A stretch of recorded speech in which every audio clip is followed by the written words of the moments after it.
It descended from the darkness in a world where the goddess's authority had already tarnished. And thus from the abyss shall a new vitality stir. Such is the holy promise. That is the covenant. Such is the savior of the night. It is the name of all miracles and power. Executors, disciples of Nidrasil, welcome your new salvation.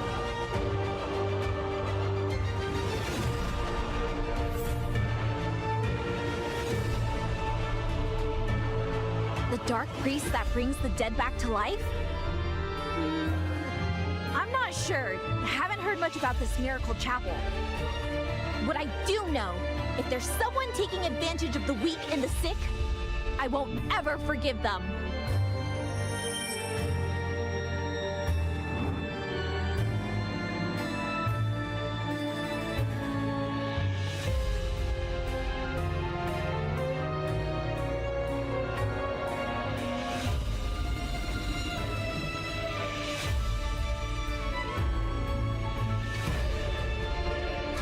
The end of this road.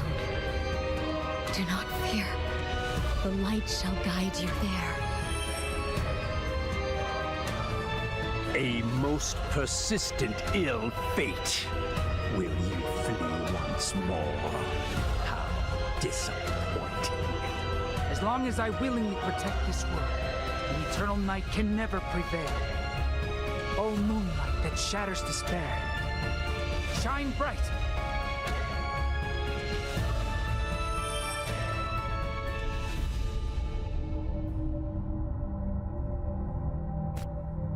Executor of the Black Grail. I am the breaker of false vows, the spear that pierces the hearts of heathens. Ah, Claire, why did you not save me? Blasphemers, you shall be sent to where you belong.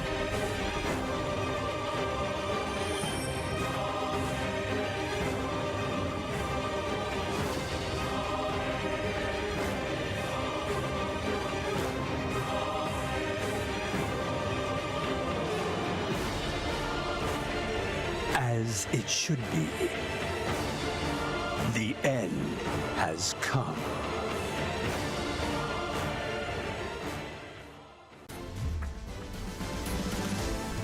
안녕하세요, 효짱입니다.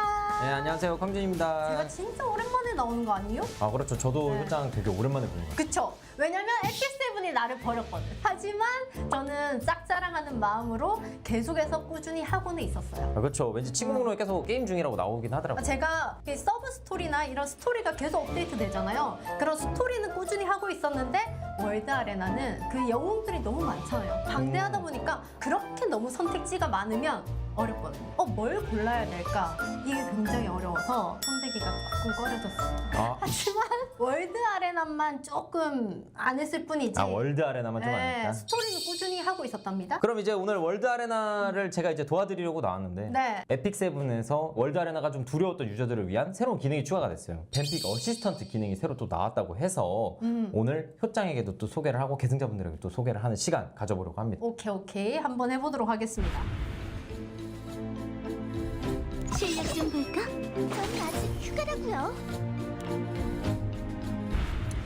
프리벤. 요즘 네. 초보자분들이 게임하기 편하려면 헐화나 보검의 군주 이세리아 같은 반격 캐릭 위주로 하는 게 좋아요. 그래서 반격 기믹을 저지하는 이제 모르트 닫고 그리고 헤카테를 닫는 이유는 천칭의 주인이라는 캐릭터 고르면 어지간한 덱들은 다 면역이 돼.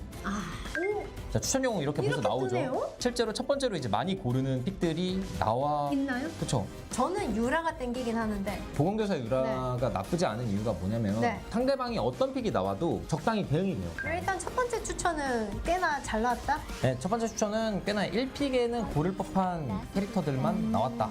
떴다. 자, 그럼 아까 이제 우리가 헤카테를 닫았었잖아요. 네. 그 친구가 이제 부활을 막는단 말이에요. 부활을 막는데 지금 보건교사 유라도 초이나 때문에 부활이 가능하고 그리고 루엘도 이제 부활하는데 좀 표독한 친구예요. 그럼 루엘로. 그럼 되게 의미 있게 추천이 뜨는 거네요? 그렇죠. 지금 이제 AI가 되게 똑똑한 게 딜러를 서포팅 해줄 수 있는 캐릭터가 2개가 나왔으니까 이 뱅가드에는 딜러를 넣어서 게임을 해라 라고 하는 거거든요. 프리렌. 아, 오케이, 좋습니다. 어때요? 프리렌 괜찮아요? 좋아요. 네네. 아, 프리렌 굉장히 좋아합니다. 요즘 딜러로서 밸류가 좋은 캐릭터들이 몇 개 있는데 그중 하나가 프리렌입니다. 아, 그래서 계속 추천에 뜨는 네네. 거구나. 어때요, 이번 추천? 상대 캐소게리 세크레트 나왔고 그리고 상대방이 지금 디버프 케어가 안 되는 조합이에요. 호반의 마녀 테네브리아로 디버프 걸어서 네. 보검의 군주 이세리아를 막아내고 편하게 해라. 혹은 이제 방간자 화형으로 얘는 디버프가 안 걸리니까 얘로 정리를 해봐라. 이유가 있네요? 네네. 좋아요. 그러면 AI가 이렇게 2개 추천을 해줬으니까 이제 저희가 추천에 뜨는 것만으로 픽한 거거든요. 어때요, 조합이? 이 정도면은 저도 완성도가 높다고 봅니다. 뭐야, 밴도 추천에 떠요, 이게? 리나크 밴도 이유가 있어요. 이제 결국에 프리렌을 너가 지키지 못할 것 같으니까 리나크 아, 밴도 얘를 해라. 밴해라? 네, 그렇죠. 똑똑하다. 와, 나 근데 밴픽만 저 한 세월 걸렸거든요. 아, 이거 어떻게 해야 되냐. 이것 때문에 너무 두려웠는데 훨씬 수월하다. 그렇죠. 이제 좀 합리적으로 바뀌었어요. 자, 그럼 이 친구로 3스킬로 초이나를 써서 이제 프리렌 내려주면 되겠죠. 3스킬 쏘시고, 어우. 우와. 나 최근 잘 돌아가네. 아직은 모르. 아무런 직단? 무슨 일 벌어질지 모른다, 에픽세븐. 네, 여기서 3스킬 맞으면 프리렌 체력이 많이 없으니까 신이기 좀 좋지. 방간자 화형이 발로 찰 거고 이렇게 되면 이제 거의 반쯤 잡았기 때문에 이기겠다. 도발도 남아있고 화형이 확실히 괜찮은 픽이어서 제가 골랐어요. 네, 좋습니다. 확실히 AI가 이러면 이제 시구르 사이스 아티팩트 효과 때문에 네. 체력이 회복이 돼요. 이제 이러면 DNA 혼자서는 화형을 잡을 만한 화력이 안 나와요. 아, 그러면 거의 끝났네요? 이렇게 되는 거예요. 와, 월드 아레나에서 내가 이겼어. 잊지 마요. 평소에 승률이 어떻게 나왔길래? 아니, 나한테는 되게 유의미한 거예요. 유의미한 승리였다. 내가 뱀픽해서 내가 이겼어요. 이 뱀픽 어시스턴트 기능이 네. 이제 굉장히 유용하다는 걸. 그럼요. 네, 좋습니다. 내가 뱀픽 때문에 어려워했다고 했잖아요. 아, 그렇죠. 굉장히 수월해요. 굉장히 수월해졌다. 자신감이 좀 붙었다. 저는 여기에 되게 의의를 두거든요. 오케이, 좋습니다. 네, 이제 가볼게요. 자, 추천 뭘로 갈까요? 프리엔만 안 고르면 돼요. 나 아까 배웠잖아요. 율하를 선택하면 괜찮다. 그렇죠. 딜러 1픽을 비추천하는 이유가 뭐냐면 네. 딜러가 1픽으로 나왔을 때 그 딜러가 카운터를 당해서 잡혀버리면 덱이 다 망가져요. 또 하나 배웠습니다. 첫 번째 픽은 보건교사 율하. 자, 리나크랑 하르세티랑 라스가 나왔습니다. 어떤 거 하고 싶으세요? 저한테 자아를 주시는 거예요? 근데 너무 의존하는 것도 좋지 않다. 맞아요. 우리가 이렇게 하는 맛도 있어야 되니까. 그렇죠. 그러면 우리는 이번에는 자, 아까도 말씀드렸던 것처럼 루엘? 네, 요즘은 서포터를 좀 배치를 해주고 한번 눌러보죠. 이렇게 하면 AI가 어떻게 추천해줄지. 자, 이렇게 추천해줬죠. 오, 네. 이게 왜 이렇게 뜨냐면 네. 쾌속의 기수 세크레트가 나왔으니까 기원에라스랑 방간자 화형은 디버프에 안 걸리거든요. 그래서 좀 편하게 게임 하셔라 라고 이렇게 추천을 해주는 거예요. 근데 프리렌 좋아하시니까 프리렌. 네, 프리렌 가겠습니다. 굉장히 또 의미 있게 추천이 나오긴 했어요. 이게 이유가 있긴 해요. 상대방 픽을 보고 하는 것 같긴 한데 저는 그 포인트를 좀 보고 싶긴 하거든요. 디버퍼라는 캐릭터를 이제 추천을 해줄까. 이게 능동적으로 게임을 해야 되거든요. 그쵸. 기원에라스나 방간자 화형은 어쩌면 약간 좀 수동적인 느낌이 강하기 때문에 지금은 맞아주고 간다 이런 느낌보다는 나도 먼저 때릴 수 있다라는 걸 좀 보여줬으면 해서 자, 라스트 라이더 크라우까지. 네. 근데 디버퍼를 추천을 해주고 있긴 해요. 지금 2개나 회속의 기수 세크레트랑 거의 비슷한 밸류를 가진 디버퍼거든요. 이런 면에서는 굉장히 긍정적이죠. 그럼 얘를 하고 또 이번에는 라스랑 리나크랑 화영이 떴어요. 저는 화영이 제일 괜찮아 보이긴 해요. 이게 왜 그러냐면 보검의 군주 이세리아나 라스트라이더 크라우 같은 캐릭터들이 많이 배치가 돼 있으면 기원에라스도 힘쓰기가 살짝 어려워요. 그럼 리나크 닫아라 이거예요. 잠깐만요. 어때요? 이번 밴도 따라갈까요? 자아를 근데 섞을까요? 저는 네. 리나크 닫는 거 좀 아닌 것 같아서 그럼 누구 닫을까요? 그래서 궁금하긴 하네요. 추천대로. 자, 그러면 자 하나 정도 섞었어요. 네, 하나 정도. 상대방은 방간자 화형을 밴을 해줬습니다. 네. 좋아하는 캐릭터인? 프리렌. 자, 3스킬 하시면은 지금 수면 상태가 쓰시기 때문에 네. 세크레트도 한번 잡을 수 있고요. 역속성이어서. 오, 좋아요. 저 확실히 느꼈어요. 어떤 걸 느끼실까요? 재밌다. 재밌다. 오. 행동기지 내려오고 초이나 때문에 턴을 바로 한 번 더 잡을 수 있거든요. 네. 근데 저는 이번 판 느낌이 굉장히 좋아요. 어떤 것 때문이죠? 달을 처음으로 썼거든요. 그렇죠. 그게 큰 거예요. 목표가 생겼어요. 어떤 이런 거죠? 식으로 네. 추천을 받으면서 내가 가이드라인을 따라가되 네. 조금씩 익숙해지면 자아를 정말 조금씩 썼겠다. 정말 조금 썼겠다. 나중에는 내 자아가 많이 들어가요.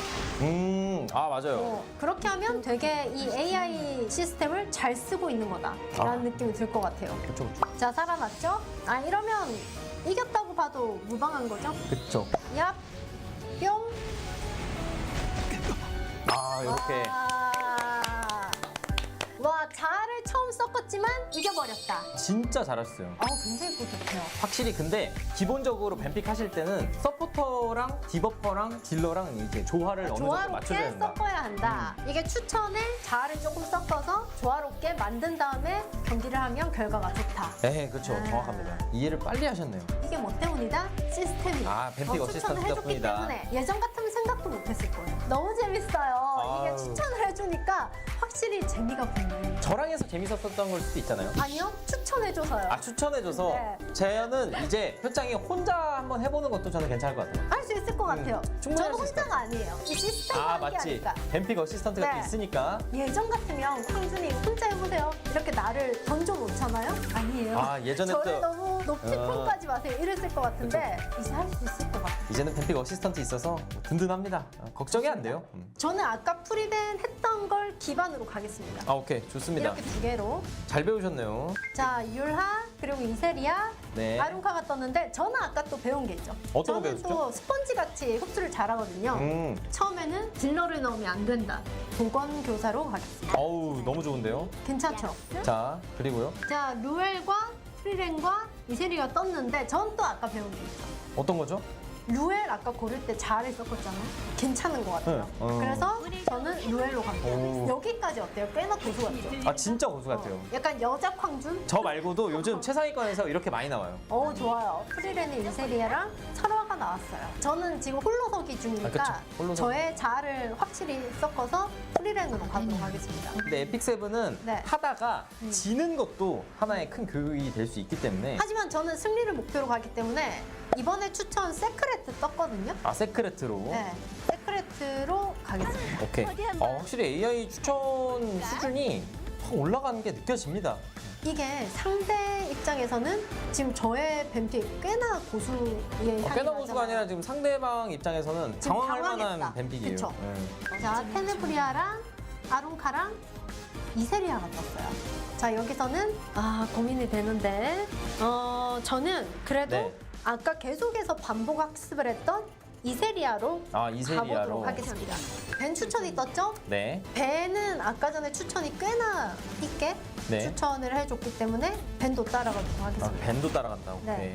자, 일단은 저의 홀로서기 판이잖아요. 네. 저의 뱀픽 어떤가요? 저는 뱀픽 좋다고 봅니다. 지금 벨리안을 닫아놓으면 프리렌의 생존력이 확 올라가기 때문에 네. 이것도 프리렌 게임을 할 거면 괜찮은 방법이다. 여기서 프리렌을 살짝 잡는다고 해도 우리 부활이 2개나 있고 게다가 세크레트가 또 대기 중이기 때문에 당황하지 않고, 당황하지 않고. 이게 또 에픽세이픈의 재미 중 하나가 끝까지 모르는 거기 때문에 그렇죠. 그럼 이제 여기서 어떻게 해야 될까요? 네, 이제 프리렌을 선택을 해놓고 밑으로 내려야죠. 그렇죠. 바로 부활을 시켜주고요. 자, 네. 이러면은 강탈 때문에 공격력 감소는 살짝 들어가 있는 상태긴 한데 네. 자체 화력이 좀 세서 네. 이렇게까지. 자, 이러면은 얘 잡을 거. 이제 이게 에픽세븐은 한번 저질러 보고 지면은 네, 이것 때문에 졌구나. 피드백 들어가면 또 발전을 해요. 방금 나 피드백 했잖아. 얘 잡을 거. 저는 항상 그런 식으로 합니다. 오. 네. 실제로 지금 많이 발전을 하신 거예요. 아까는 이런 생각도 못했다고. 네, 그렇죠. 지금 혼자 하고 계시는데 홀로서기 지금 굉장히 성공적입니다. 자, 일단은 부활로. 유라를 부활시킨다? 네. 괜찮은 판단입니다. 여기서는 예. 라스트라이더 크라우로 먼저. 네. 아까 얘 못 쳐서 좀 억울했거든요. 얘를 못 때려서 좀 억울하셨다. 실제로도 영광에 관한 아티팩트 때문에 빨리 잡아주는 게 좋거든요. 잘하시는데요? 괜찮죠? 네. 해보시니까 지금 어떠세요? 좀 승리가 느껴지나요? 승리의 바람이? 지금 약간 승리의 냄새가 지금 코앞까지 왔거든요. 코앞까지 왔어요? 네. 부활을 했지만 부활했지만 번을 키고 번을 키면 일반 공격 마법이 또 강력해지기 때문에 그러네. 이제는 진짜 마무리가 됐다. 야. 어때요? 저의 완벽한 홀로서기예요. 일단 뱀픽이 좋으니까 그 뒤에 운영도 깔끔하게 들어가네요. 근데 실제로 잘하셨고 이제 오늘 월드 아레나 결과도 좋았고 어떻게 해보시니까 어떠세요? 저는 굉장히 좋은 시스템인 것 같아요. 접하기가 되게 두려웠거든요. 그쵸. 뱀픽이 너무 어려워서. 하지만 이 뱀픽의 추천을 이렇게 해주시니까 너무 재미가 있는 것 같아요. 확실히 재미가 붙고 이기다 보니까 내가 이걸 쓰니까 괜찮네? 이 다음에는 추천을 기반으로 내 자아를 썼게 되고 굉장히 좋은 시스템이지 않나 하는 생각이 들어요. 확실히 표장이 오늘 하는 거 보고 네. 저도 이제 초보 계승자분들이 과연 뱀픽 어시스턴트 기능 잘 사용할 수 있을까라고 네. 걱정을 했었는데 이 정도 기능이면 충분히 사용하실 수 있을 것 같고 게다가 또 이 뱀픽 어시스턴트 기능 자체가 챔피언 티어 미만 유저분들이 월드 아레나에 재미를 붙이기 위해서 업그레이드된 기능이라고 하니까요. 네. 초보자 계승자분들도 많은 관심 부탁드리겠습니다. 또 의문을 가지시는 분들이 살짝 있을 수 있어요. 뭐요? 회수의 기술 세크레트도 한정이고 루엘도 월광이고 이런데 나 없는데 이거 어떡하냐. 아, 그럴 수 있어요.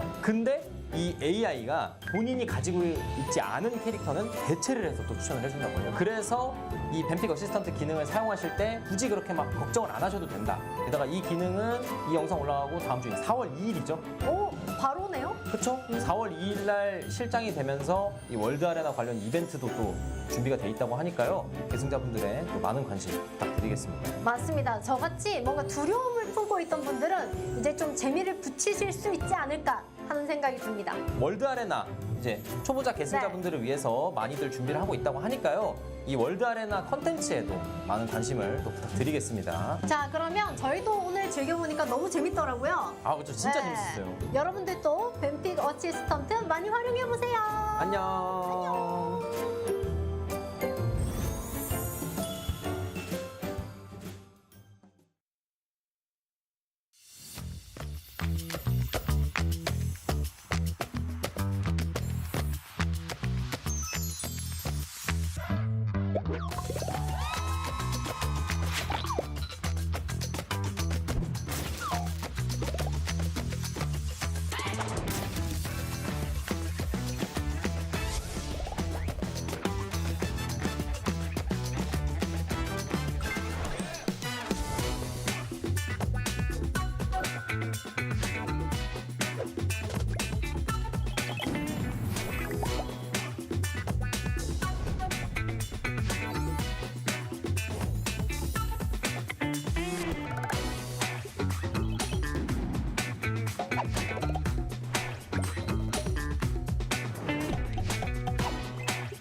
Welcome, heirs, to E7 Masters, Road to E7 WC at the end of the year. I'm G Clef with me, Valky, and Car6. Before you guys say hi, do want to welcome everyone joining, whether you're a new player, returning player, or a concrete player like myself since 2020 series.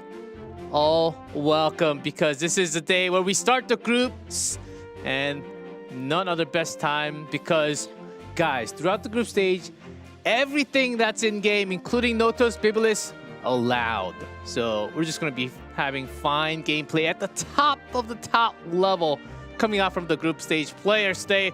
Valky, want to say hi to all the fans out there? Hey guys, it's me. Hey, that's it. Pretty short. That's Valky. Car 6 right here. Hey, Car 6.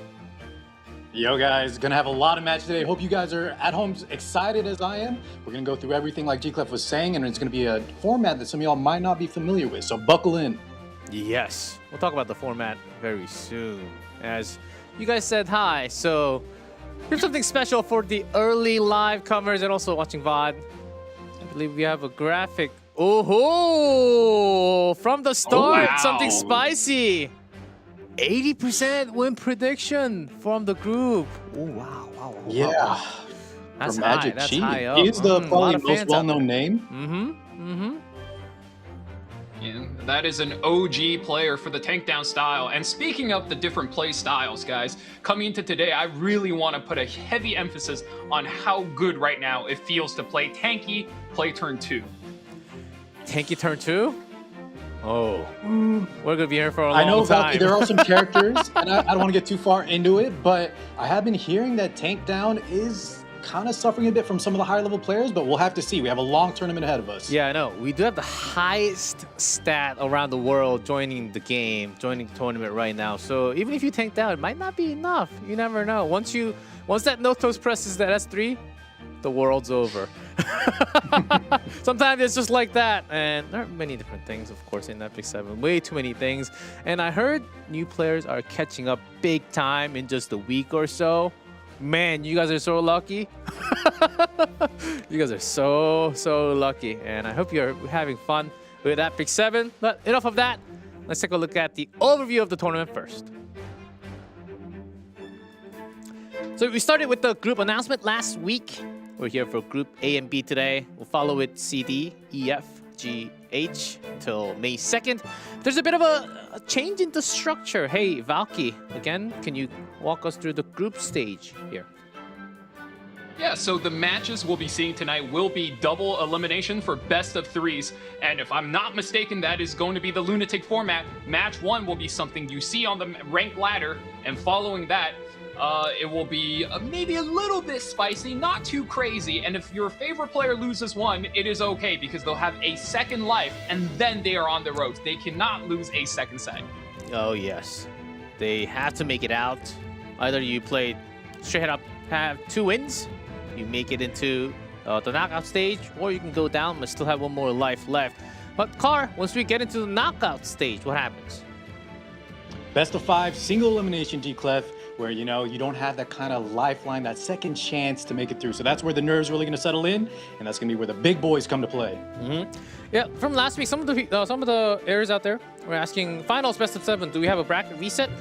Because it's not double elimination, it's single elimination knockout stage, there is no bracket reset. It's just the final best of 7, guys. I think you can kind of understand how that goes.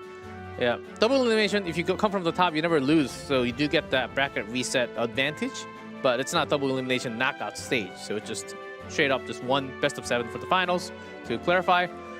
And then knockout stage, of course, day 1, 2, quarterfinals, and the semifinals final on the last day. The top 2, again, will be getting that big ticket to E7WC, along with the prize pool. Here we go, $15,000 for the champion. Second place, $10,000. Third, fourth, 2.5 each, and 5th to 8th, as long as you make it into top 8, you do get 1,000 or more USD, and USD is very strong around the world right now, so it's a good time. Man, I don't want to get too much into detail, but oh man, USD, that's a very high price value right now. And top 2 players at the end of the year, E7WC. You get a free buy till round of 16. That's another huge benefit that you will get along with that, either 10,000 or 15,000. Group stage, we've seen this last week. Pot 1, 2, 3, 4 are more like seed. Seed 1, 2, 3, 4. But read them more as rows, group A through H. And really big names, some previous champions joining in for the tournament. Again, Valky, do you want to pick some names, a few names out of the entire sheet? Yeah, a lot of new, I think, new faces around up and comers. You got Vic Chung, who's finally really making his mark as like a solid legend player with a pretty big fan base in the community. Yes. Probably streaming CYY, really strong players. Big Jimbo Vic. coming into this. Oh man, lots of just really good players. Daystar finally making another appearance. Sindri, these guys all put in the work. Meow mixed as well. Yeah, the more I looked around, Meow. the more you see these guys that are really well known in the active playing community, but maybe it's their first time finally showing their face on the world stage. Also, shout out to Unihero, Turgan, and Light. Those guys from Architects, they made it in as a group. Really happy for this guild. Yes. Good season for 'em. Always love the highlights, shout outs. Oh, by the way, about showing the face, technically we do have the camera on players' back for the referees to check for regular fair play for everyone, but of course we don't have the face camera for the online tournament throughout the tournament, just to get that information out there. So we do have all the camera on the back of the players, checking all the fair play for every single players out here. So big names for today, group A and B only, but we will go through. So some of the players don't have to play until the end of this month. That doesn't mean they get to play the new heroes. The group pool, the hero pool, that's available now, that's playing today, stays until we go through the entire group stage, until group H, just to make it fair and square for everyone. Okay? Getting that down. So after group stage, I think we have the tournament tree. Oh, before that, oh, closing my eyes. Who's that on the top left? The Reviver. That's the devil herself. Be glad. The Destina. Oh yes. Although Yes, I think that's Moonlight Destina. Compared to like mid and the beginning of the season, I think we see her slightly less. Like I'm saying slightly because it's like really slightly. On the ladder, I think you're right, but in these kind of tournaments, G-Clef, I'm sure we're going to see a lot of her for better or for worse. Oh yes, and some players, especially if this is your their first time playing in a tournament, they do like to go safer in their picks, and Ruel certainly matching that word safer in a lot of ways if she's allowed. So we will see how today's draft goes. It might be a little bit different. It's not spring anymore, and notice there's no Notos, no Biblis, no Koli here because it's spring season data. So those are top 10 heroes about a month ago-ish. And we're back, which means coupon! Start the match. Hey, that was a little fast. Yes. Start the match. You guys have some time. Yeah, you will have some time to put this in, so make sure to do it as soon as possible. If you're sleeping right now, you better wake up and put this in. Shout outs to G-Club. These are usually 12 hours. It is 12 hours. I thought we got this one is 12 hours. I think I think you spoiled the other one. Oh man. How could you? Request has been made, so it's a little bit more time, flexible for the time zone, because we all need all of this right now with all the events happening in game. Yeah, this one is the one. Event drops. You certainly need some more time. So this one will be some more time, not like crazy. It's 24 hours, but make sure to go. Including of course the official channel. Go watch your favorite content creator, and they will also have drops on. And make sure to pick these up in your inventory when you get a chance. Getting those out of the way. You've got the coupon code. The chat's handling it. Copy paste. I see it. Thank you, everyone. So make sure that everyone else can also copy paste. The matches. We've got a lot of them. So let's go and take a look at our players today. Group A. With intense music. Alibi, MagicQi. Man, those two names do ring a bell. And MagicQi, it's not copy paste. It's 22, 3, 4, 5. Now 26. Can MagicQi, with 80% prediction, can he do it this time? We'll see about that. Here's the tournament tree, A, B, C, D, but we only go through the left side. And the matchup has been announced last week. Very interesting. You get your second chance, but let's make a prediction from the casters. Guys, I know we're on the screen. Oh boy. Which two are making it out of Group A? Tell me right now. Why don't you go first, For Car? me, Yeah, it's what the do you easy think? answer. Valk, I'm thinking it's MagicQi Alibi. I want to say we kind of touched on the seeding a little bit, G-Cliff. Okay. And Alibi #1 seed, they're going to fight the #4. MagicQi, everyone knows he's good. He's a veteran. We saw the accolades. So yeah, those are my two for sure. Okay. You have a very high chance because it's 50% if you take a look at it. Valky, what about you? Do you have any different opinions? Yeah, well, I think right now the current metagame really favors playing turn 2. It really favors playing tank down, especially after the new Perfumer Biblis release. I know Asia is known for their speed play style and going very fast and aggressive. So, you know, in order to kind of swing the other way, I think my prediction is going to be MagicQi as well as Jimbo, the two global non-speed players. So I'm expecting a little bit of that tank down action coming into today. Jimbo. First seed versus fourth, but I don't think it really tells too much. Even if the player is third or fourth seed, it's still very good. Win rate pretty high, up to 60%. 1,000 games played.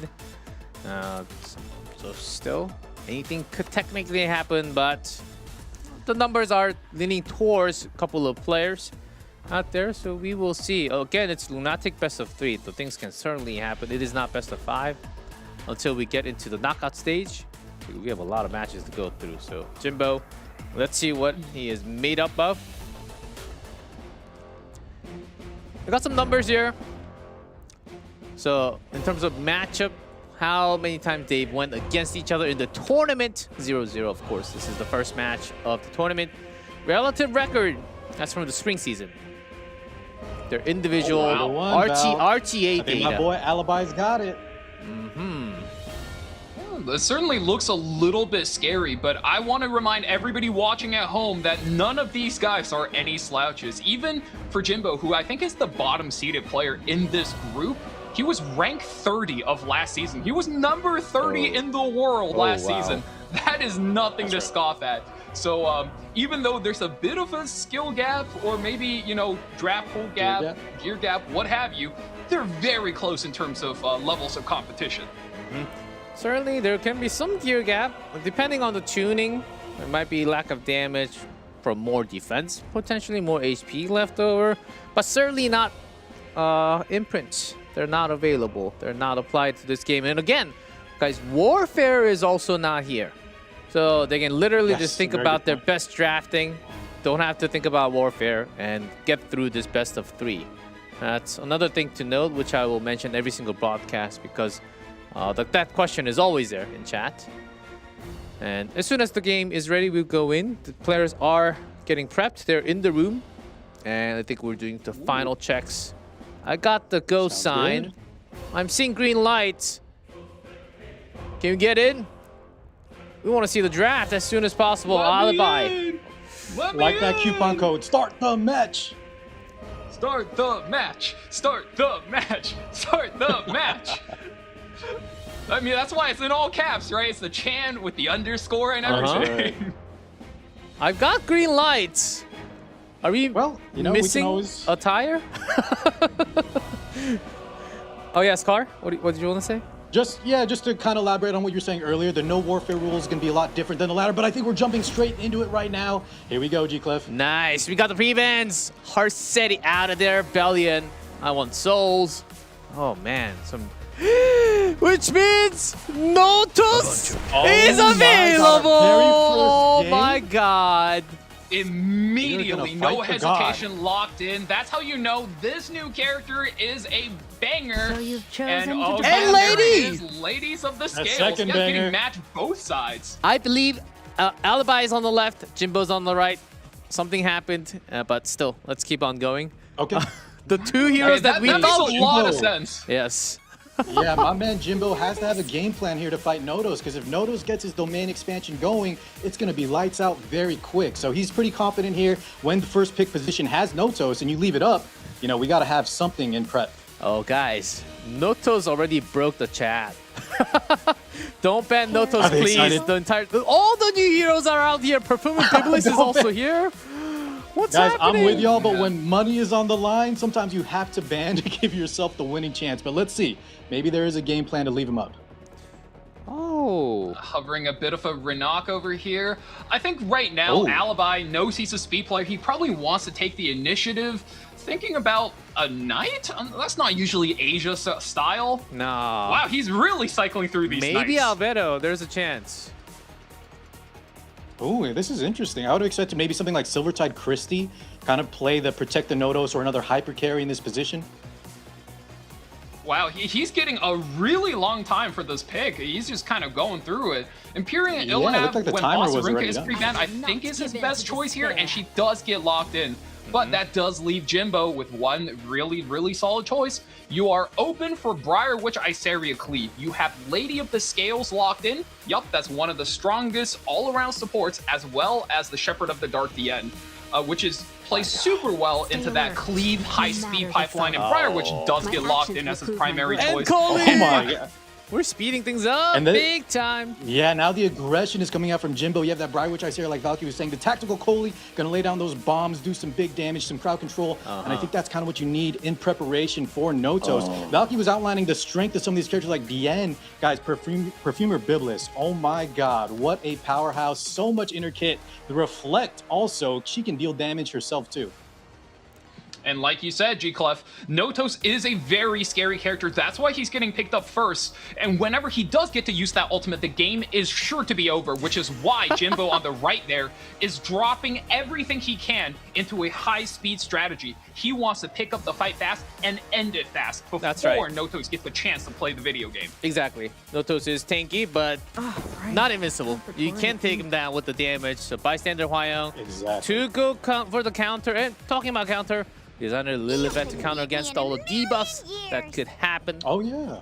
Ah, And speaking nice of pick. debuffs, G-Clef, right? For anyone that is not aware, the bystander Hwayoung immune to both buffs and debuffs. So you'll see her come out a lot, especially when you Yes. have a lot of debuffs on the opposing end. But I have seen a lot of players struggle with this character. A lot of times, if we're just relying on counters, sometimes she can just die out of nowhere. We do have to be a little careful when picking her. But in this spot, I think Alibi knows what he's doing. Yeah, thanks for reminding us, of course. That's the strength of Hwayoung. Sometimes she shows up and just 1v4s. Sometimes We've not. seen that. Oh, and Free Ren. Can't say much about our collab because Free Ren That's is a just very, so very good. strong character being picked up. Rounds out the entire draft with the damage that right side definitely needs, but I have a very strong feeling that Freeran is just going to be banned away, and there it is. Last Well, pick banned Notos away is for both left up. sides. Notos makes it into the field. Very first game of E7 Masters. What Let's is go. going to happen? We dreamed about this thing, and we have it already. That's one off the bingo board, everyone. I hope you put that in the middle. Oh, Jimbo feels confident about not banning Notos, so let's see the damage. Exactly. This is either the biggest mistake of his career or he's about to put on a showcase for us. Oh my, Jimbo. Having the confidence? Let's see what happens. Alibi versus Jimbo. Iseria starting, well, of course, with the speed. Some souls also on the right. Bans away the designer Lilibet, which means this Briar Witch has all the time she needs. And we are going to drop that Soul Burn frame 1, which means the defense break and the unbuffable cannot be resisted. We're looking to take out all the buffs. And ooh, like Carr said, the bystander Hwayoung does resist. Lands no defense break on the Notos. That's a little bit scary, guys. Ow. That That is might definitely hurt. scary. Yes, it is. That's what I was saying. I think in the draft phase, sometimes you'll see a lot of players, if they're going to plan on like a Notos or another hyper carry. Silvertide Christie's a nice pick up there to provide effect resist. But here we go. Who's this on? The rebuttal My from vessel extra Hwayoung. attack. Who's it going to? Ah, Iseria. It goes into the Briar Witch. Woo! That's a big bullet dodge there for Oh, Jimbo. yeah, Getting certainly. very lucky. Did damage, but she's alive, so technically did the least amount that could have been done. Some question marks. Holy, she's so As cool. long as I can see you. The bullet. Very strong skill coming in here. We're looking to drop some bombs and detonate them for a quick burst of damage. There's a stun. Actually lands on every single character, and with the overload, she is going to be taking another turn. Very high speed and high attack. Seems like the Notos will not actually get to play the game. We're probably going to just drag this into the end game. Bystander Huayoung really needs to clutch this for Alibi. Wow! What is that damage? This Coley Good is made damage from different. Jimbo. And just to be clear, right, the seal effect on the Perfumer Biblis means she's not going to block that big heal on her passive. This is so good for Jimbo, knocking out two of the biggest units right now. Exactly. You guys are just on the mark today. And with just Huayoung left, can she do the miracle? But Well, this is way too much. She was All above right. the 50% mark, so she does not have any healing. The Sigurd Scythe most likely on there. Counterattack goes Counterattack. She's Paco. gonna heal back with this. Immortal cannot bring One the more end turn down. on that immortality for the DN, and I do believe she gets another one courtesy of Lady of the Scales. So you're going to need all the counterattacks from Bystander Huayoung here to clutch out the game.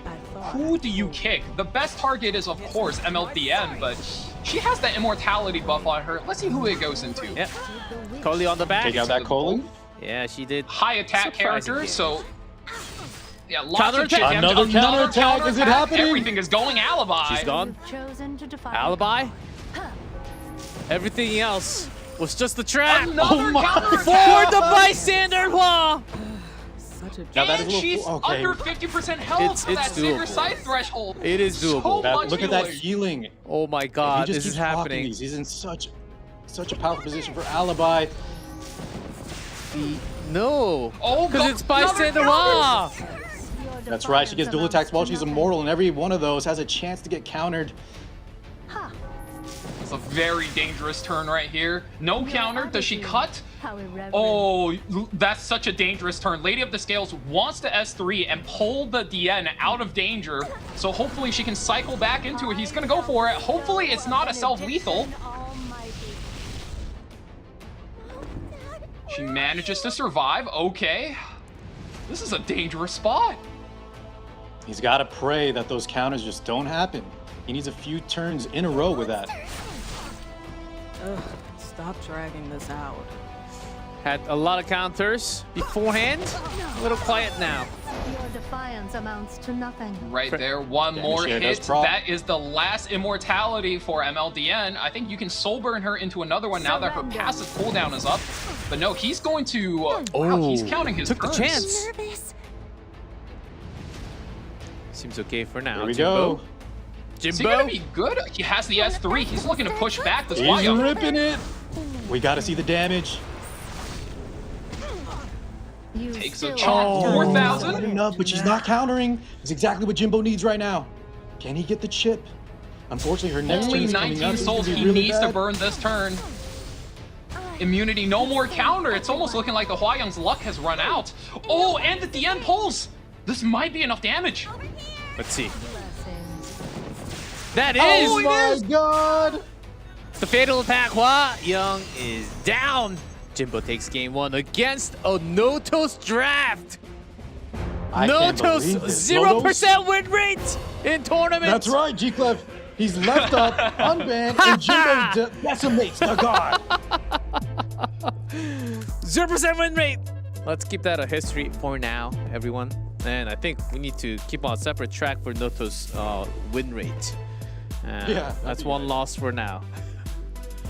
Oh, what a game, though. Jimbo, the Coley did surprisingly amount of damage, even without the defense break, as Valky mentioned. That was enough. I'm very surprised from the result. That was a very well built Colia. I would not doubt how much damage he has. But, you know, as much as we are hyping up Notos, gotta give credit where credit is due. Lady of the Scales, even though it didn't seem like she did much, the amount of splash damage and turn control, turn manipulation that she offers to her team really kept Jimbo in the game.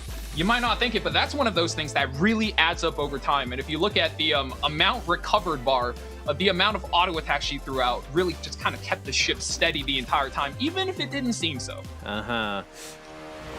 Guys, Lunatic format, for those of those might be very new to E7 Lunatic format. Carl, can you explain what the Lunatic format is all about?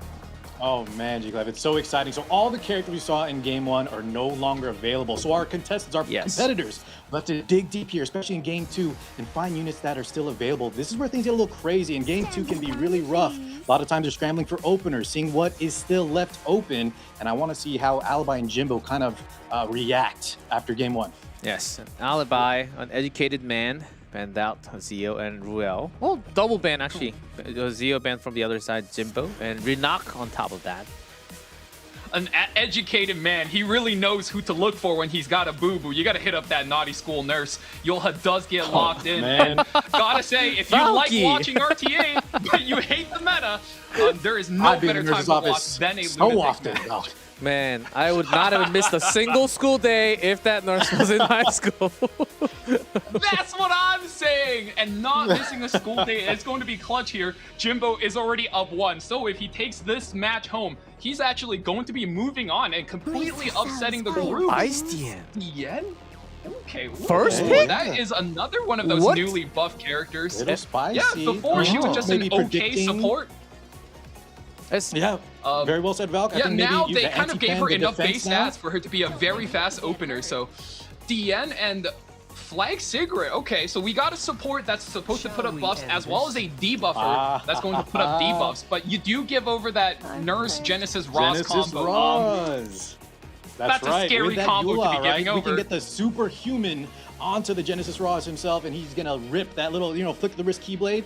And you can see some big damage. Another really cool combo with the Yula. Sometimes you'll see like ML Arya come out, especially in these later rounds. Very good also with the superhuman. You might see like Last Rider Crow. Yula's just such a strong unit. We're kind of highlighting how much power they've been jam-packing into all these top tier units. They do everything in the game now. Cleansing, damage, healing. This Yula character can also one-shot characters like Tori with her Soul 1 burn.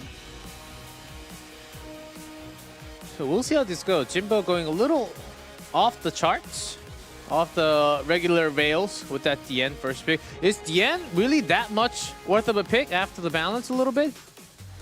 I would say first pick is a little bit jumping the gun, but Tien is really good at one thing, and that's actually stopping that Genesis Ross Nurse Yoha combo. Because if Nurse is pulling the Ross upwards, and wow, Adventurer Ross, Tori, this is the other one alongside the Tori. Yeah. E7 2025 called. It's got Tori Ross combos back. Yes. I mean, I suppose that is like a good round 2 draft. You get everything locked in, and top model Luca is already threatening things. Wow, a lot of buff characters here. Tien, Tori. I mean, if the Luluka gets locked in, her as well. And Tori very strong against debuffs and relatively resistant against straight damage, so not super threatened by that Genesis Ross. We're just hovering through the entire roster right now. Another Hwayang. Does he get the start with the Politis? Alibi. It does seem like he has the overall faster roster. Sea Phantom Politis is, even by her base speed, is a lot faster than Flag Sigrid. So if he wants to go aggro, and he is committing that Argent Waves Hwayang, we are looking at a very aggressive draft. Alibi looking to flip the script and taking over right here, right now. And the Planet Breaker, Straz. Yes, I mean, we got a different Planet Breaker on the other side, Monarch of the Sword Iceria. If she starts counterattacking, yes, sir, she is not going to stop. That's a very scary character. As you guys can tell, we're all way too excited about this draft and how, especially Jimbo going a little off chart for it's round 2. We would usually see this kind of draft in round 4 or 5 if it's best of 5. So final picks, banned out of the way, post-ban. Fair square, first 4 picks. Still, let's see how much that Tori can actually bring on the table, because we've seen a lot of solutions against Tori. Some debuff, lockdown.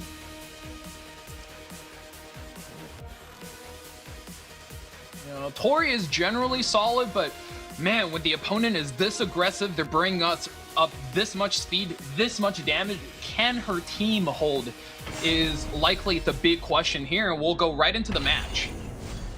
Start game 2. One thing I'm curious about, this is Wind Rider, but I have seen some players trying out some other artifacts on the Tori. This time around, though, it's more the tried and true. If Alter starting Dien was off 5%. You sure you can take this? When Dien gets pushed back by the Politis, that's something to note. Ross eats the kick. Oh, straight 24. Hey, So much. And again, yeah, 2 ice units, 2 fire units. Pa's gonna have a good time. Elemental. Your turn. Here comes the superhumanization onto the Roz. So much We're highlighting HP. The power of this. 59,000. yeah, he does not need to fold anyone in half. This damage alone is going to take everybody. bring it but the down. Glory. Just come on. Uh-oh. What a quick one. Did you guys blink? The streamer herself left alone. Surmount. 4,000 and Jimbo's going to throw in the towels. Alibi takes game 2. 1-1 tied.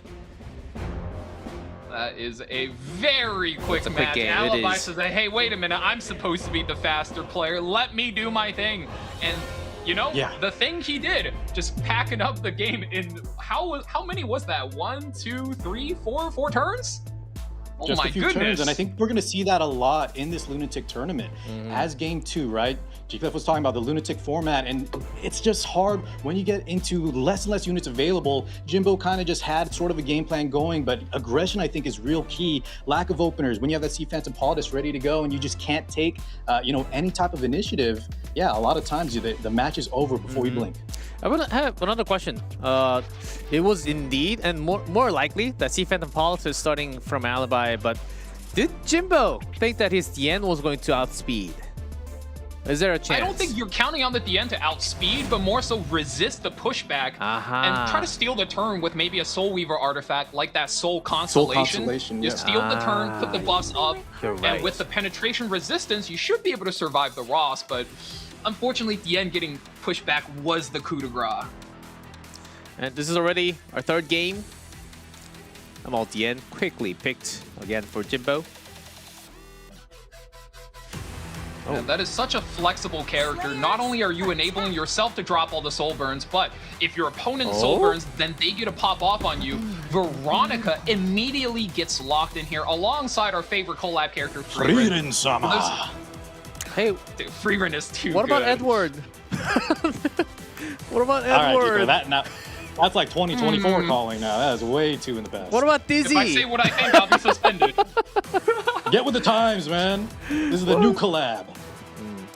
Okay. I mean, We'll getting see what with the happens. time, I think Veronica is a very strong pick for Alibi here. Not only do you have this free-to-play character that's choking out the passive from Dark Shepherd of the Dark DM, because we saw in game 1, she survives turn after turn. She cheats out the survivability with the 3-turn immortality buff, but that's immediately getting dispelled by the Veronica. And on top of that, Veronica's a 10-speed imprint. Whatever Jimbo decides to do here is going to be challenged on that 3rd pick Van Protect.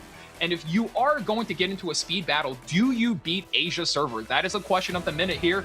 And what does Jimbo decide? He is running out of time. Telling. Well, Does he Jimbo kinda submit and just go for turn 2. Oh, there we go. Ron Coley He's answered. not backing down. Answered with speed. Let's go. It's time. This is crazy. Round Alibi. 3, right? Where one player is going to move to the loser's bracket. He's showing tactical goalie into the Ran. We are off to the races, ladies and gentlemen. Top speed, top damage. I mean, TML buffed about 1,000 times in the last few years.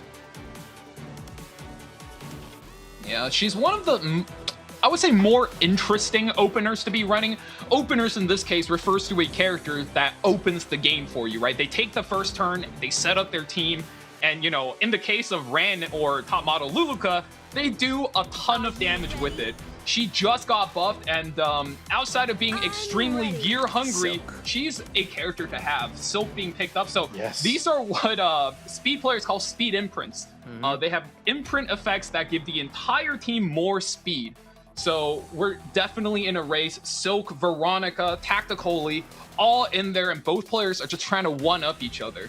Oh, the buffed up it's crazy Vildred. that Tacticoli is a speed imprint, so he's going to pick up another one himself. But Tacticoli, a speed imprint that also self-bridges, has crazy damage. These characters, like I said earlier, jam-packed, so much utility. They do everything nowadays. The green Second imprint is Vildred. being picked up from Jimbo, yes, and G-Clef. He also got, right, you said, you know how top model Luca got a lot of glow-ups. This man as well, always getting improved upon, and he's in his best condition Yes, yet. another speed imprint.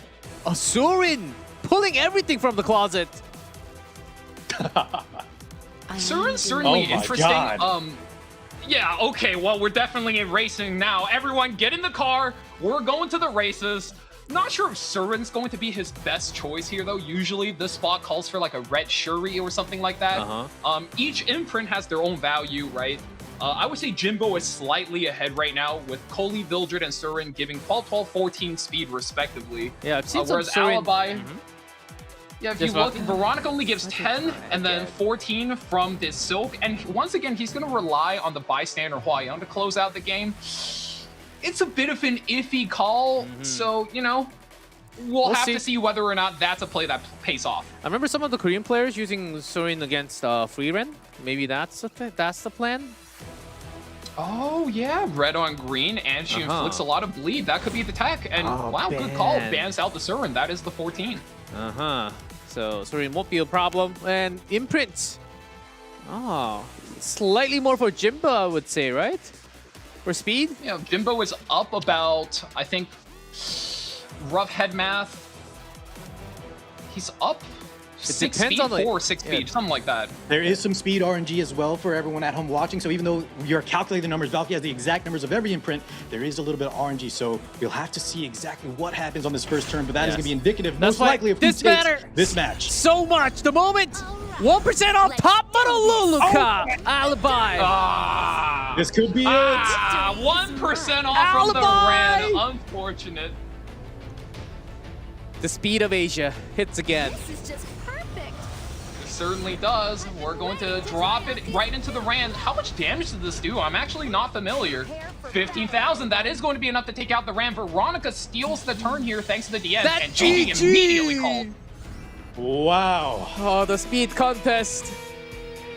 Jimbo goes down against Alibi. Alibi takes him down 2-1 score.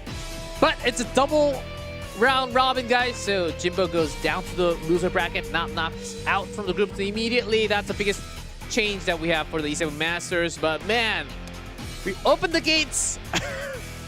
One touch. One touch. Game 1, Game 3, we are racing. Game 2 was like a total of 4 turns. And even though I bet for Alibi, so I'm glad he did take it, I got to give props to Jimbo. What a competitive set.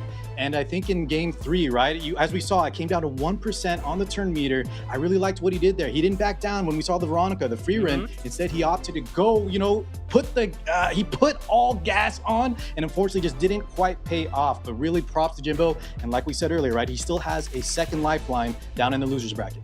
Yeah, some speed RNG, but gotta give respect to both players, not turning down, going full speed imprints. This highlight about to be just game 1. Yeah, I mean, game 1 says a lot about the current state of Notos. Yes, he is strong, but in a head-to-head against Lady of the Scales, Lady of the Scales enables Cleave, and Cleave happens to be one of the playstyles that's super good versus Notos. Yeah, if you don't have a super strong anchor, you don't high roll a lot of counterattacks, in fact, you end up in a scenario where you kind of get chomped out by the wolf. We got a couple of bingo cards. We got the speed cleave. We got Notos, we got Lady of Scales. Now what are we about to watch?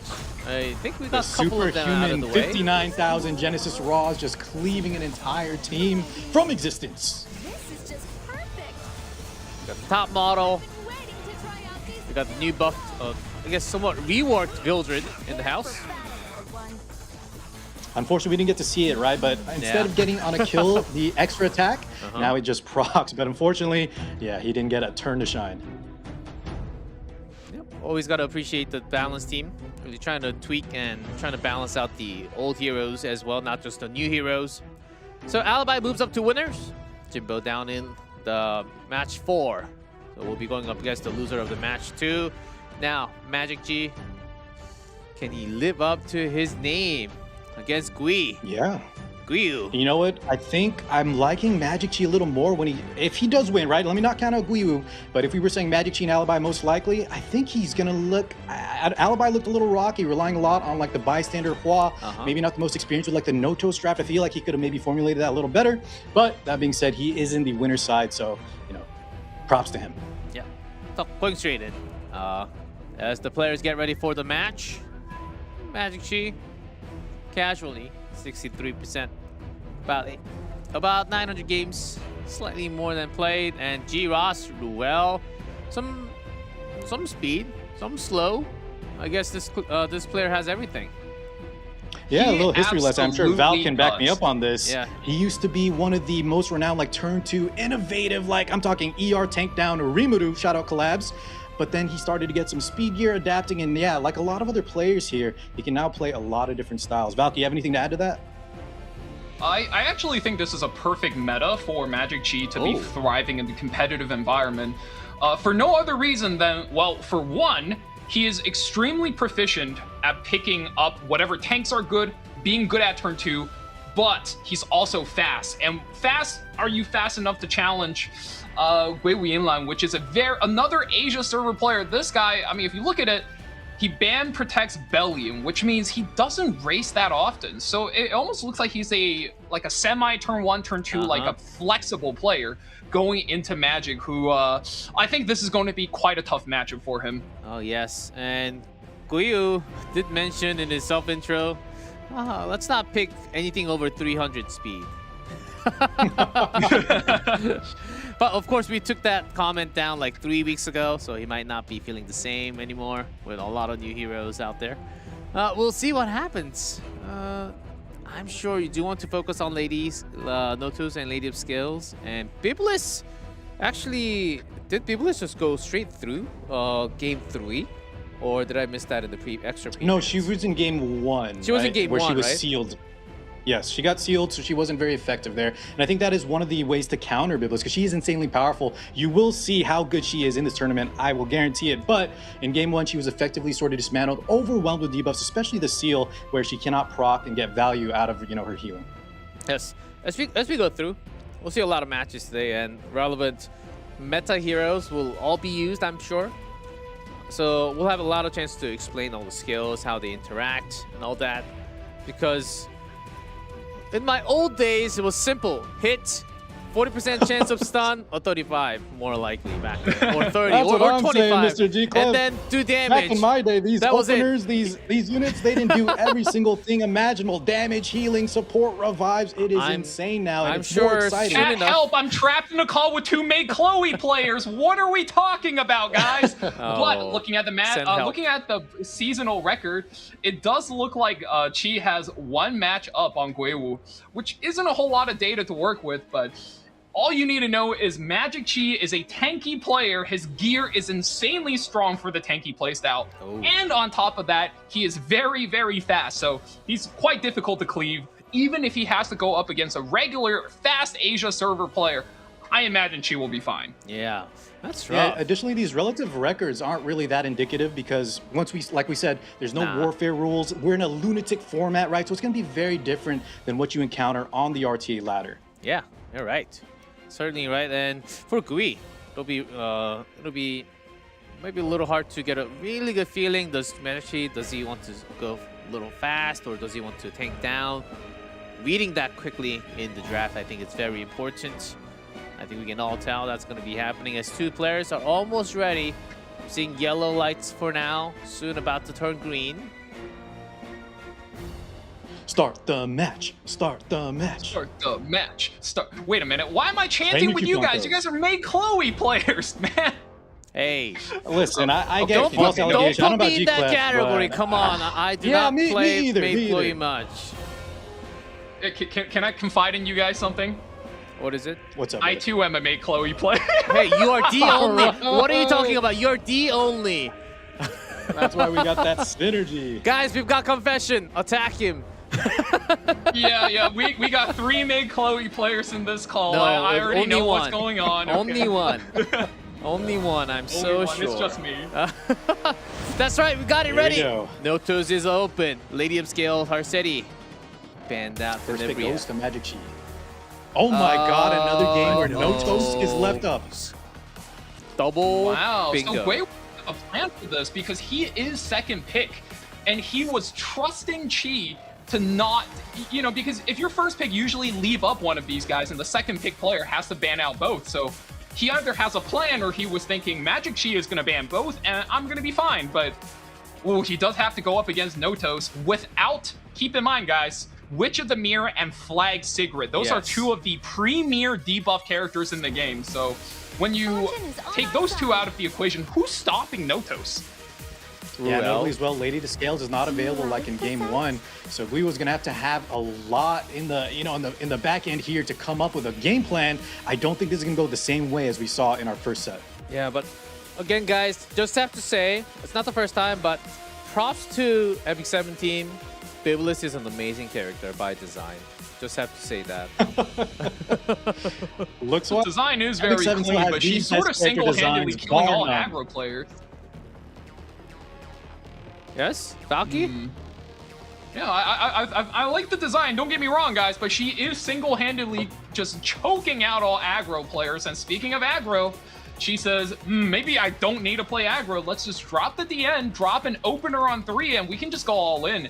And I think that is something we're going to see quite often, especially when Biblis is in the game, is players are either going to go, okay, I go all in from turn 1, just all in from the get-go, every single cooldown, or you'll see them play really tanky and really slow and work down Biblis over time with debuffs, because that's where Biblis is kind of weaker.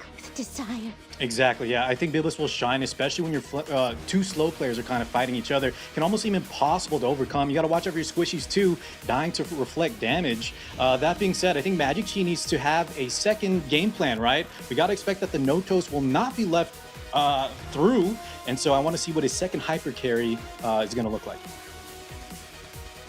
And I really like this opener choice from MagicQi because Sea Phantom Politis, we can assume she is really fast because it is in fact MagicQi, but also, even if Guiwu races him and picks, you know, like a Renok or Zio, her stealth is going to protect her from all of these adverse effects, even if he plays a little bit slower, which makes it okay. So she is drafting extremely safe, truly on brand for a tank down player.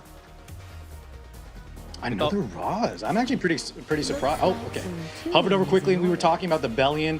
Very, very high lock for Guiwu. Exactly. So no surprises there. Yeah, Brilliant was the most guarded unit throughout the season for Guiwu. Let's bet on who's faster, Going for the safe pick with Bossarunka. Tanking down. This puts you in a weird spot, though. Now you're really, really weak to characters that are good against AoE characters like Bellion. I mean, at the top of the list, I'm already thinking about Lone Crescent Bellona, or mayhaps Monarch of the Sword Iceria. There's so many reactionary characters that's just going to punish a third pick Bellion like this. Let's see what she is cooking up. Lone Crescent Bellona would be a great one. And this is the hyper carry. I think that could, you know, take over if Notos indeed does get banned out. Now that she has evasion, especially, right? She does so much more for the team, much harder to get removed as long as Guiwu doesn't take some kind of hit chance character to deal with her. I mean, Guiwu already has 4 characters locked in. True to MagicQi's style, he's probably just going to be tea is getting cold. I'm just gonna ban last. No problem. I'll show you how I do things. Not only is he tanky, but being ramped up by a Bellion more and more damage over time. Yeah, and I think we'll see Last Rider Crow a lot, not just in this kind of format, but not in this match, but against characters like Freerun too, on that, you know, Monarch or Crown artifact. I think he'll be a big player in this current meta. You know, Guiwu is hovering Empyrean Ilanav, who's here to stop the Last Rider crowd, but I'm like 80-90% positive she's just gonna eat a quick post ban. Hear my voice. Ilanav blocked. I think so too. And then maybe Notos is the ban for the side of Guiwu. Seems like Notos doesn't have the damage. Yeah, he doesn't have the damage to take him out. Yeah, he doesn't have the damage to take him out, and, you know, if you get lucky versus Lone Crescent Bellona, you land a defense break from the boss, at the very least, you have a chance there. Oh, interesting. Does Actually ban goes the for the Notos, Bossarunka instead of the Ilanav. So we're going to be taking some big damage. You know, we lost that defense pen resistance for the Crow, but maybe his plan is to kind of just bust through and deal with it. Notos, post-banned, of course. As the commentators did mention that Guiwu might have been lacking a little damage to take him down before that big S3. So it was the correct choice. Which I think MagicQi had a pretty good idea. That's why he also brought Last Rider Crow for the AoE reset and also cooldowns. We'll explain all that as we get into round 1. Our second match of the day. See Venom Polyphus, MagicQi with the starting hand. Turn, no soul burn available, so you don't get the real mean Shepherd DN combo. But still going to hurt quite a lot regardless. Misses strip on the Empyrean Illinout. That's a little bit unfortunate. You better run far, far away. Unfortunate indeed, right? Because we don't proc that soul burn. Doesn't have that inherent strip available, so there won't be a seal applied there. Does land on the other 3 characters though. Yeah. 2 question marks. Passive sealed. But with the Ilinov S3 coming out, there is some cleanse available for the side of Guiwu. Yes, that's looking healthy. Yeah, one of the best things about that Ilinov. Full team cleanse. Walls up. Most definitely. Now the Bellion interaction, we were talking about Bellion on three here, and it's going to be kind of like it could be a detriment for the side of Guiwu. Yeah, he's sending it in that S3. Decent damage. He does proc though. That seal was cleansed from that Ilinov, and we are stacking. She is on the Veritas artifact, which will cleanse every 3 opponent turns. So here is Crow, just to provide some extra buffs. Didn't look really at the do any stacks damage. on the Biblis. You have those fragrance stacks, right, which add extra health, but also are going to do reflects. So this is going to be a nitty gritty down to the. We're just dragging each other down into the mud and just slapping each other. And that's sort of how we predicted these matches would go tonight.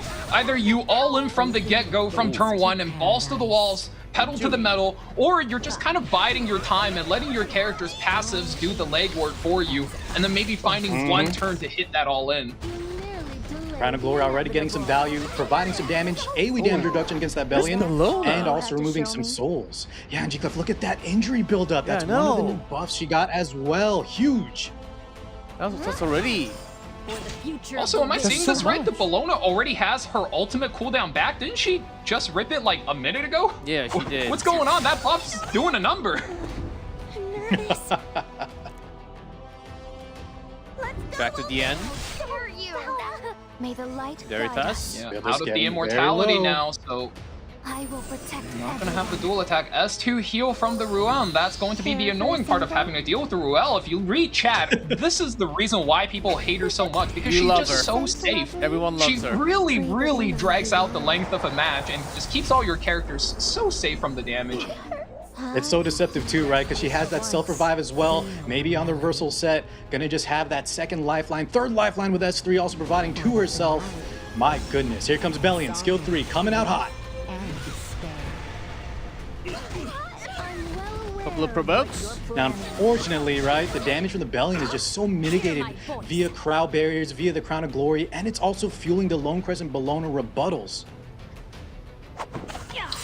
A little bit scary though, now your MLDN is completely in danger and the Sea Phantom is revealed, so need to make a little bit of a play, and Bellion is low enough for the Bellona. Finally, we're gonna drop another S3.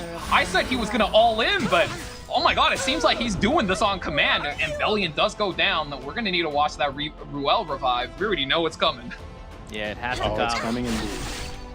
But Guiwu already taking a lot of hits on all of the characters with injury. Yeah, and even though he has those second lives, right, Ruel has another life she can revive as well. It's looking really bad for him. The tempo is fully on the side of MagicQi here. Every attack he does is just worse and worse as look how much damage the Lone Crescent Bellona is just pumping out right now. Give in to despair. And you know, I was a missed to mention here, but Last Rider Crow, even though he's getting most of his damage denied, he does put up the immunity buff.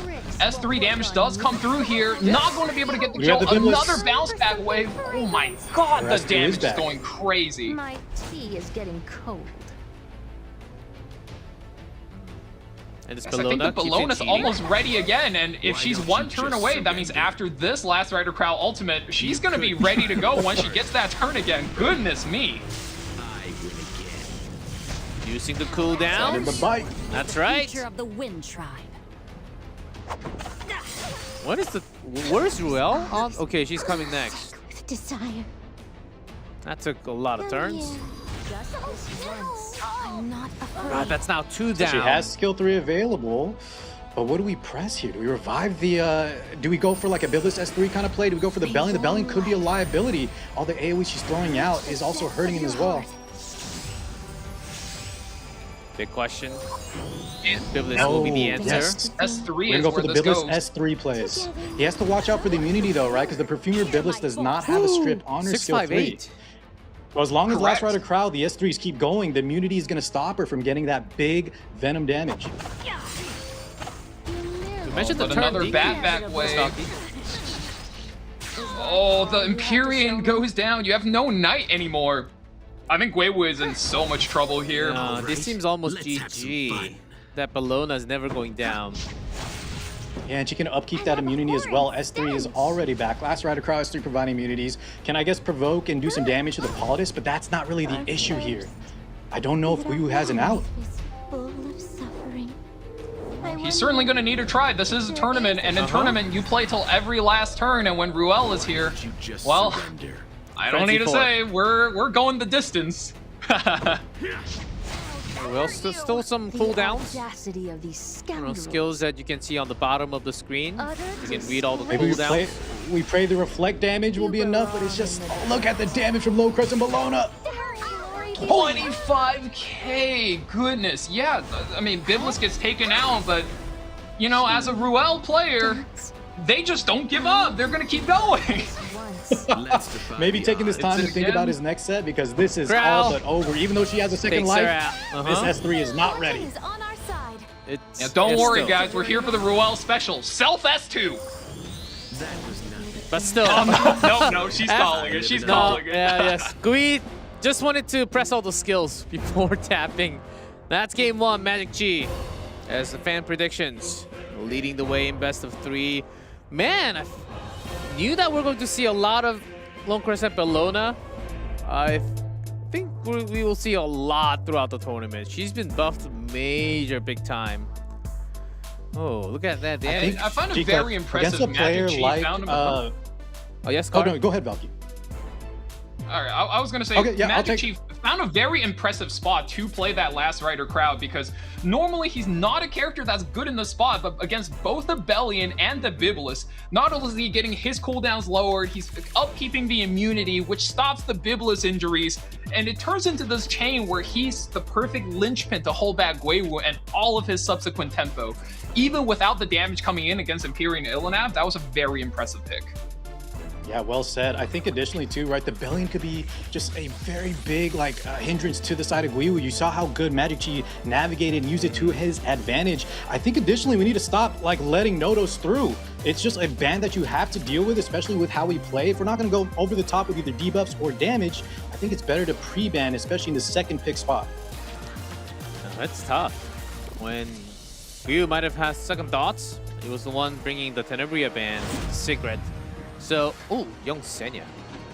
Luna, Briar Witch, and Isaria banned out. First pick, Frieren for Guiwu. Frieren, what a pivotal character. Just Very so good. strong One of the pickup best collab because, characters to date.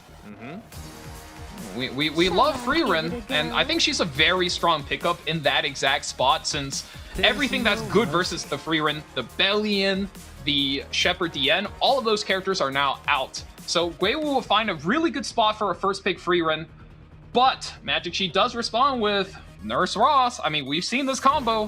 Very scary. Never underestimate these two characters. Yeah, not only they tanky, but they're going to cleave if you're not careful. So we probably needs to pick up the pace and try to take that initiative here, especially after that first pick Frieren. Yeah, no Bellion here, so Frieren first pick certainly really good. G-Rouse to counter with that big HP buff. MagicQi has that set up, so Guiwu responding. How are you going to make your comp? Interesting. Lomopera looking for some debuff, some bikes. And this is definitely a unit that has kind of fallen off quite a bit, right? How good she was in previous tournaments, especially in the E7 WC. Oh, Now Valky, you your don't see her favorite? nearly as- Hey, Valky. Hey, that's Yeah, all Valky, of our that's your favorite. favorite. Okay, that's That's all your of our That's your favorite. favorite, Val. G-Cliff has no, spoken. not the maid Arrowell. Oh, Now, is Renox man. still available here? think we could see some Renock, potential. Look I at that mean, tank down yeah, though with the she main sure Chloe and is. that ROL. Oh wow. Green Thief's gotta be Renock. Oh, he's cooking. If he picks this Operator He's Cigarette, looking. which is here to counterplay the arrow wall and the barrier, he's absolutely cooking. Hey Valky, what are the changes to Arrow real quick? She was just changed, just buffed within the last update. I think she got buffed to just be able to not only provide a heftier mitigation, she shields everybody, and I think on top of that, right now the primary build is to play her with Hillax lands and against single target. You're just stealing a lot of combat readiness, and I mean, her ultimate is a stun, right? So if you ever steal a turn versus somebody playing cleave or aggro against you, bye-bye, you can just rob one of their main carries of their turn. Ahmed gets locked in as the default opener for Chi, so he's looking to go all in, and it's going to be Ahmed and Operator Sigrid. That is a really strong combo. Against the barriers also. Wow. Opsig, very strong character against the barrier especially. So yeah, now MagicQi is kind of in that driver's position where he has the initiative, and Guiwu's actually backing down a bit with that Mei Chloe Arwell on 2 and 3. He's kind of like the second turn player in the scenario, looking at Setsuka, who's going to provide, you know, kind of that anchor spot, lots of evasion. Oh, maybe hovering over a Celine instead. Seems like That's a good something pick. we haven't seen in quite a while I'm personally either. not a big fan of Green Celine Really? Against Ahmed. Oh, Spirit Eye Celine. Because what about this Ahmed's, Celine?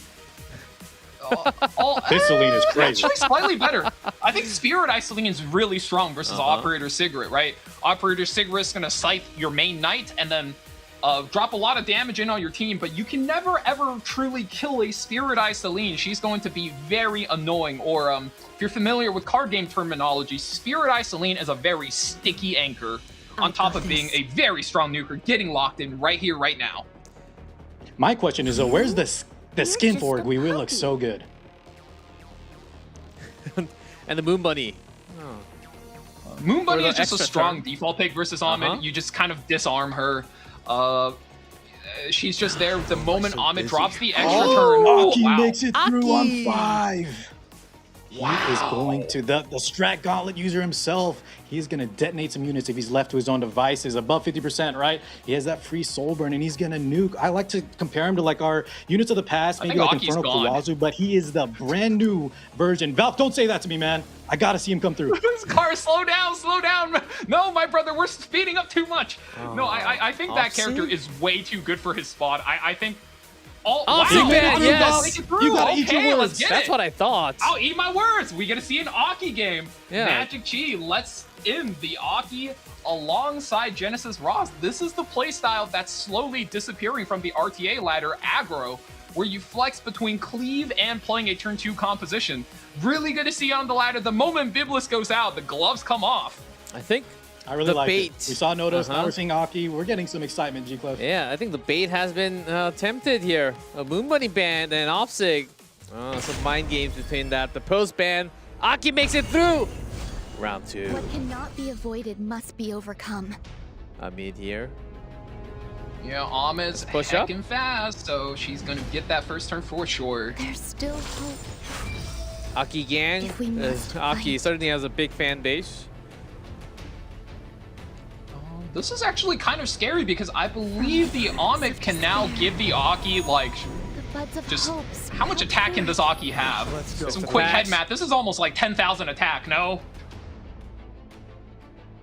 Yeah, this Aki from the HP, it's gotta be all stats for the damage. Let's step it up. Here we go. All right. The flame, the fire. We're ripping the first soul burn. Let me roast Goodbye for look at the carryover damage on this arrow. Oh, Wow, yeah. she's almost dead. Wait, who was there? Yeah. Was anyone Defensive there? Magic. So that defensive magic, right, G-Clef, for the newer players, it does block damage if you have souls available. However, the burn detonate that comes after from Aki kind of nullifies and goes straight through. Look at the damage coming on top. Hourwell, 1 life left, and another unit goes down. 2v4 situation for Guiwu. Oh man, and Holy sacrifice. Oh, holy sacrifice. so busy. One We're not more done burn yet, for the though. Aki. Does he got it? Then there's Maid this, Chloe. This is looking very hairy. A little bit of a punch. This? That's what I do. And you know, this is what we were talking about earlier. Airwall gets to steal a turn versus aggro here, but I mean, it doesn't really matter. You don't get a good turn to steal from, and holy moly. MagicQi's gear is so good, man. That was not even a fast offbeat. That was just high attack. That's the normal build if you're not super fast. Is it time? Uh-oh. Oh man, and here comes the superhumanized Genesis Ross. You're about to find out why. Oh Look man. at the risk could be coming through. You had your chance to. All right, S3 Soulburn first. We're dropping a like little bit of chip flattening. damage on this maid. Yeah, extra turn now has This is S3 my available, and we're ripping it. Do we have to say goodbye? Is it Oh, time? it's not looking good, I'll tell you what. And she's that's gone. the team. 30,000 damage. MagicQi 2-0 win I guess for the what winner. He moves up instantly with that Aki. G Ross. No questions. Wow, very strong with style. I love the Aki pick. Yeah, I think dominant play from MagicQi. If I have to like metagame it a little bit, I think this is just a bad match for Guiwu. The way he plays, right, and how he's kind of more sticking to the sort of turn 2 style. I feel like MagicQi is just so well versed in that, and can also come over the top and take that first turn initiative. I think MagicQi's looking so good right now. Exactly, Car. If he tries to play turn 2 against Chi, he will get out tanked, like we saw in game 1. And if he tries anything that's vulnerable to any amount of cleaver aggro, well, this is going to happen. And try as he might, he's got one of the strongest tanks right now in the game, as well as 2 revivers in May Chloe, as well as Spirit Eye Celine. But to a good player, they're just going to find ways to blow your characters up. And that's exactly how that went. Yeah, I'm pretty sure there's a guy that starts with V who loves May Chloe. He's crying inside right now. I think I know him too, G-Cliff. Yes. I'm familiar with that guy. I'm glad really? he is crying on the inside. He's right I here. hope that guy stays sad. Oh, caught, man. I'm Caught. Got him. 100% caught. Well, that's the thing. Even if you want to tank down super hard, well, you have to take the damage and survive. That's the thing right now in this meta. If you have so much speed, so much damage, well, maybe you can actually break those walls, speed it through, and just win. Those are 2 matches. We have a lot of matches to go through. So before we go to the remaining matches of match 1, we will take a short break. Once we come back, more matches of Group A. Over here. Can't be helped. I'll wrap things up momentarily. Become like the autumn leaves and scatter upon the ground.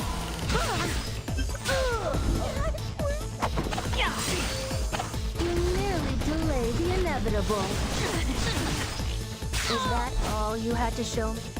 Utter disgrace. You belong in the dirt. How dare glory be with us? That was nothing. Let's step it up a notch, Vortex. Just enough to incinerate them. Let me roast you up. Let's see if you leave any ashes. What a pain. This is my mission. And your fate.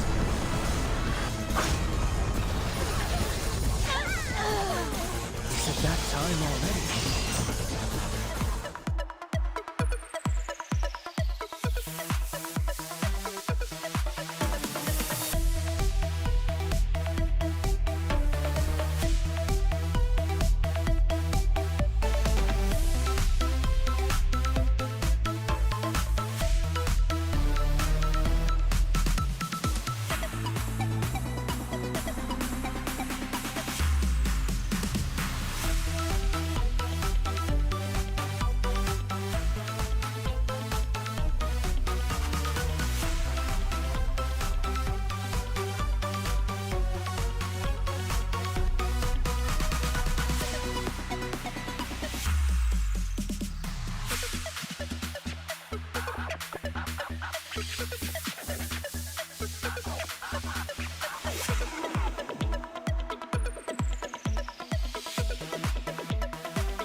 It descended from the darkness in a world where the goddess's authority had already tarnished. And thus from the abyss shall a new vitality stir.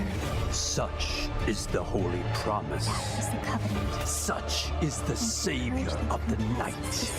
It is the name of all miracles and power. Executors, disciples of Nidrasil, welcome your new salvation.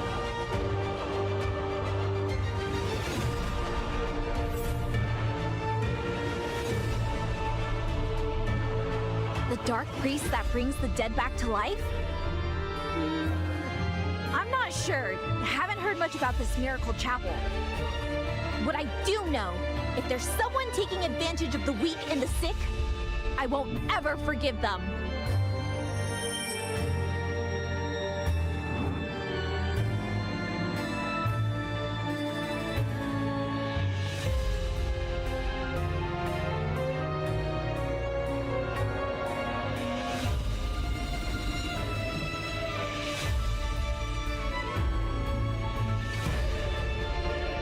At the end of this road, do not fear.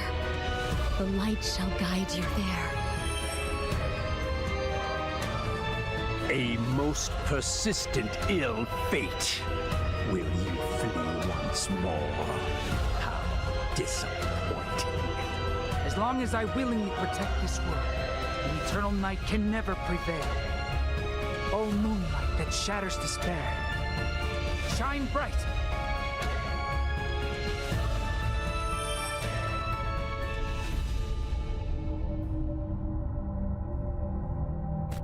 I am an executor of the Black Grail.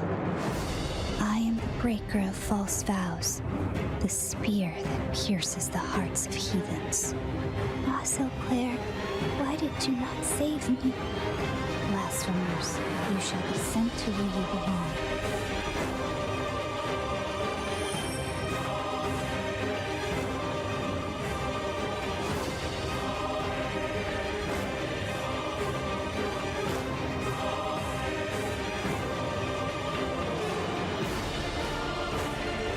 As it should be.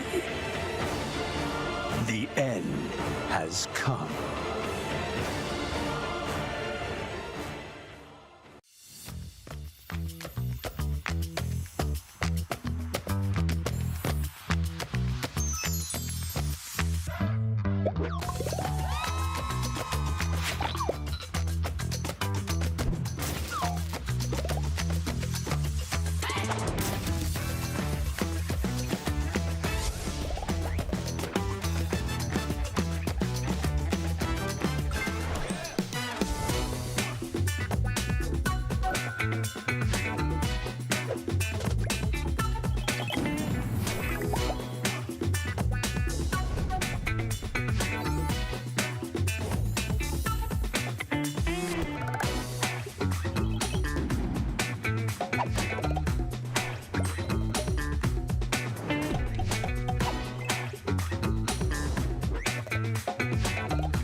Welcome back, everyone. Still with Group A, but about to get match 3 underway. So we had a couple of matches and some really fast games, some a little slower, but so far liking the speed. Even with Ruel, even with Maid, sometimes they don't last forever. And the meta is certainly shifting compared to a few weeks ago and a month ago, with Notos, one out on the field, one post-banned, some really strong heroes, newest heroes popping out. I like these changes, and I think we're all getting the feel that certainly we're having the meta shifting a little bit away from just safe and secure. So, Valky, a question here. What were you saying about the turn 2 tank down? Do you think it's still working in the tournament so far in this group? I think turn 2 tank down is definitely working. But one thing about Lunatic that you do have to keep in mind is the moment Ruel and Biblis are both out of the game, I think everybody kind of goes, oh my god, mom's not home, we can raid the cookie jar. And everybody starts picking all of these high damage, high speed compositions.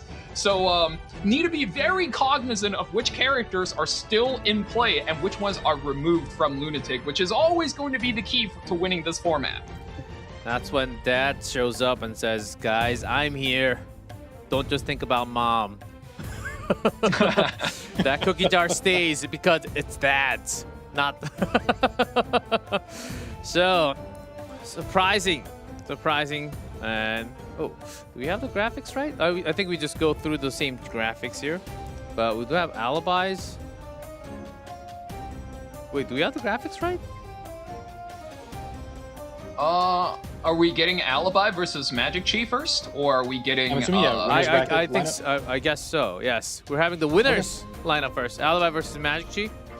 So that's why we have it. And I think I kind of hinted at this earlier. I feel like MagicQi is looking much stronger. Alibi had a few shaky starts. He did win 2-1, but you know the way he drafted the Notos, the reliance on bystander Huayoung, to me shows a little bit of unsureness in the draft. And MagicQi is just dominant all the way through.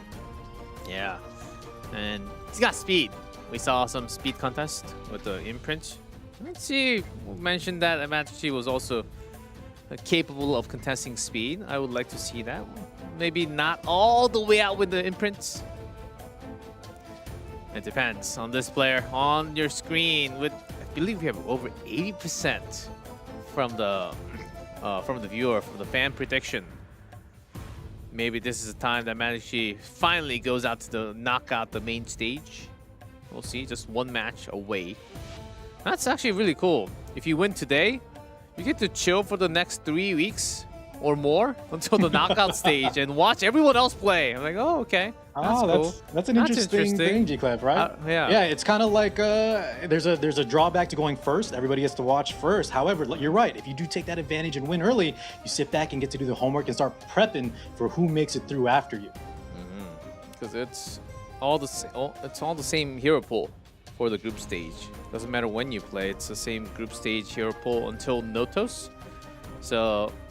Even later on when Salome is going to be available, she won't be available in the group stage. So just letting you guys know, we'll say that again when she's available in game. When you can copy stuff, I don't know how that's going to work in game. I'm very excited. It's going to be insane. Yeah, things might get a little crazy, guys. I think so. That's when we go to knockout. That's another thing to be hyped about, but that's already a month. That's still a month away. Ooh, time. Interesting. Oh, 2-0. Yeah, in season, I think MagicQi just has a really good matchup versus speed players because I don't know how well known of a fact this is. MagicQi, I think, is like top 5 or at the very least, top 10 fastest players on global. That man is very fast. So if you want to cleave him, not only do you have to race one of the fastest players in the game, but also you have to play up against some of the highest HP gear, as well as one of the most developed minds behind the game. Interesting. As MagicQi can also seems a lot more flexible compared to what Alibi was able to do. Okay, here's some bans. Finally, Notos Lady Upscales in that prevent section split between the two. We're going to normal. MagicQi knows what's up, G-Clap. Don't play with fire, guys. Why would you even test in a tournament, leaving up a god?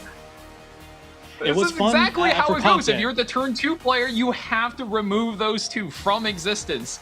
But Lady of the Scales double ban on both sides. That actually means both players are going to want to somehow fight for turn control. They're both relying on CR push. Alibi looks like he might be playing that Veritas artifact on Biblis, and MagicQi, I mean, if he does in fact lock in this Nurse Yolha, is going to be boosting one of his characters by 50%. And for new players at home, really look into the combat readiness mechanic. That is one of the most important ways to like steal turns away from your opponent, and one of the most fundamental skills in playing EpicSeven PvP.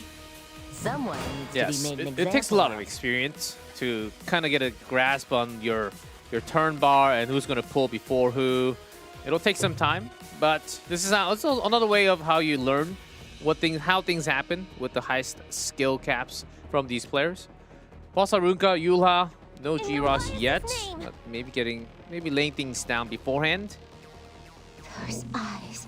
See Phantom Politis, the end, stealed away by Alibi. I think this man's definitely done his research. If you watched Game 1 of MagicQi last set, he looks so dominant on that character. So not only are you stealing away from him in turn 1, you're also denying it in the Lunatic format for turn 2. I think that's an excellent play from Alibi. Big fan of that move.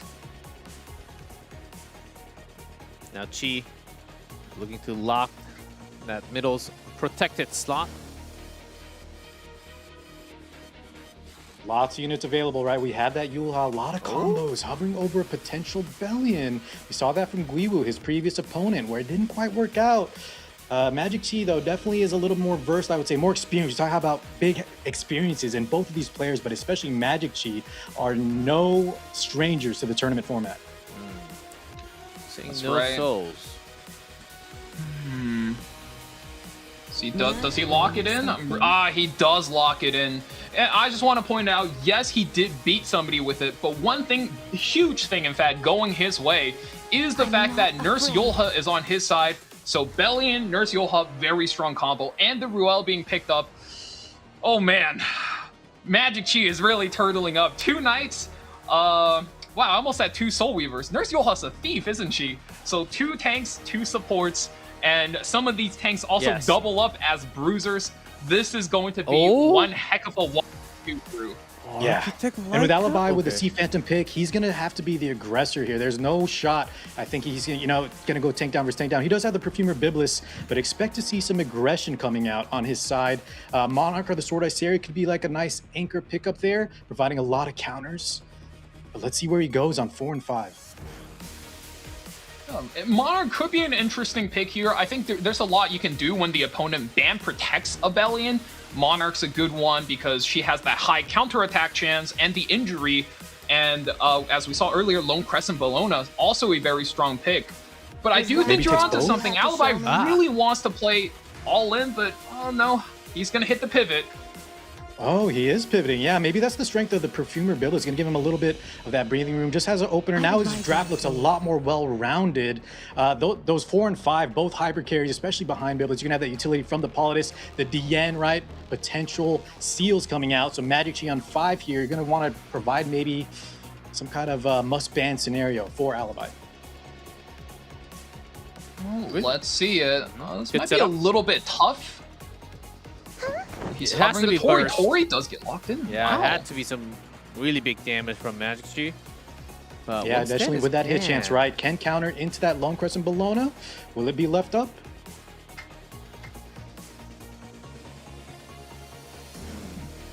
Bans here are going to be very interesting. I mean, 2 threats for Alibi that could both solo the entire team.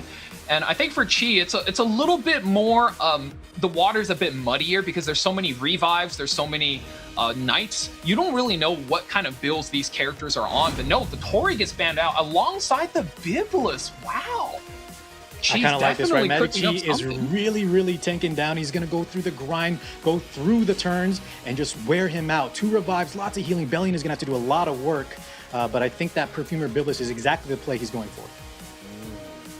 Knew that Tori, the burst damage was going to be banned out. A good read from both players. The impact that Biblis has in game, especially in a longer game, it's a little too much sometimes. Here's game 1. The winners of Group A. Yet our last. And no contest here with the speed. That I'd only dreamt of. The Phantom Dance from Alibi. It was Secret Art Storm Sword, so she will push up that artifact, right? When a non-attack skill is used, she gets the push up. And here we go, Superhuman onto the Bellion, most likely, like Valky outlined. Gonna give her a lot more health, speed, and look at that. Look, it's gonna be some damage coming through. 61,000. It's gonna be the game plan. We need to brute force this. Keep in mind, Bellion is on terrible matchup versus both the Monarch of the Sword as well as the Bellona. So going to be eating a lot of damage, and you're going to need, and I emphasize this, fellas, you're going to need to be able to punch through before Alibi starts ramping up those injuries and the long-term damage from his characters. Yen is going to be chomping down on the team. 4 Seals goes across. A little bit of a counter, and look how much damage that is. Bad back immediately coming through. Trading both And sides that's why the already. This Perfumer is a Biblis had to massive go. Because if she was left here, there would just be not enough room. The billion into Lone Crescent Bellona into this ice area is not going to be enough. But with this, you know, kind of game plan going forward, you see it already in motion. The damage is done. Let this body crumble. Fracture. Here is I am the blade that the beautiful animation. Restore the ice area. Good damage. Not quite enough to finish anyone yet. Both sides bleeding hard. You do clean up at the end, but oh no, the counterattack comes through, and don't want to see that. Another counterattack on the belly, and that could be big. This Lone Crescent Bellona, though, is doing so much damage. Well, already on second life. We're moving fast. I was thinking that too, G-Glef, with how much tankiness revival this match is moving quick. Yes, the damage is stacking hard. Lone Crescent Bellona just hits way too hard, even with the superhumanized belly, and I think it puts your units on such a tight timer.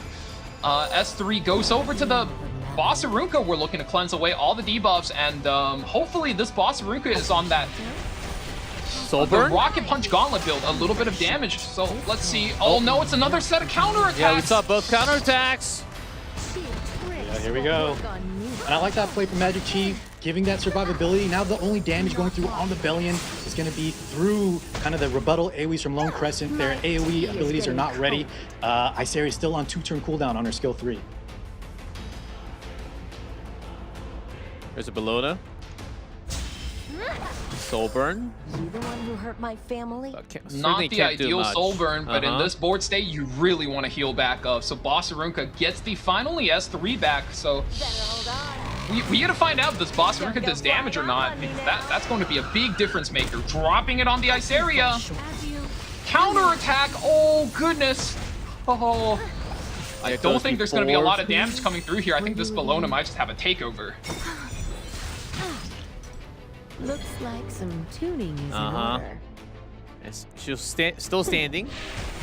Real Yeah, but he's S2 is also damage available. here. The rebuttals coming through, plus the counterattack. That is so bad for MagicQi. Uh-oh. Into the S2.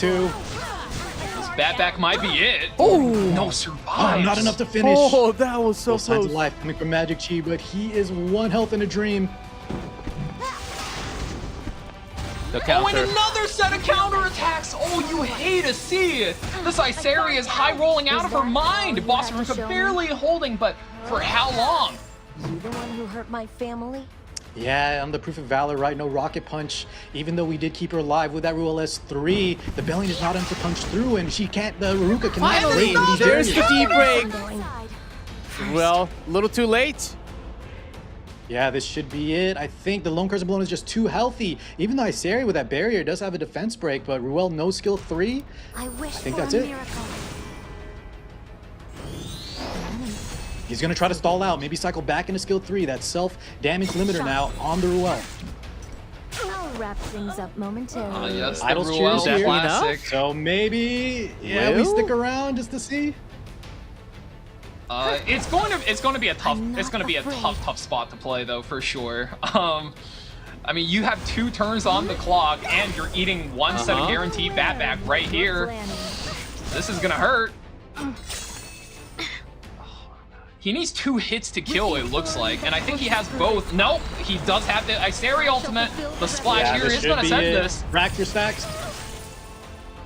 Extra pop, 11,000, and that is 1 win for Alibi.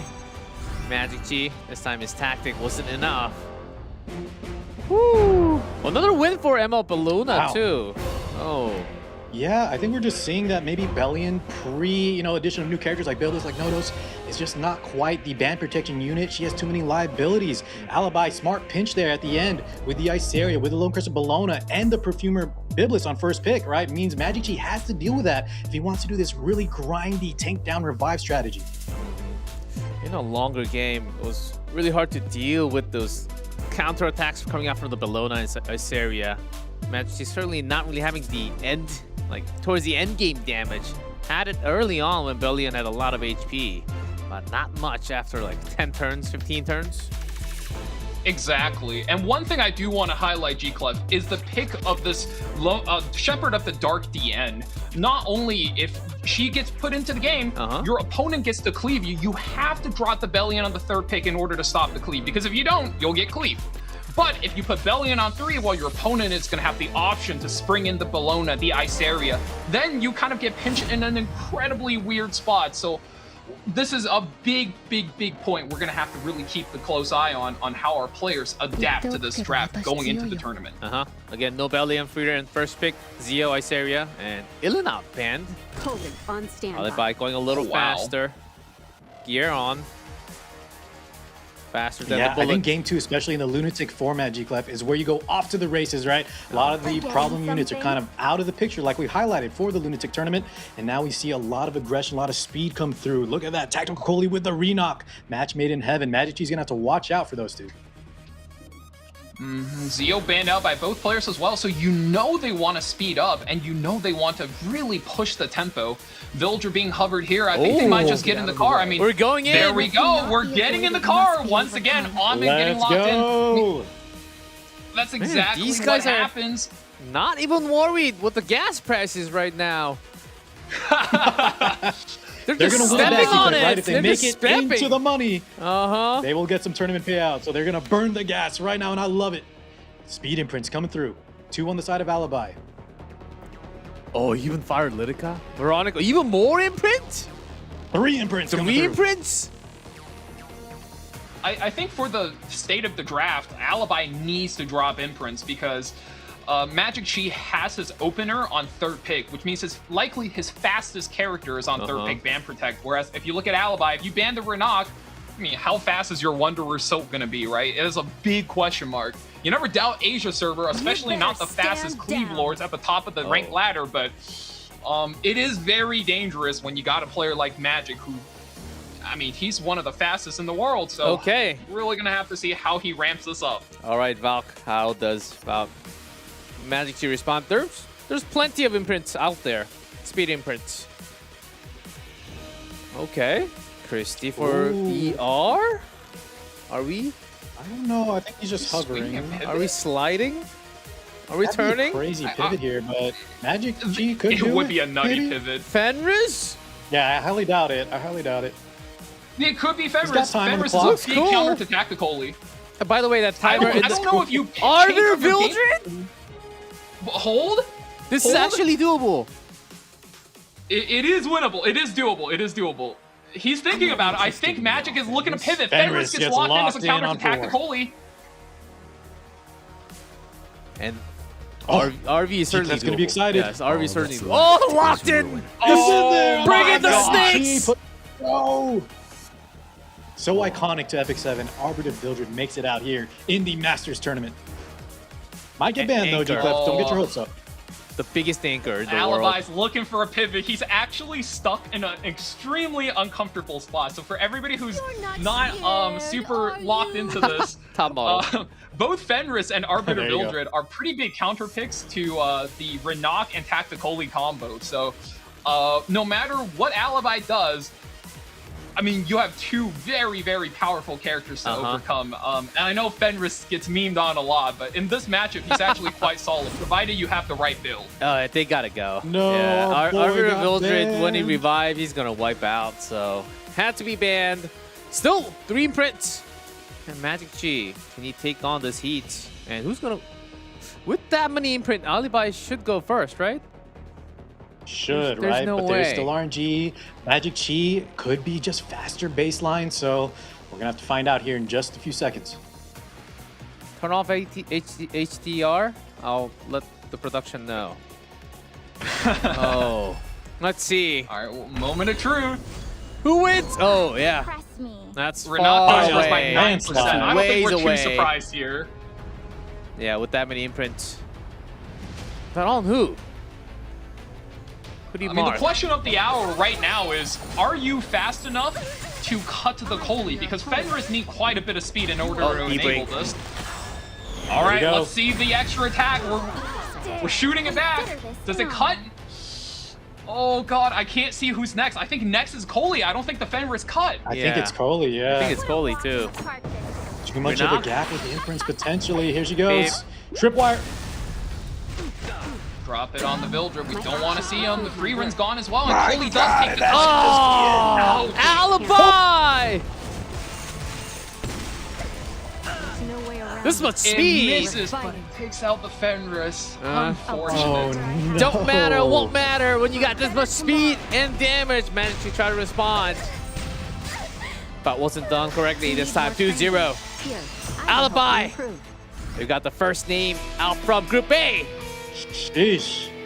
Well, I think it's my turn to eat my words. Alibi just came over the top of MagicQi. You saw the game plan with those last 2 picks, but the amount of speed imprints, just Renok taking a turn almost alone, was enough to seal the deal. So well played to Alibi in that winner side bracket. Hey, MagicQi's not gone. He's dropping down to the lowers. So he still has a chance. Right. But that, fair enough. Like, I was Alibi really taking it gassing here up is this smooth Fenris pick. sailing. Oh, that's Valky? No, I think Valky, we saw there was a chance, right? But yeah, like you mentioned, There was with a the chance, cut, but it just wasn't there. it's a pretty big arms race because both characters, I think, have a push margin of like about 15-20%-ish, right? So you really need to be outspeeding the Coley. If your Fenris is a little bit slow on the speed, that'll just happen. If your opponent is like over-tuned, they're really fast on the Coley, the Fenris is gonna have a very tough time. So it is a bit of a cheesy pick there. MagicQi tried to get Nerdy on it and wasn't enough. Nerdy was not good enough to win versus one of the best in the world. Oh, yes. No shame there. Oh, that was his first match loss, so there's still a chance for the lowers. I think MagicQi was still thinking, because there were certainly other options, right? There are some other anchors out there, like MagicQi himself could have picked, and I'm sure that's all geared. Some other anchors also available in game that can take out some of those speeders. That's what they're made for, but not really being pulled this time was Fenris. The uncommon hero, I would certainly say. Holy! Man, she brings a lot of ice. Yeah, so tactical, so cool. Look how effective she is. Now that she is available in the tournament, players are making great use of her. Yeah, on top of that, she got imprint. I was really surprised. She does too much, man. Oh, yes. She does too much. Self-bridge. Another 2-0 here in Group A. But you can see we're going down to the lowers now. Alibi escapes his way out of here. 2-1, 2-0. Going into the knockout stage next month. We'll see him over there. Now, time to find out. No players knocked out yet, but from now on, from match 4, we'll have one being knocked at a time. Jimbo or Guiwu. The winner of that will be fighting against MagicQi to decide the second winner out of Group A. So as soon as the match is ready, we will go through the losers. But MagicQi losing 0-2. Car, do you think that was a little bit of a surprising result, or? Most definitely. I'm very impressed with Alibi. I thought he was looking a little shakier and MagicQi just looked good, but that could have just been a matchup dependent, scenario against Guiwu. Now in this scenario though, G-Clef, I want to see if Jimbo can take over Guiwu, and that would give us an exciting match 5 because MagicQi has not gone to play him yet. Oh yes, not yet, as they're on the other side. We might have a rematch as well if Guiwu is able to beat Jimbo. Maybe that gives an advantage to MagicQi because he's beaten him again. Relative record on the bottom here. This matchup is 1-1. Not too many games. Jimbo. The play style of Jimbo had back and forth. Some lady of skill, some free run, some speed. Mostly speed actually. Other than the games that he lost against Alibi, one game, the 2 games. Brought in a lot of imprints. He did perform better than MagicQi, right? Took one off of Alibi there, so good job, Jimbo. But can he survive? Oh man, and I'm sensing a little bit of contested picks here. I feel like both players are probably gunning for that Nurse Yolha, so whoever gets first pick, I think is going to have a pretty handy advantage in this exact matchup. So that's what I'm keeping my eye on coming into this set. lots of games, as we'll see them quickly again as we get things prepped. But as soon as we saw those Notos, Lady of Scale, Harseti band, those are, I would say, the most common, most casual, the most common bands, even from the pro players here. But when we get down to those, we go to real standard. Biblis, MLTN, Bossa Runka, Yulha. I hope we see a lot more of those standard bands, because that really shows the characters of the players out. Since we only have still 2 bands from each players, there's a whole lot of option with this many new heroes kicking in.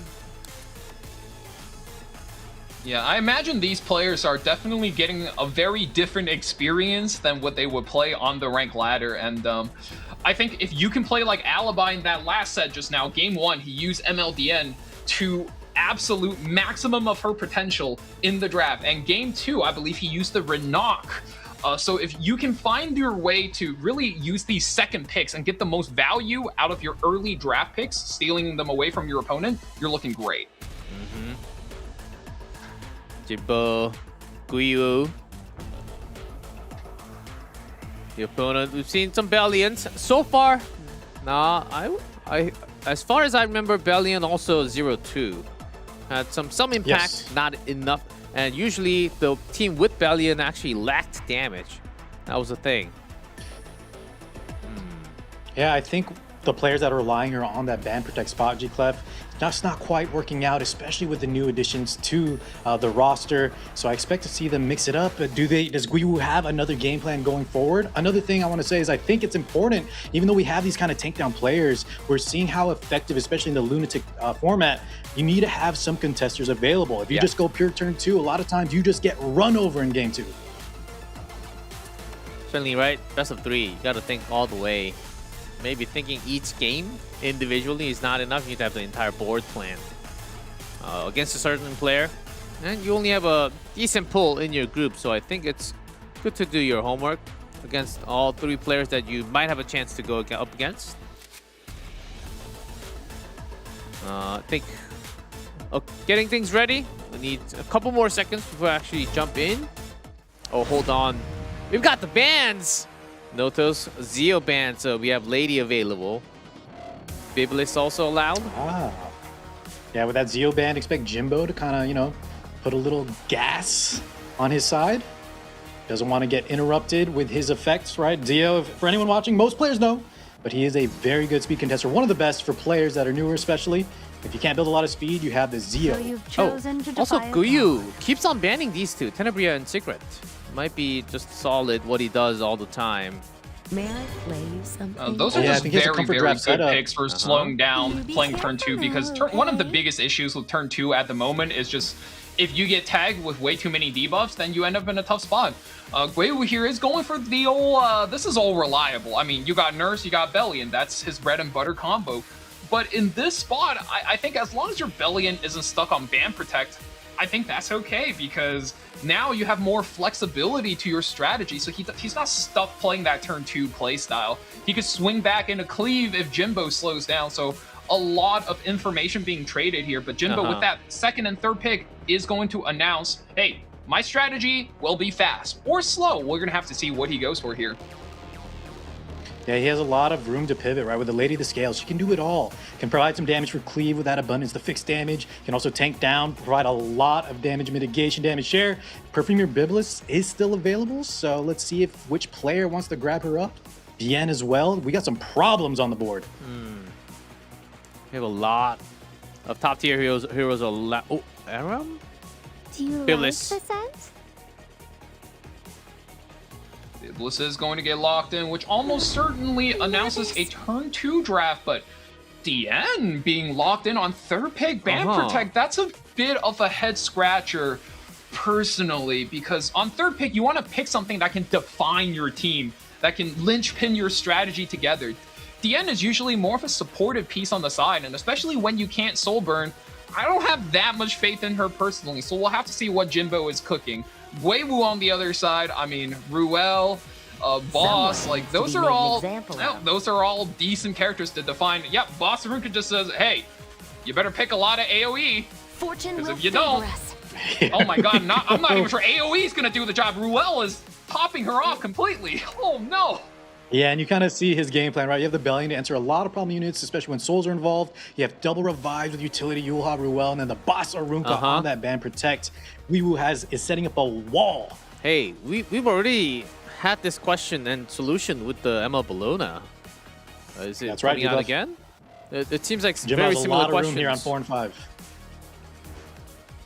But We'll Jimbo... have to see. I think that match was solved by banning away the Boss Arunka, but this time Boss Arunka is on third pick ban protect, which is a lot more secure of a position.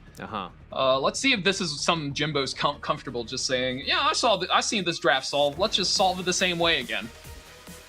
With Lady and Perfumer Biblis, though, I think the game plan could still definitely work. Instead, though, opting for Freerin on 4, showing more aggression and damage coming through.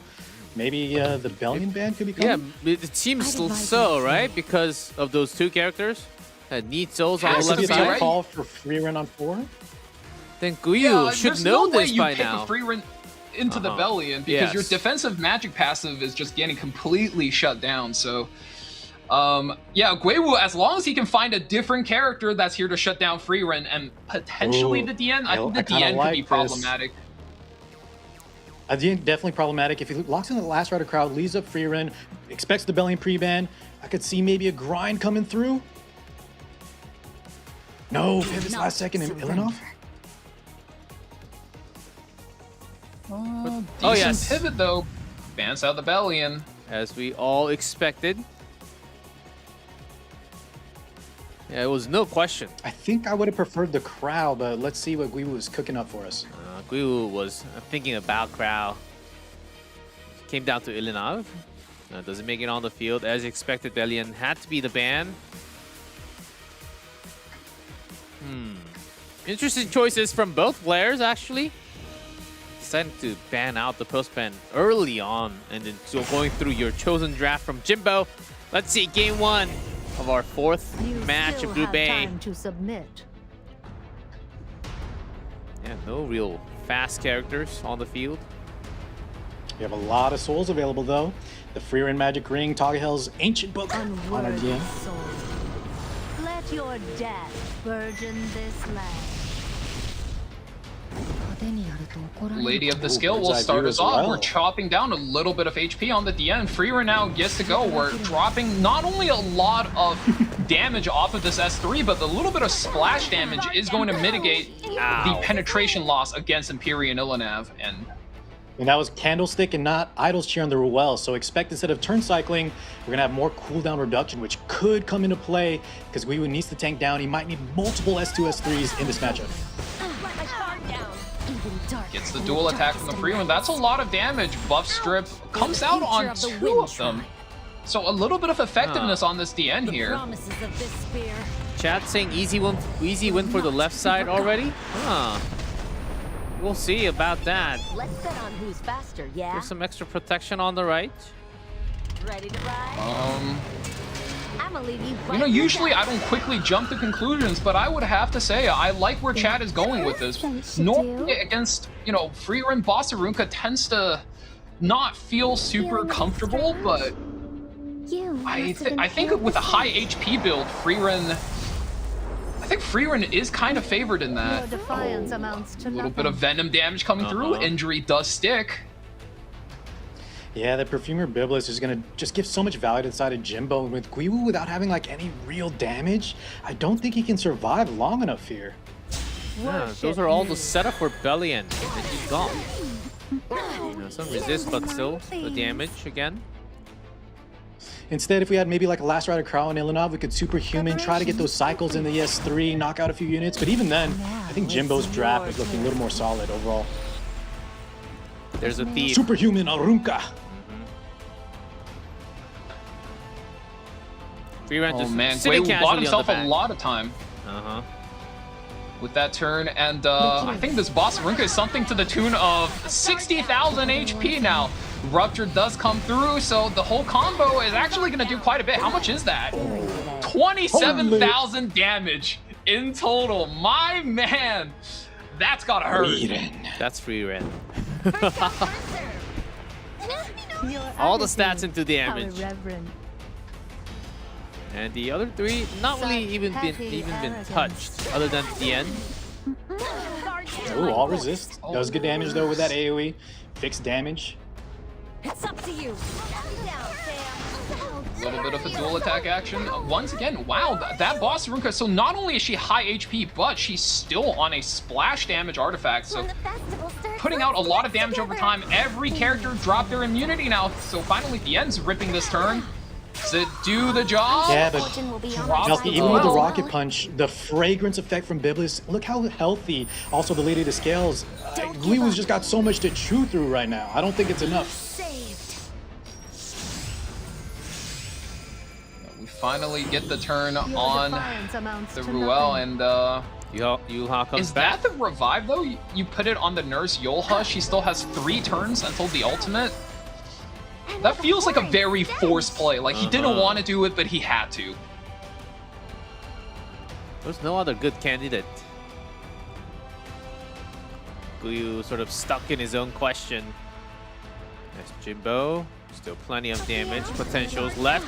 Decreased defense break onto the. Shall I give it a go?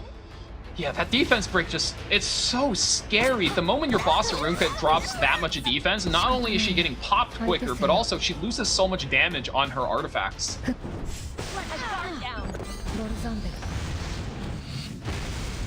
It's free round again. There we go. Candlestick did proc though. 2 turns on the S3 on Ruel. Will it be enough or too little too late? Free Ren is just going in right now. And GG called. Jimbo takes the first game. That was a very well done win. Normally Ruel can stall out a game very, very well, but when he did get that free run into the draft, I think Guiwu really needed to think about, okay, you know, we do have a Bellion, but he picked free run into the Bellion. Maybe he's gonna ban the Bellion. And if I have to fight against the free run, maybe the Ruel of Light is not enough sustain because she's only good at reviving 1 character at a time. I mean, if he high rolled Candlestick, I suppose anything is possible. But in a game where luck goes average, I think there's no way a Ruel can out-sustain against a free run. I think with all due respect to Mr. Guiwu, like we said at the start of the stream, all the players here are top of the top. They are one of the best in EpicSeven, but I think he's just playing an outdated style. This kind of style he's doing, Biblis against Biblis, especially with our Bellion, we don't have another damage dealer if it gets banned out. And even when Bellion is left to her own devices, we see time and time again that it's just not enough to chew through your opponent's lineup. And one thing I want to point out, I didn't quite catch this. I was wondering if either one of you fellows got this, but what artifact was that boss Arunka on? Because she was 30,000 HP and her splash damage hurt, which informs me this has to be a 3F or Glorious Throne build. It's not your run-of-the-mill high defense Rocket Punch Gauntlet or MOAS build. That was a really interesting boss Arunka to see. It didn't catch it. I saw Yulha and Ilinov, but not Arunka actually. Did any of you guys catch that? Chat? Let us know. Moas probably? Oh, okay. Ice DN, ML Bellona banned from Jimbo. Oh, already on to the next page. ML Politis and Iseria banned out. No mercy. Here comes G-Rouse. Ah, yes. I mean, that makes perfect sense, right? You ban out the end, ban out Bellona. That is everything right now. That is good versus Genesis Ross. Genesis Ross is himmy right now. There is no way to stop him. Oh, yes. Yeah, especially in especially in the Lunatic round 2. My God, the Roz coming through is going to be tough. But yeah, Guiwu G-Clef kind of gave up first pick. You know, he did lose, so he could have had it here. Moving on, let's see if he has a game plan moving forward. Going to have, you know, 2 options to go through. For which Politis ban just tell us that Guiwu might race himself, or he Lone Wolf Barrett quite a bit. Oh, does he want to go fast himself? Locked. Let me hear you Maid Chloe. Valky's favorite character makes it through. Maid Chloe on 2. It's not the first time for Guiwu. It's the second time already. Yeah, she hasn't been too effective either, right? Guiwu really likes these sort of revival characters, but he's just getting out-tempoed at every corner. I mean, getting out-tempoed is a very big problem, but there's no worry about being out-tempoed when you're playing MLPayra, except, I guess, if you get fully cleaved. That could be very dangerous, yeah, and Jimbo. oh man, you're so right, Car. Guys, we've he seen just these keeps getting two. out-tempoed. Yeah, that's the problem. If he doesn't bring out some contest here, we've seen the Tactical Holy plus the Renock just run through in the round 2 of these lunatic tournaments. Guiwu has to make an adaptation here. If he kind of just sits there and takes it, I don't think it's not going to be a good time. I mean, there's a lot of way to try to contest the Tactical. You got Fenris, Lionheart, Sirmia, a lot of different techs you can flex for, but none of them are that reliable, especially if the Tactical is very fast. Harsetti was allowed. How did she make it through? We forgot Well, about that's definitely something good for Guiwu here. And should we explain G-Clef? Like the Zio, most people know, but Harsetti, kind of like a speed equalizer. So it's going to be a very effective tool for Guiwu, and especially slower players, to kind of even the playing field. Okay, we have Brain. Man. Someone forgot about Harsetti. Oh, we have I mean, so many normally top that's tiers one of now. those characters where on the rank ladder you just go, they're not gonna pick it. She's not in a good spot right now, but this is an absolutely incredible spot for the Harsetti. And not only that, you pick it with the afternoon soak Flan. There are so many ways to just set up high damage with this Harsetti. Set up dual attack synergies off rip on that first turn. There's a lot of ways to actually play her if your opponent is in fact leaning into the speed strategy. And Jimbo actually being caught on the back foot here a little bit. He needs a perfect 4-5 to get him out of this pinch. Now there's that I vow Harsetti. my life to you. Can't just speed out this one out. Jimbo. Dragon Bride Senya. Some extra shield to target Solitaria to handle the flan.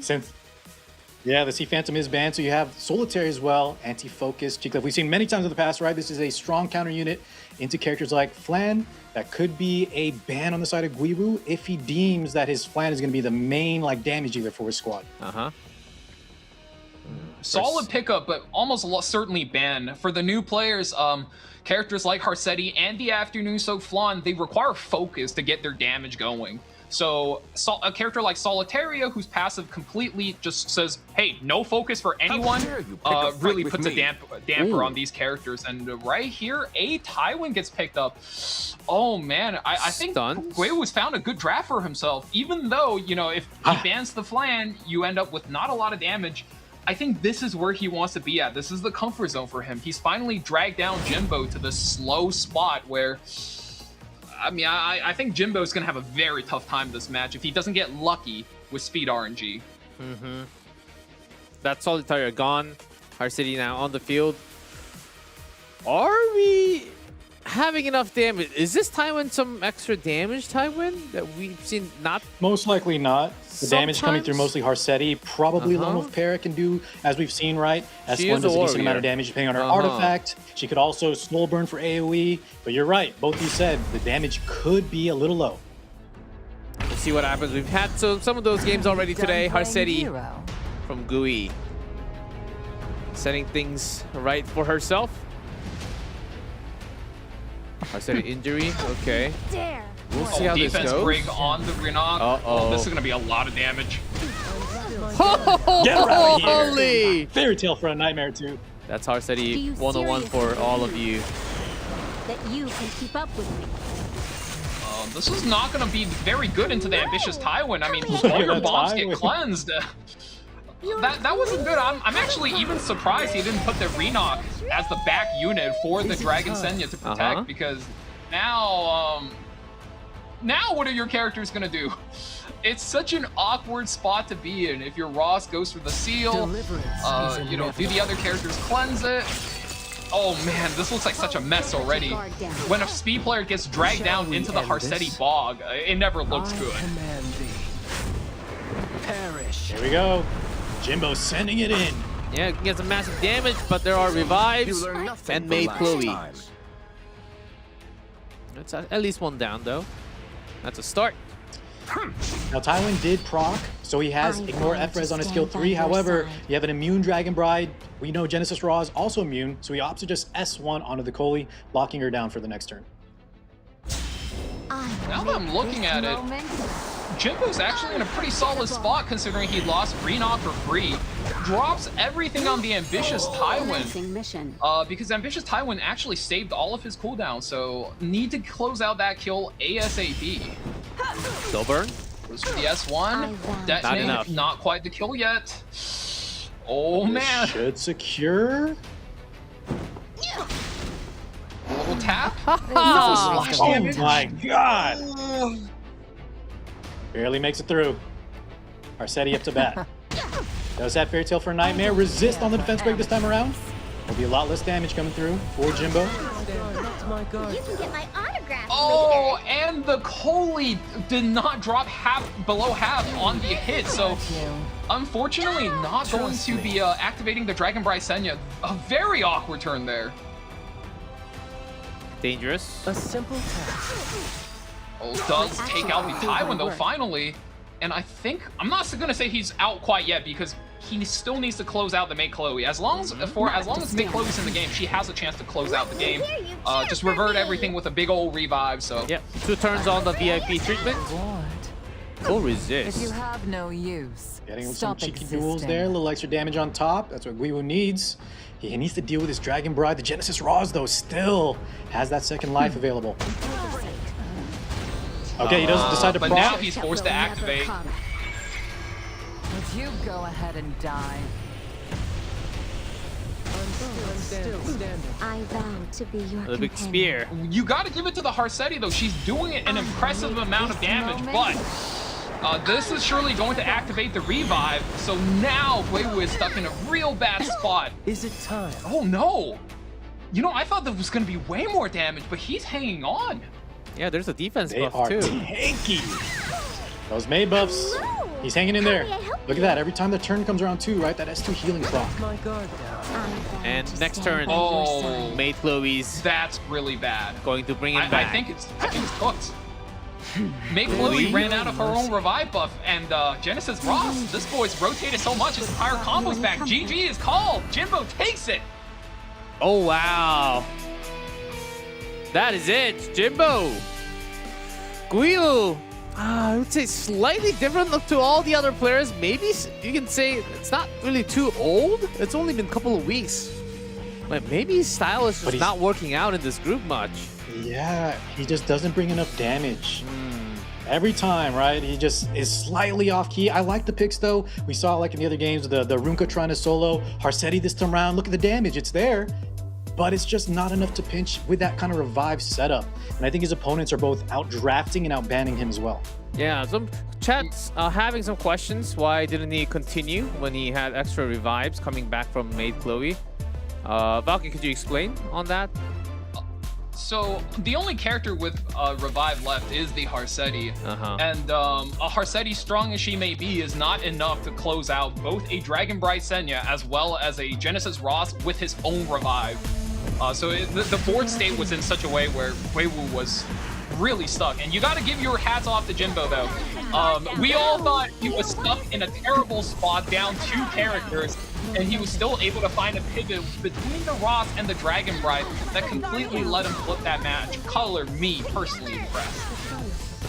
Yeah, I think the Dragon Bride Senya, right? Something we don't see nearly as often as we used to was a great pickup. Providing that mitigation, making it awkward for Guiwu to kind of navigate the field, and providing that much needed damage, especially taking out that Tywin early while she still had immunity, while Genesis Ross was still immune as well.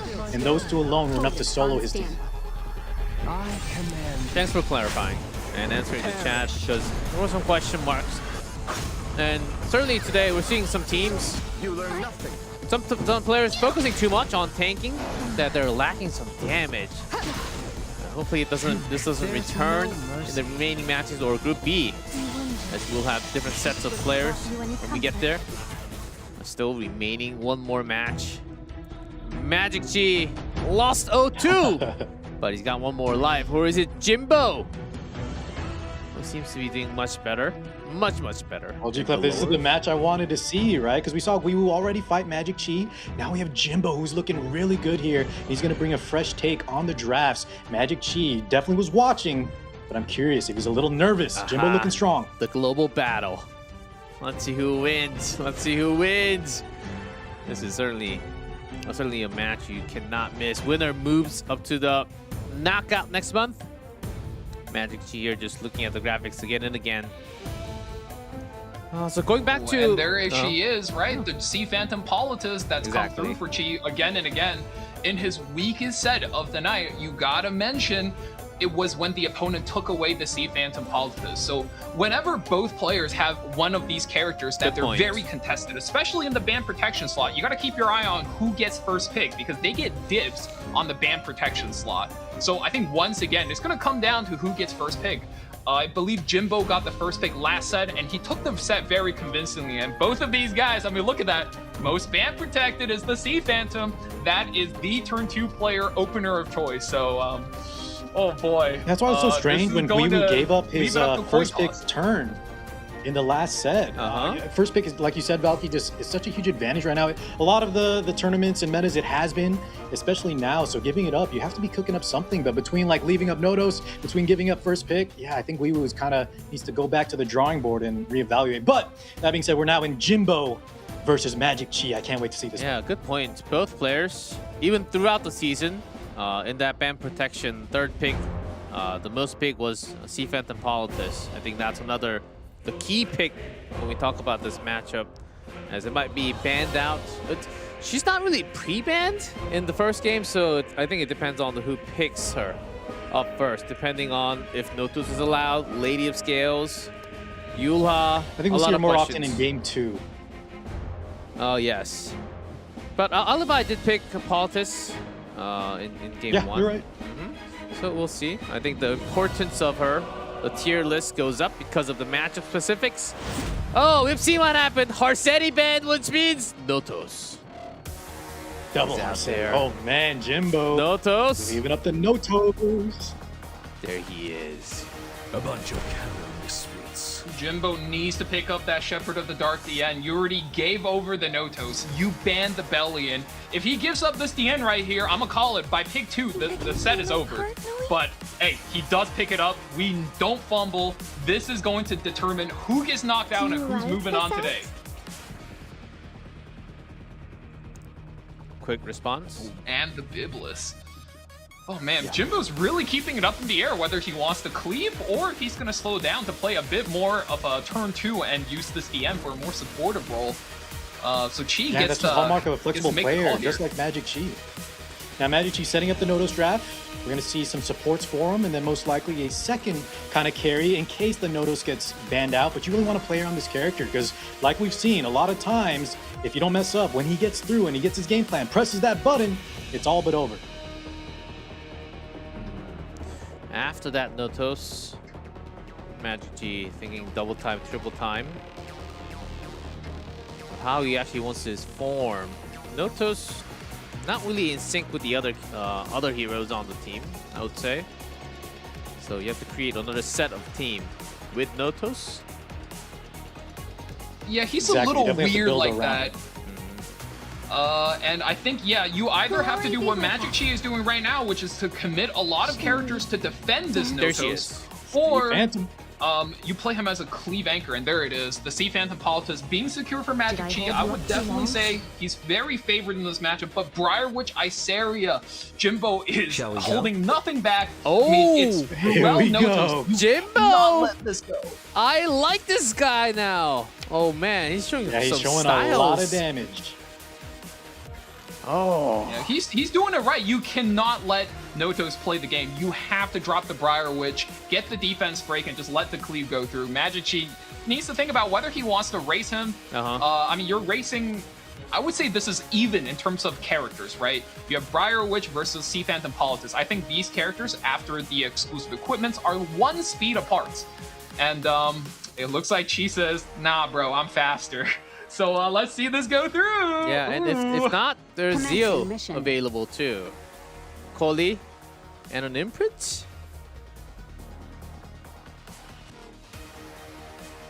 He's thinking about the Veronica. I mean, I don't hate it. You're going to be lacking damage, but the Veronica is going to be a huge part of the problem in this draft, right, Valky? if the Notos gets banned out, he's hardcore committing. He can't give up the speed. But now if Notos is out, you do have the Ruel, but your team doesn't really align, especially if Jimbo somehow takes first turn advantage. So MagicQi's got to be a little careful. This is one problem, I guess, with Notos drafts. If you don't go for like the typical build around him, second hyper carry, he wants to contest. But let's see if Jimbo has a game plan in store for him. I mean, that's exactly how it goes, right? The moment Notos hits the board, both players thinking about, I just got it all in harder than the other guy. Bam! And there it is. 2 everything speed imprints per team. I would say right now, Jimbo is slightly ahead with his speed imprints. Combined, his speed imprints are up, I believe, 4 speed. So we'll have to see what gets banned. Very likely that Wanderer Silk doesn't make it through the draft. You never know. Both players. Oh. Yeah, both players could hit a full pivot. I mean, they both have one of the best Soul Weavers that can stabilize the game. Okay. So this is it. This is a raw race, guys. Both players are playing very similar base speed. Both players have a plus 12 characters, so whoever gets to go, in theory, should be the winner. That first turn is gonna really come down to it. We'll see. Palthus. Briarwitch? We'll have that answer first. Game of match 5. The decider from Group A. Oh, MagicQi. A little fast and Takes dancing. the first turn advantage. I wonder if there is a... Does he create the separation? Pushes the enemy team back, and now Coley gets to go attack buff as well as enrage. Overload. I mean, fingers crossed. You guys know what needs to happen here. We shoot. The bomb. He missed. All 3. A lot of bombs, though. Oh, no. Oh, no. Notos! Here we go. Domain expansion. For a sample? We've got it. And it's GG. I hate to say this early, G-Clev, but I think you are right. We've got the first Notos field on the tournament. I mean, it's not like over yet, but it's not far from it. You know what I mean? Okay, dual attack does come through. We're pulling the DN on the combat readiness bar. Vildred does get the extra attack. You clean up the Coley, but I got to see the Vildred buff. I don't think that's enough. You're not stopping the Notos. That's the problem. Did he take the damage? What's happening to his HP bar? It's hard to hurt a god. I'm not afraid. There's It's some moving. scratches. It's pixels. There's some Moving on it so scratches. far, yeah. There's some scratches. yeah, you gotta do Very that cool. about The 100 Notos times. The Notos is actually getting more combat readiness the more this Ruel gets hit. It's actually pretty illegal. Ruel does top 2 characters off. So, I mean, you use these characters. There's a supports now, right? They hit the Briar Witch a little bit. You activate some passives, but the Notos is the one responsible for closing out the game. Yeah, that's the power of the Usually god. the head count is 3. Far away. Or the scary world. I mean, Jimbo's pressing all the buttons. Yep, doing some damage, but of course, right, with the god active, no debuffs, buffs are available. Hello, And here we go, he's up to bat. This is the All moment. right, here's the first one. Your I mean, territory. MagicQi's target so selection's cool. always on point, so let's see the first one. Biblis goes. Finding a worthy foe is more work than I want. Stay Wow. alive, no matter the foe. That's the first one. Woo! The Dark Witch. She's mocking me. Yeah, I like the fighting spirit from Jimbo, though. He's not giving up. Dropping the S3 there, using the renewed will to push his team, trying to get another turn. Puts the damage through, and once again, another extra attack from the Vildred. We drop the Sea Phantom. I mean, Notos now, I mean... But he's pushing you this Notos like crazy.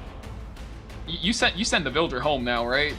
I mean, you probably don't want to let him get any more turns. Yeah. Surely. Back it up. Look at that!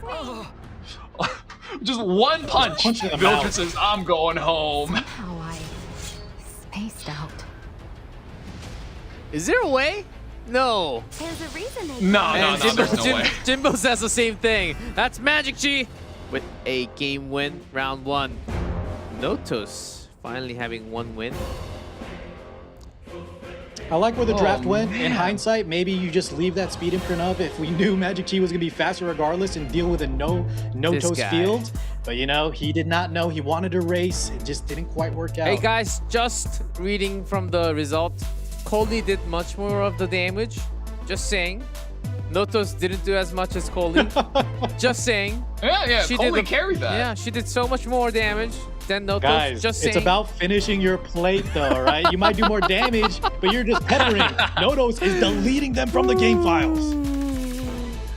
I mean, to be fair, right? It's like G-Clef said during the draft. Notos is sort of doing his own thing, and all the other characters are just doing whatever they can, right? In this case, Sea Phantoms takes the first turn, Coley just does the damage, stuns these characters so that Notos eventually does get that domain expansion, and once it goes, I mean, that's how she wrote, you're not really killing a god on his own turf. Then what Jimbo should have done was to ban Notos instead? Or would that It's have a been a tough better call, option? right? You can never go back in time. He was going for the race, so he committed to it. Maybe that would worked out better knowing the information that MagicQi is still faster despite banning out Veronica. But I think you got to commit to it. I don't think there was anything wrong. It just maybe we need to pre-ban Notos if we're going second. Oh. Yeah, I think that is the key here is that we saw second pick players, you ban the Scales, ban the Notos, and when you have a mirror match like this where both players are fighting over one key unit, in this case the Sea Phantom Politis, first pick is just such a strong advantage. Even though we've been seeing an uptick in second pick win rate and people favoring that second pick position so you can counter their third pick ban protect, I mean, when you're fighting somebody who has the same playstyle, you guys are fighting over the same units, that first div effect is just too good. And Jimbo choosing first pick. Guiwuyoinlan. Oh, Hecate. Someone cigarette needs to fan be out. made an example of. Wow, and Boss Arunka gets the first pick here. Oh, that's Oh not no, something the you think two-star. you see. It's not April Fool's, MagicQi. It's a week too late. Those 2 stars, deadly. I mean, very strong. Will I be enough? The school nurse, 3-Rin Yula, and the Nurse Yolha being picked up. superhumanization. Wait, guys, do you think he might be playing with the new AI draft assistant on that all the new players should try? Because those are the exact units the AI would tell you to pick in this spot. That's crazy, isn't it? I feel like Valky, that could be something that he's using to great effect, and all players should jump into RTA right now. If you're not sure what to pick, you have an assistant available. Yeah, there's a suggestion, but you can always go off board. But learning, I think, with the AI suggestion is always helpful. But I found that it wasn't. Sometimes it can be wrong. Don't always trust the AI. That's my suggestion. I think that's just a good careful, life 'cause the lesson, AI right? sometimes will Use it tell as you a to pick tool, characters that but have don't no follow gear. it mindlessly. Yeah, exactly. Oh. I took both of your words. Oh, Tori in that lock. So, and you have the Arunka, but might need some extra protection on top of that. Some extra shield. Aros. That's very interesting. Both Ahmed and the Tori getting picked up. Jimbo's playing this like weird jank aggro type team. Normally when you're in that spot, you want your opener to be on third pick because that's what establishes your control over the game. That's how you set the pace, set the tempo. So if Jimbo picks Ahmed on 2, what if MagicQi just bans the Ahmed? Although, if you get Bunny Dominion against 2 extra turn character, you might not need it. That is a really strong spot to be in, and it does get locked in. Most likely indicating, right, that Ahmed will be staying around. MagicQi now hovering Monarch of the Sword Ice area. We've seen how effective this unit can be. Lots of counters, lots of damage when she builds up her fracture stacks. The S3 cooldown is so low. What a powerhouse. And not to mention, the counterattacks have a lot of splash damage, so it could, 1, enable another unit, and you get a lot of damage out together, and 2, it is really strong versus the Tori. So, Magic, despite not having a full tank knight on his team, right? Like, Isaria's a knight, but she's not a tank, right? She's a damage dealer. Yeah. I think he's still missing a bit of a tank for his team, but... Jimbo, what does he do? I think Magic is kind of saving that slot for last pick. Really got to adapt your opponent here, and Jimbo needs to be able to pick, I think, another opener. Yeah, with the Tori on 3, he can now build completely around her, going for more utility, maybe some must-ban picks for MagicQi, annoying units to deal with. New Moon Luna, I'm surprised. Is this the first one we've seen today? I think second one I unlocked. think so. Second one? This is a very powerful Second unit. one. More so, you'll see it eventually, especially against units like maybe the Perfumer Biblis, but we all know that this character is insane. Very, very strong. I think he was pre-banned. Not never picked it. Pre-banned, draft. okay. Yes. Renok? That's a fast character. I've been waiting for you. Setsuka. Setsuka. That's a very strong pick for the spot. I mean, it's good against Freerun, right? Red versus green. And also, I don't think she's too bad versus Monarch of the Sword Iceria. It's not the best matchup you can hope for, but when you're against a better player who tends to draft very seamlessly, I mean, throwing in RNG is a good way to punch up. Counter battle will be on if she makes it on field against Iceria. Oh, Waiting for me to let my guard Ooh. down. Liner Serbia. Yeah, maybe going to take advantage of either the Setsuka, potential Arunka, getting a proc there. Yes. Yeah, let's see if Jimbo wants to deal with it. Assuming it's built on good damage, that could be very, very scary, right? Boss Arunka protecting your back line, but with AoE, a push-up. Uh-oh, got a little pause action. But yeah, nice pick up there from MagicQi. No one saw that. A little bit of a pause. I'll see what the news is all about. But intense music is on. Seems like we might have jumped in straight to the battle. Checking. Or are we at? Okay, just from those picks, who do you think's gonna win? Did we get to see the last pick of? Did we?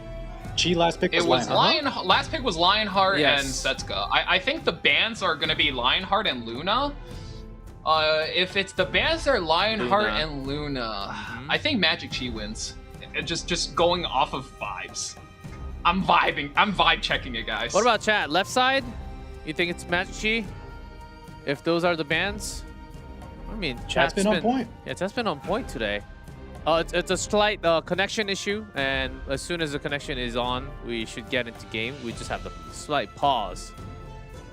So, and even if we remake the room, the ban stays, the ban pick stays, because we already selected all that. Just have to wait for the post ban. Yes, Luna ban. Pretty sure Luna ban. Left side wins. Oh, Lana seems to be agreeing with what Vaki said. Lionheart is auto banned because of Setsuka? Yes, I think so too. And talking about Lionheart, hate to go back to this topic, but Lionheart last week when we had those extra stats available for PvP, I got wiped in one tap. It's like, there's no way Lionheart does this much damage. I'm pretty sure he had like 4,000, 5,000 defense. Yeah, depending on their artifact, right? With all the buffs you received, you don't see her as often, but she can definitely cleave your team in half if you're not ready. I had the exact opposite experience as UG Clef, actually. I was the one playing Lionheart. I was going into a Biblis team. I was like, this is going to be so much damage. Boom. My Lionheart just died on the spot. She disappeared. Reflect? You got Reflect killed? Oh my Everyone. Yeah. Yes. I didn't think it was going to happen to a Lionheart. Mine's tanky. Things can certainly happen with so much boost in stats. Yeah, some good moves. Okay, let's see the post ban. Okay, Magic.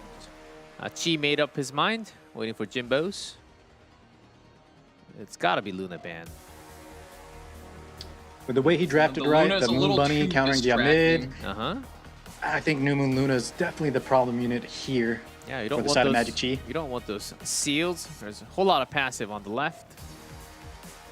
And you do want that free And with too. only Arunka, yeah, I think Valk and Chad are on point. Oh! A little bit of a mix-up. Oh, Iceria, so he's gonna- ban. Maybe not respecting the Lionheart, opting to say, you know, the Iceria is going to be a bigger problem unit Uh-oh, for bit Jimbo. of off-board ban here. Everyone's kind of surprised. Oh, what? What? A lot of question marks coming out from Jimbo You know, when he's honestly, down though, right? 0-1. Yes, Yeah, they're both the damage position spots, so I think, you know, that it's still relatively similar. But yeah, this is maybe a tell that Jimbo doesn't respect Lionhearts. Maybe he doesn't believe the damage is enough there. We'll see what happens. MagicQi. If we must 1-0. You know what, 2G Clef? I think if Tori is kind of our... we have Tori Setsuka, then yeah, I think, you know what, Lionheart maybe is not going to do as much as we think here between the evasion, between her S2 damage limiting passive, Maybe Jimbo's I'll cooking. protect you. Maybe Jimbo. What Also bring cannot down be that avoided Lionheart. must be overcome. But the skill nulls are there from the Moon Bunny. If there's an extra turn from the other side, Moon Bunny procs that early. That's why she comes out against all that extra turn characters. One skill null gone. Adorable. Let's see. Now even more buffs to the entire team. Hanging by a single thread. You be careful now, okay? That's very interesting of a turn order. You use the S2 to activate the skill nulls, but you skip the buffing phase. We're gonna have to see if that pays off. Yeah, Jimbo's cooking School Nurse something. Yolha. He's definitely cooking. We're gonna have to give the dish a little bit of time to stew here. And you know what? MagicQi There says, we go. oh, you're cooking? Hold up, watch this. I'm a cook too. Just wait and see. That's Oh good. my goodness, he gets it to immediately activate the Lionheart. Skill Nullifier will be blocking out the damage, so first rotation on the But that sets Lionheart up will the room not maybe be the for most like effective. free Rin to come in, Valkyrie. Oh man, bigger. Right after, right? The damage not impressive. But Defense clears the way increase. for the second damage dealer. Well, let's see if that pays off. Another counterattack. Skill Nullifier blocks that one. Little extra damage on top. Yeah, we're gonna see a But lot. opting to save it here. One who hurt my family. Arunga, half HP gone. Has one? S3 though. Allow Get me that to shield. I wonder, as a Rinka, who do you ult here and strip the buffs from? Is it the free Rin?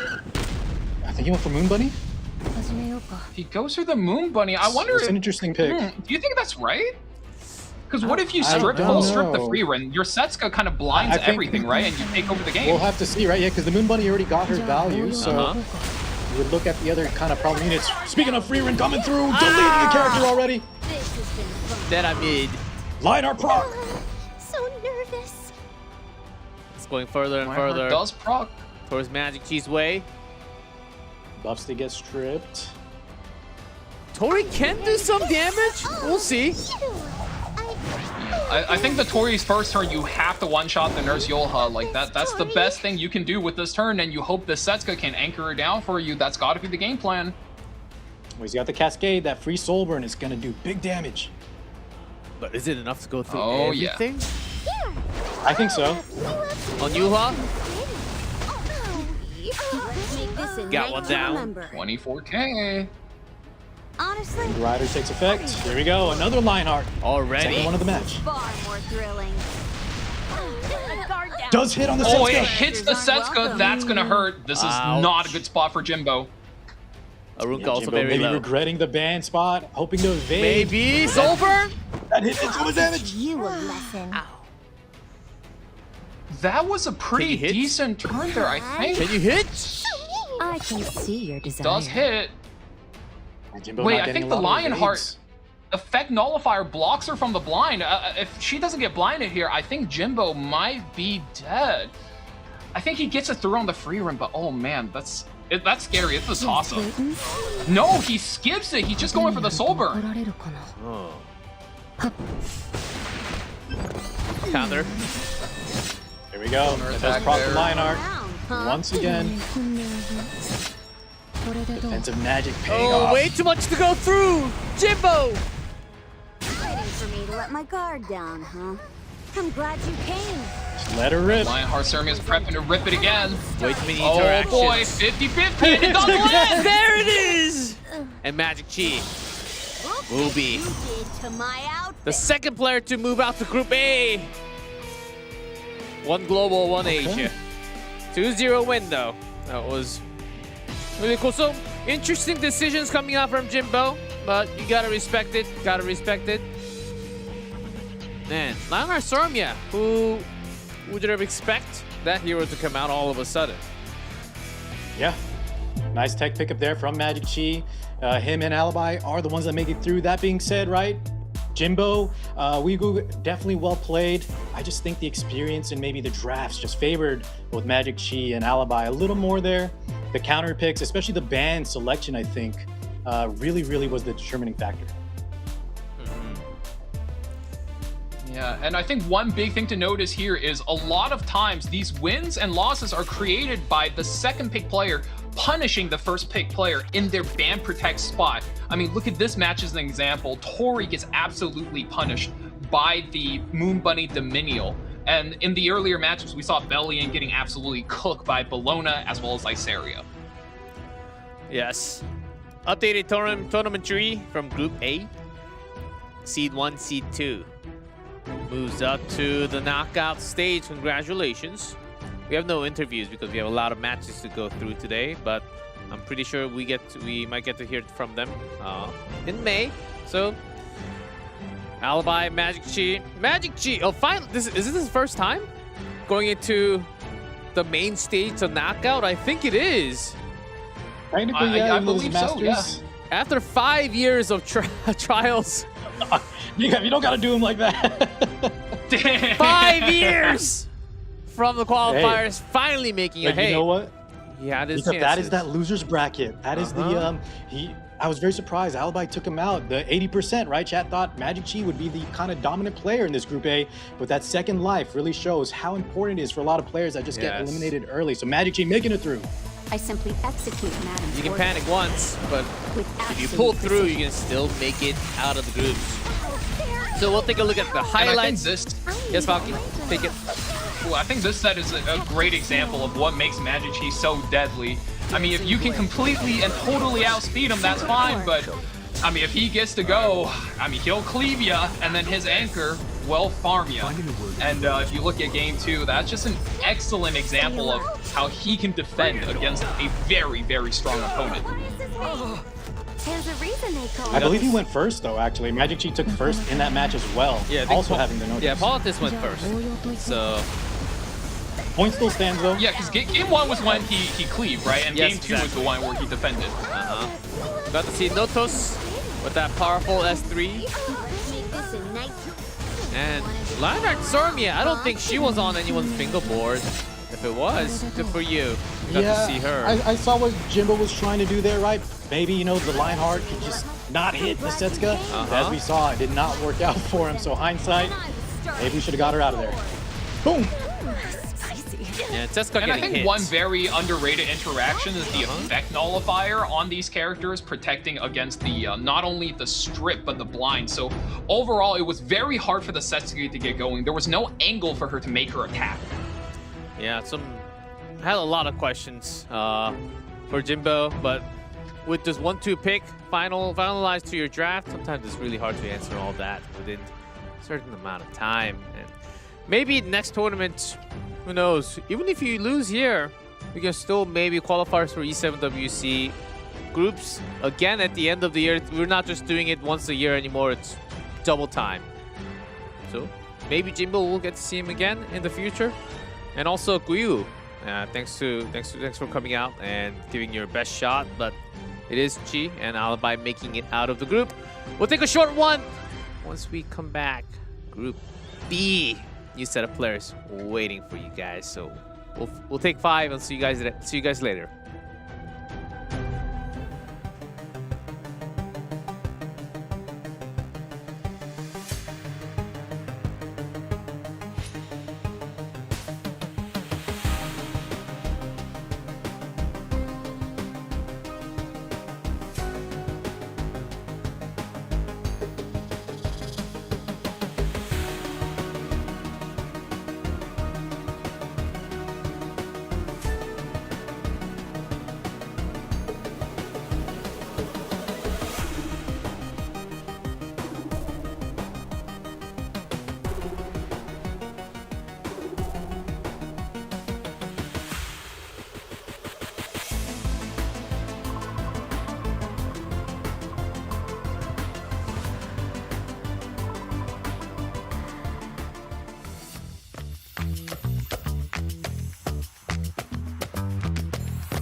It descended from the darkness in a world where the goddess's authority had already tarnished. And thus from the abyss shall a new vitality stir. Such is the holy promise. That is the covenant. Such is the savior of the night. It is the name of all miracles and power. Executors, disciples of Nidrasil, welcome your new salvation.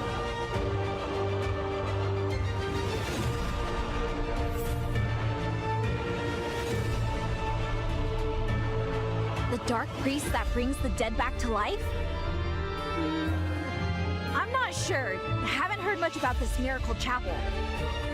What I do know, if there's someone taking advantage of the weak and the sick, I won't ever forgive them.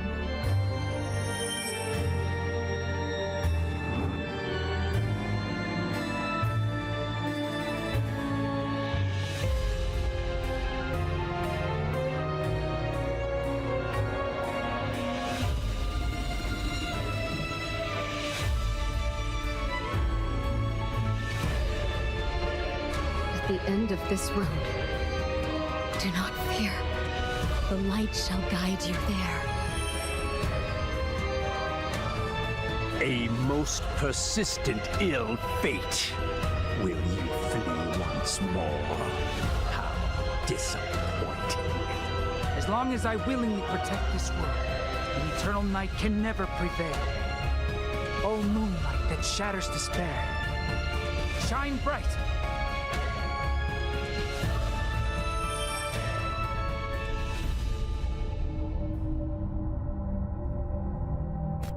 I am an executor of the Black Grail. I am the breaker of false vows, the spear that pierces the hearts of heathens. Ah, so Claire, why did you not save me? Blasphemers, you shall be sent to where you belong.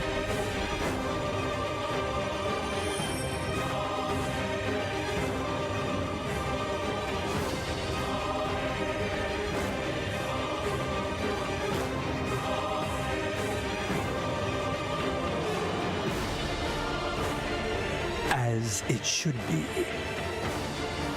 The end has come.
Welcome back, everyone, to E7 Masters 2026. We got business done in Group A. Time to go to Group B. New set of players, maybe new set of play styles. We'll see. We got to see a lot of matches, some really fast games, some 2-0s. Actually, a lot of 2-0s than expected. So we've had a whole different group. Oh, Ooh, one more. coupon. That's gonna be helpful. Oh, this is the one. Yes, Valky, this is the one with 24 hours. Ah. Yes, 411, 0411 bonus. There you go, guys. Make sure to get them, pick them up. Look at the amount of gold. Oh. It's not 300,000 anymore. Oh, we really Extra upped the gold. bounty. Okay. Extra leaves. Can we add some charms here too? Because the bulk, Keep asking the bulk upgrade, really good, and I'm out of charms now.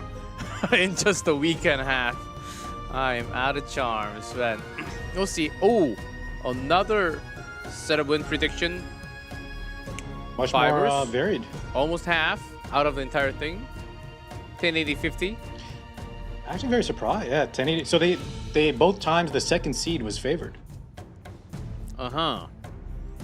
And should Richard not really reaching too much, but you see some upsets can totally happen. It is best of 3, so those are the win predictions for Fiber. And Valky, you had some description on this player though last time. 1080-50. Yeah, I mean, look, 1080-50 is a great cleaver, but I want to bring your guys' attention to the fact that this entire group are all cleavers. There is literally 4 top 30 best cleavers in the world. Like, there's 4 of them here. These guys all got hands, they all got speed, and you know, if you guys like watching from the last set where these guys are getting in the car, dropping imprints left and right and racing, you're gonna see a lot of that. I'd like to see that happen many more times. So let's talk about Group B a little bit before we get into the matches. We mentioned these players last week, but these a bit more highlight. Some badges for Shitsu and Fibers. Top 4 from qualifiers last year for Fibers, and top 8. Oh, Richard also. Almost forgot to mention him. And you said 1080-50 doesn't have history of E7WC, but still a very well-known speeder. So we will see how this goes.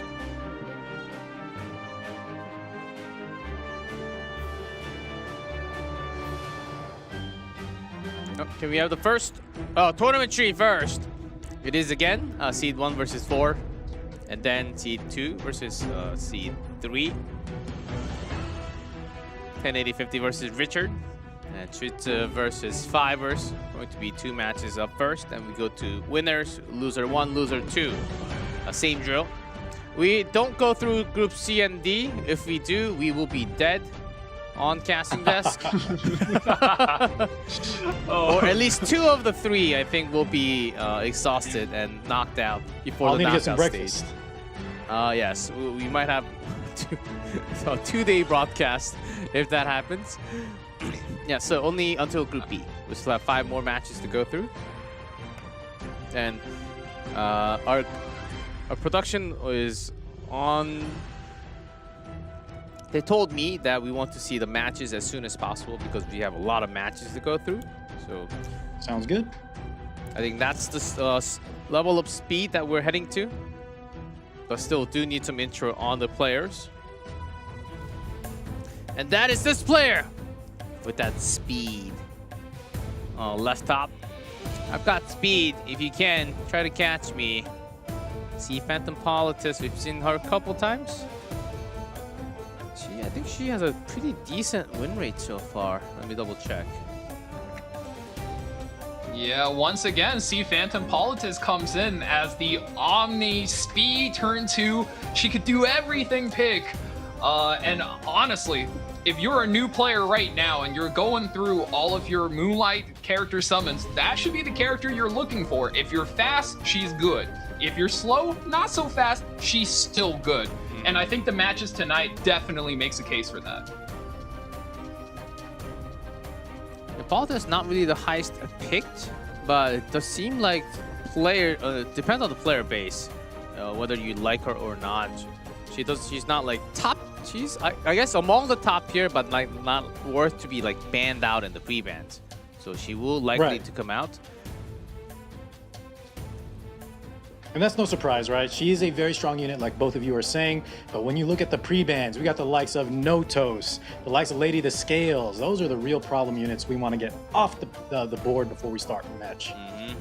Oh man, once again, most ban protection, fellas. Sea Phantom Politis, I am sensing both players making a prayer up to whoever they believe in right now for that valuable first pick, because oh man, this is going to be kind of messy, isn't it? It might be. So first things first, Politis. If it's a steal or a pre-ban, there's got to be plan BC. We might be running some speed, as Valky mentioned, all of these players in Group B. Hey, you never know.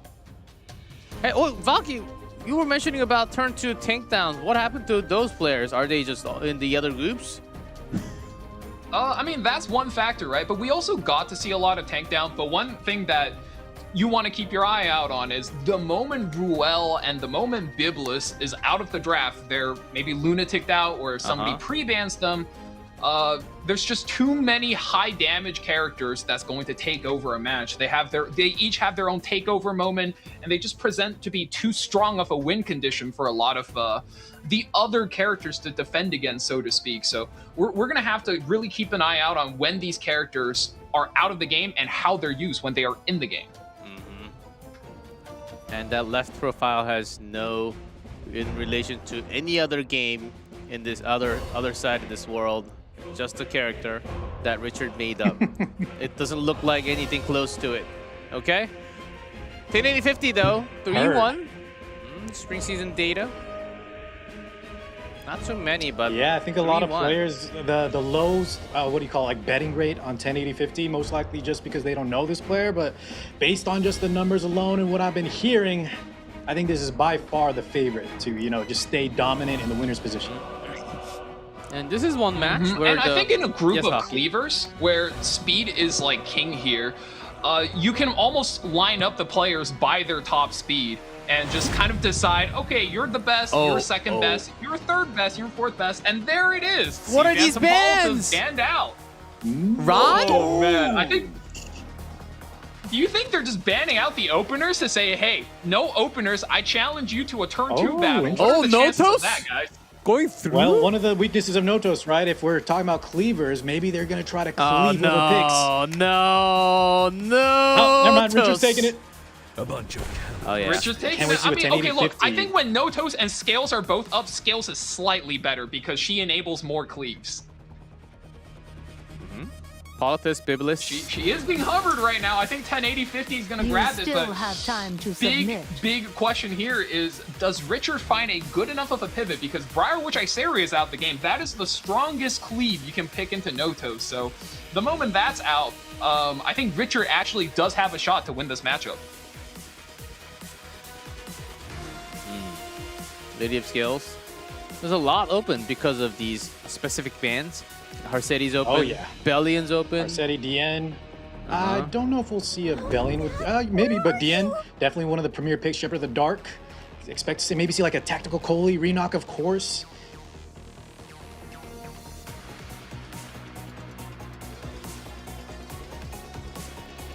Thinking about Renock. Hovering.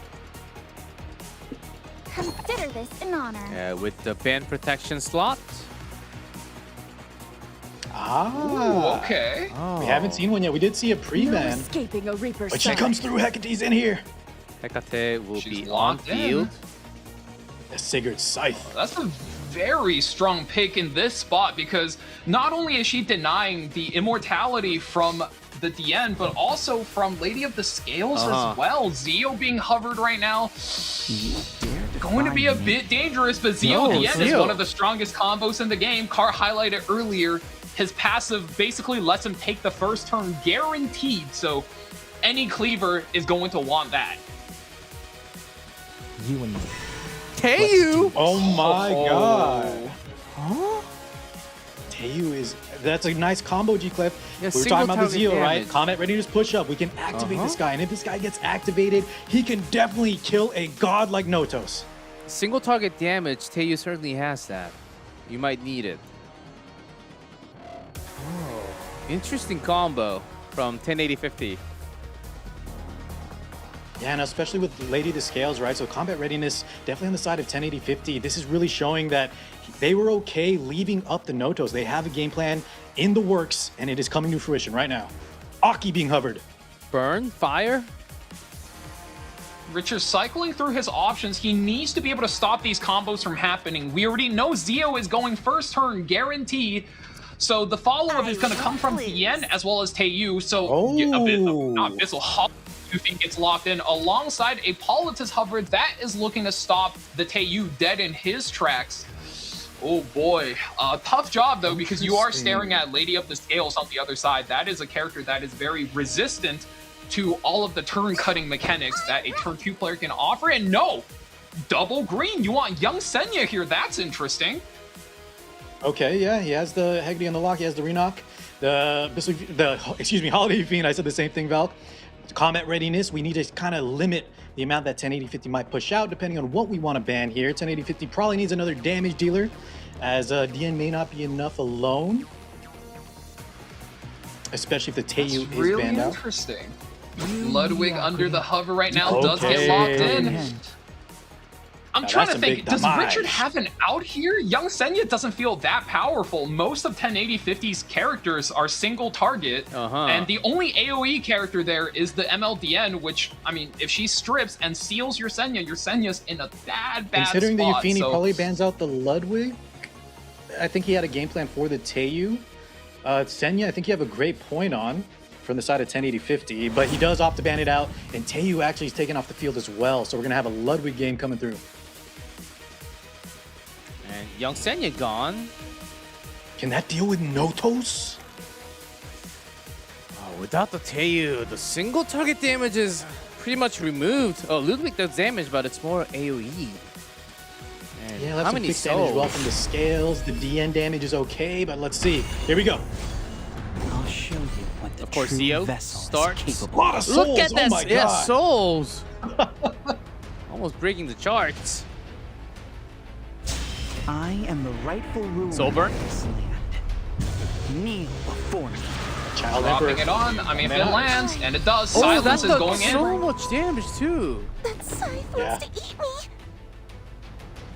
Let's play hide and seek. I'm it. Oh boy, DN is going to seal everybody here. We're dropping the S3 damage in. How many does it push back? This Notos? Oh my God, Oh, Notos is already so God. low. Doesn't look that powerful. Oh man, and I Plenty think of Ludwig is souls. gonna have a field day. He's fully charged Yeah. up. He's got the attack. Holy up, sacrifice! Kills the Notos once. Okay, he's not done yet though. A lot of souls left. Now that you've met me, 16 damage. Oh, I think You he's feel prepping it. starstruck? This You Ludwig is fully charged, and this is going to hurt. He's showing why. He's the final boss. shouldn't you return Cleave. to nothingness? Full damage stat. The team wiped. History still remains. Richard didn't even get to press.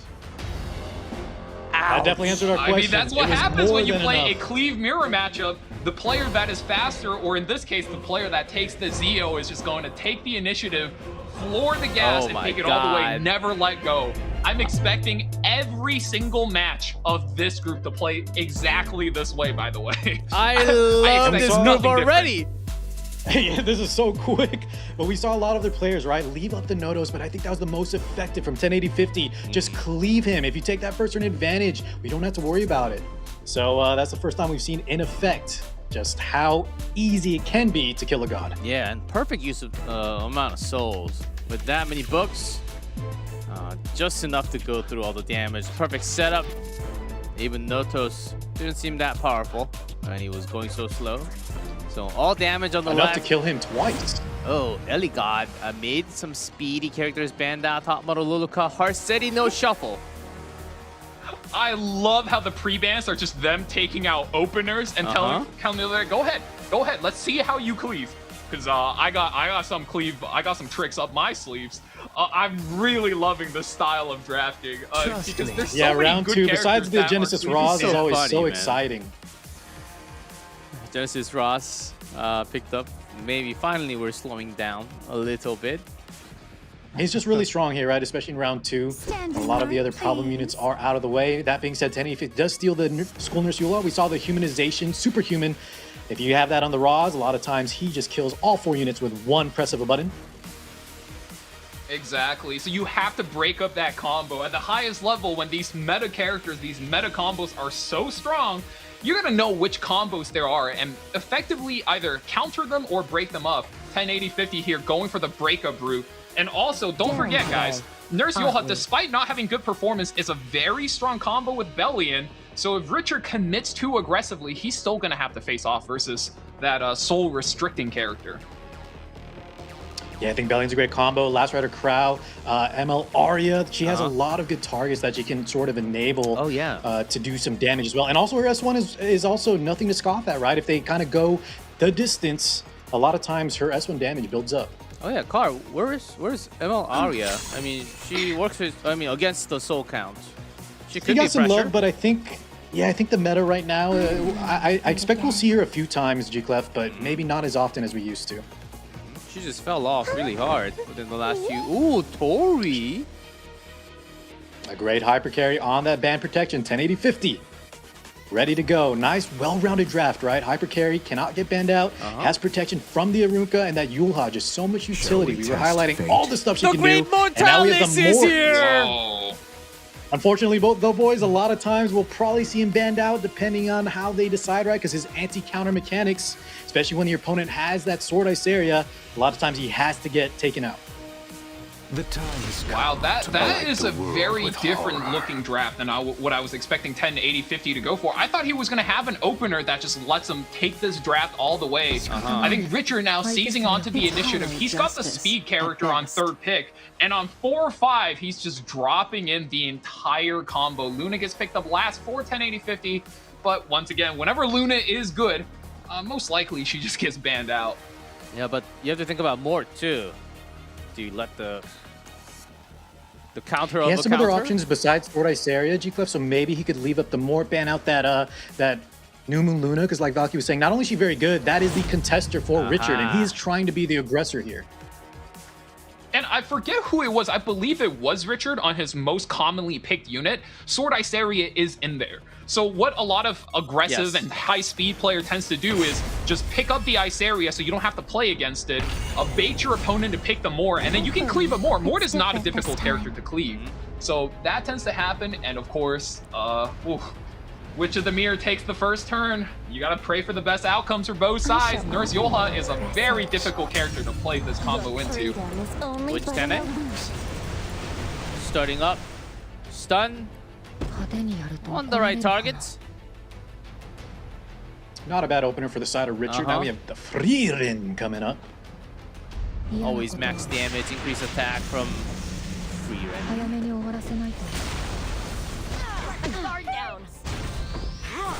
Here we go. A little bit of counter attack. He does activate. Buff stack. Maybe not the counter attack you want, because it does give Richard's team a little bit of combat readiness across the board, helping him bridge into that second turn where you might want your Tori to kind of take over and do a little bit of damage. If the Tori got to go before this Witch, oh boy, he was in so much trouble. Oh, defense break. Ward is activated. Clueless face. Oh. It's already too late to escape. Rupture on. Rupture is putting herself in stealth. Ooh, that stealth is what's important, right? It's going to protect her from the Tori. So now Tori, who do you go for? You go for the Rock? Do you go for the Ice area while your Mort is still up? Pretty big Let's question. get the Cascade. Free Soul Burn. Ice area is a target. Oh my god, and it's Master the Nightmare. I was saying earlier, the artifacts are switching on the Tori. She gets an extra turn. Look at this, back to back. 40% chance, by the way. Take out 31K! 2 The Rock goes immediately! Oh my That god. is some tempo for 1080-50. That Tori did her Oz, though. job. Yeah, he has a second life, but it's looking a little rough here for the side of Richard. Judge your sin. Soulburn, extra turn. Is it time? Yeah, this Arunka's basically sealed, but still standing with a lot of HP. There was Yeah, the problem with the seal though, right, is she keeps her buff. So besides AoE right here from Roz, you still have to hit her at least until she takes her turn. Damage.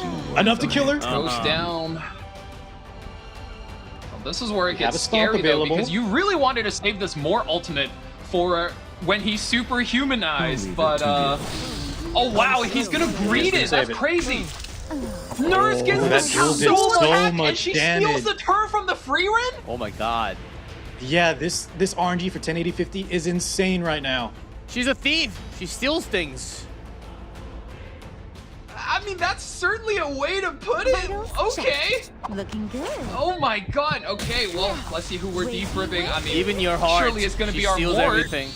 Oh no! No, brings back Revive. Arunka. Okay. Another I mean, shot. I think Richard has one really good play here in order maybe to pick off the Tori. She is killable in 2 hits. Going to go for the Soulburn. No, he's just hitting the boss Arunka. CR pushing her and all. Do you really have that much room? I thought 1080 I don't 50 know if had that wanted was to the finish play. that, or wanted to has to finish fast. Oh, there's a A little debrief. bit of a dual attack. Okay. Can't go on. Big damage on that. It might hurt. Bull. It might not matter as much as we think. Let's see. As expected. Well, has souls though. Defense magic working. Please assist. Oh, even Oh, break. that defense break is To huge. be made an example of. Some the extra Eula though. damage. Ready to ride? Yeah, but still, I'ma leave you with the right pumped in the up dust. HP. Ah, good strip. Free ren. Still scary without the other buffs. 行くよ 1080-50. ここで終わらせ Interesting selections on targets. You got this, Tori. Let's Yeah, see, you his got the target Tori. selection's been so Uh-huh. good so far. Unfortunately, because Witch Tenny can stealth herself, you kind of have to just all in the free run and see whatever damage you can pile on her. Couldn't That's hit maintain damage though. the Cutting boss through. strip. He gets immunity back. Yeah, and of course Ooh. And that is it. 2-0 win on our first match. 1080-50. First seed from Group B moves up to the winners. Richard, this could not deliver. And we got some really cool new picks coming out, but at the end of the day, it is the speed. There was some crazy Talking RNG about swings there speed, though that you do made see it that look way speed too badge in the dominant. corner of the profile. Whenever you're playing against other cleavers, if you're the faster player, you get to dictate the terms of combat. So, and here Yeah, but we I do want to see, give even if some he- credit to Richard still. Like it was really strong, right? The 1080-50 opener, Yes. but the Tori Master of the Nightmare, and then into that dual attack on that Eula proccing was just so much more damage. I think if those didn't happen, and maybe some selection target on Richard's side, especially when the boss Arunka got rezzed, I feel like that could have been a much closer match if things were a little bit more even on the RNG front. Fair enough, that's a very good call. Tori did get pretty lucky with that Master of Nightmare proc for the new players. That is a, I believe, limited artifact featuring Zio, the Moonlight character. And the effect is, if you use your auto attack, there is, I believe, up to a 40% chance for you to get a second turn. So a That's right, very so 40% gross to interaction kill for a two nuker like Tori. Just get a free kill, you know? The artifact is 40% chance just to kill one more unit. Like the newly updated RNL. Oh, There was never RNL. Talk more about that later. in this world. Yeah. Yeah, it seems Gonna like make a comeback. just from 2 games, 1080-50, very flexible. Some very interesting decisions, but in terms of drafting, even with those maybe out of normal picks, I like this style. seems very calculated. 100%, right? Uh-huh. I think that's the strength of these players in the Lunatic format, especially in that. And surprisingly, 1080-50 didn't have prior experience, at least that we saw. But yeah, especially in game 2, when you show that flexibility. Game 1, you're full on, you know, speed, imprints out the wazoo, and then game 2, you kind of go tank down. It shows that you have comfort in all areas of the draft, and I think that's what these Lunatic players need to adapt to. I like it. I think we need some fresh blood, fresh energy. And that is going to be Group B. So far, very cool picks. Well designed from 1080-50. Let's see what it does in the winners now. Moving to our second match prepared for Group B. Do we have the graphics ready? Maybe not. Just one more minute, guys. Oh, we do. There we go. So it's against Fibers. Another fan favorite does lean to Fibers, but this guy's another very strong player from Asia. And I see a lot of Ruel. If this is supposed to play out anything like the last set, my prediction is that because Shueijua is a faster player compared to Fibers, it'll literally be a rerun of last set. But supposedly, you know, what if both players play a little bit more to the books compared to both guys? You know, just banning every single cleave opener and just going, do you know how to pivot? I know how to pivot. Just to elaborate, are you expecting game 1, the first pick to leave up or the second pick to leave up Notos and try to come over the top and cleave like 1080-50 did? Oh man, that's a tough question. I am guessing no. I was gonna say, I feel like that is a big flex for a power. Like, you got to be confident in that. And 1080-50 was really showing that they had the exact game plan. But it's a lot easier said than done, right? To leave up a Notos and be confident enough to deal the damage to kill him. But I think you have a great point on how we might see some similarities between these players. That being said, Fibers was the favorite, so I know a lot of people are going to be rooting for them to make it through. And talk about Fibers, here he is. Come on, the gameplay. Fibers, a global player, very proficient in aggro. So unlike Cleave, I would say aggro is more about, you know, instead of sending your opponent home in one single turn combo, right, going all in turn 1, it's more about taking favorable trades. But here's the problem. Aggro, 1, is bad into Ruel, which Shueijua is very proficient in, as seen by his most commonly picked unit. And 2, aggro is terrible against Perfumer Biblas. So Fibers is going to have to really cook in order to make a breakthrough here. But if you look at his most picks, MLDN, Bellion, as we've seen, is not doing so hot right now. But Nurse Yolha and ML Payra is something that's fairly unique to him. And for those of you guys that are wondering if she's ever going to make a comeback, if anybody's going to play it, my money's on Fibers. How much? $5. He's calling you out, Valky. Put your money where your mouth is. Is it 50 cents or like 5,000? No, bro, it's Fibers. I'll bet 5. No problem. I got it. He's got 5 on it. $5 million. That's what he record. wishes. But you never know. A 4-3. They actually went against each other a lot more than the other players. Close. I think that's a really good sample size to draw some conclusions on. Shueijua definitely has the advantage, but can't count Fibers out. He's left up, guys. No interest in Well, I was asking you, Valk, if Notos would be left through, and it looks like Shuize is going to try to have a game plan, kind of maybe copying what 1080-50 did, coming over the top, killing him before he gets to activate. Let's see if he can do it. Perfumer Biblas. This is a different lineup already. Much tankier, a little bit slower. That might be indicative that he's going to ban the Notos and maybe taking away one of those secondary carries. There's the Tori though on the left. Is that a round 1 Tori? Very fast. Because I'm not crazy, right? That's a round 1 Tori, yeah? 0-0. That is and a the Tori is Tori being locked in on third pick ban protect? What? Dude, these guys has to have figured out something during scrims, because this is not something you're gonna see on ladder, like, ever. Oh my god, Tori is being picked into the Malona. You'd assume at the very least he picks like Sea Phantom Politis or something like that, but no, Tori immediately gets locked in. And I think Shuejoy is stuck in a weird spot. He's never seen this draft before. And even though you can see Fivers isn't picking, you know, outside of the Notos, these Giga Triple Omega S tier units, Shuejoy's a little bit stun locked. Now, just deal with Notos and the Tori hiding behind. And you can maybe ban Notos, but Tori will stay for good.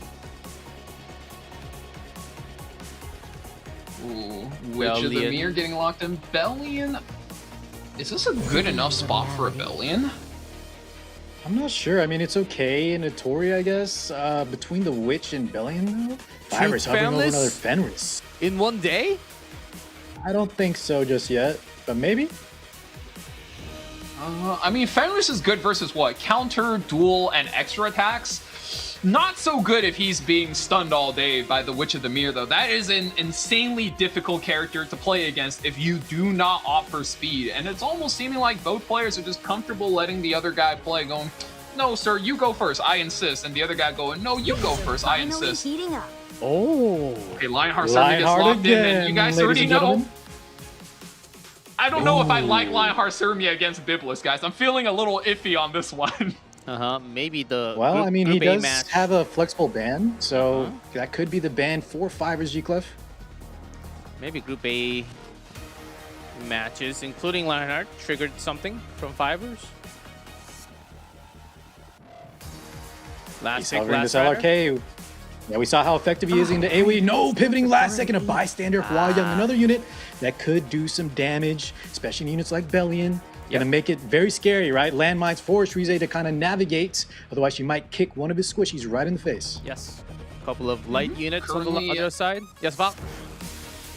Currently, I think it's about a 50-50. So 2 light units for the Hwayoung to kick, and 2 non-light units that's going to pose kind of a big problem.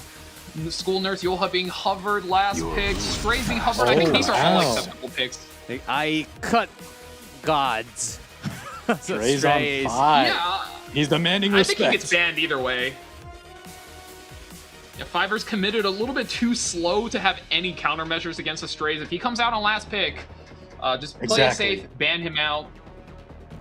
And you'll see that a lot, right, for new players. On the 5th pick, a lot of times you'll see this kind of handshake last pick ban. You develop your draft to counter your opponent's early picks, and then the last one is usually the one that demands, you know, an answer. Because like Valky said, there was no speed on the side to answer this Strays in time before he cuts the planet in half. Oh, exactly. And that's how we all learn how to RTA. Starting things, shoots on the left. Do you have a past that is Off to the races. How many Let me change. can you land? It's always an RNG fiesta with this character. This scent should do. Oh no. Only one stun. Oh, Interesting. That's not good They for missed on the Strays, or not the Strays, the Notos, The sorry. the other god. Big scary The boss newer man. Strays. The newer Strays Strays. 2.0. Dizzy. The hotter, younger Strays. Let's see if this needs to land. Oh, it Venom. lands, so Nice okay, provoke. Big. not a whiff first turn. Oh, that's big injury now. No, it's There is not perfect yet. I'm sorry. Tori I couldn't do better. from Fivers. Oh, did not get the cascade though. That's very Oh, unlucky. that too. Low proc chance on there. That's like a 20%er. It's time for something fragrant. And now Biblis. Maybe the artifact. I don't know if it's Master of the Nightmare. We can't see. Maybe it's like a Wind Rider. Open the gates to paradise. Defense break from Notos was provoked. The beating of your heart. Big turn from the Bellion, S3. I mean, the Witch already stripped every buff, so if you land any provokes here, it's an additional turn. And Oh, that's all for. And the ruptures! Yeah, he's getting overwhelmed. Is that all you had to show me? And now Bellona's here. There are a couple of targets that you can get the kill Become for. like the autumn leaves. good And S3 scatter here. We're upon not the only ground. extending our buffs, but putting down not quite the execute on Boss Ruka. Main thing here is as long as he doesn't S1, he won't pull a dual attack against the Lionheart Sermia. That's always a huge threat whenever you're playing against that character. Yeah, he never got an activation, and at this point, it's too late, right? If he procs a counter or rebuttal anything, his health is so low. Here we go. Uh-oh. Clueless And Notos, look where he is on the turn bar. Holy Sack is here, but it's gonna take forever. It's not enough. Yeah, you have your whole team going, and he is so low on health. Those of noble character naturally. Well, gentlemen. Is that Notos 0-2? 0-2 already in this bracket, in this group. It's 1 and 2 now. In this group? Just for this group, though, yeah. It's for this group 0 and 2. Overall, 25% win rate for Notos, 1 and 3. Oh man. Oh. It was literally if Notos, if he gets to S3, he wins. If he doesn't, well, yeah. Good luck. And listen, these players are, once again, the best of the best. They're really, really, really good. However, I want to see more. If they're going to this Notos commitment, I want to see some of these players maybe dedicate some more support to him. I saw them hovering like Silverside Christie. That could help us mitigate a lot of those debuffs coming through. But we're seeing kind of like this mishmash where they're bringing some other backups, maybe too much backups. And when the game plan doesn't go through, like the no counters for the Lionheart, the Notos is just kind of left stranded. Oh, yeah. Good read. Yeah, not to mention the Cascade whiff on the Tori. That was real yeah, painful a lot to of watch. RNG. Oh, will I be enough? The Fivers, just toss that one out the window. Gotta go for game number 2. Now, those heroes used in round 1 not available in that's the Lunatic format. We've had it since last year.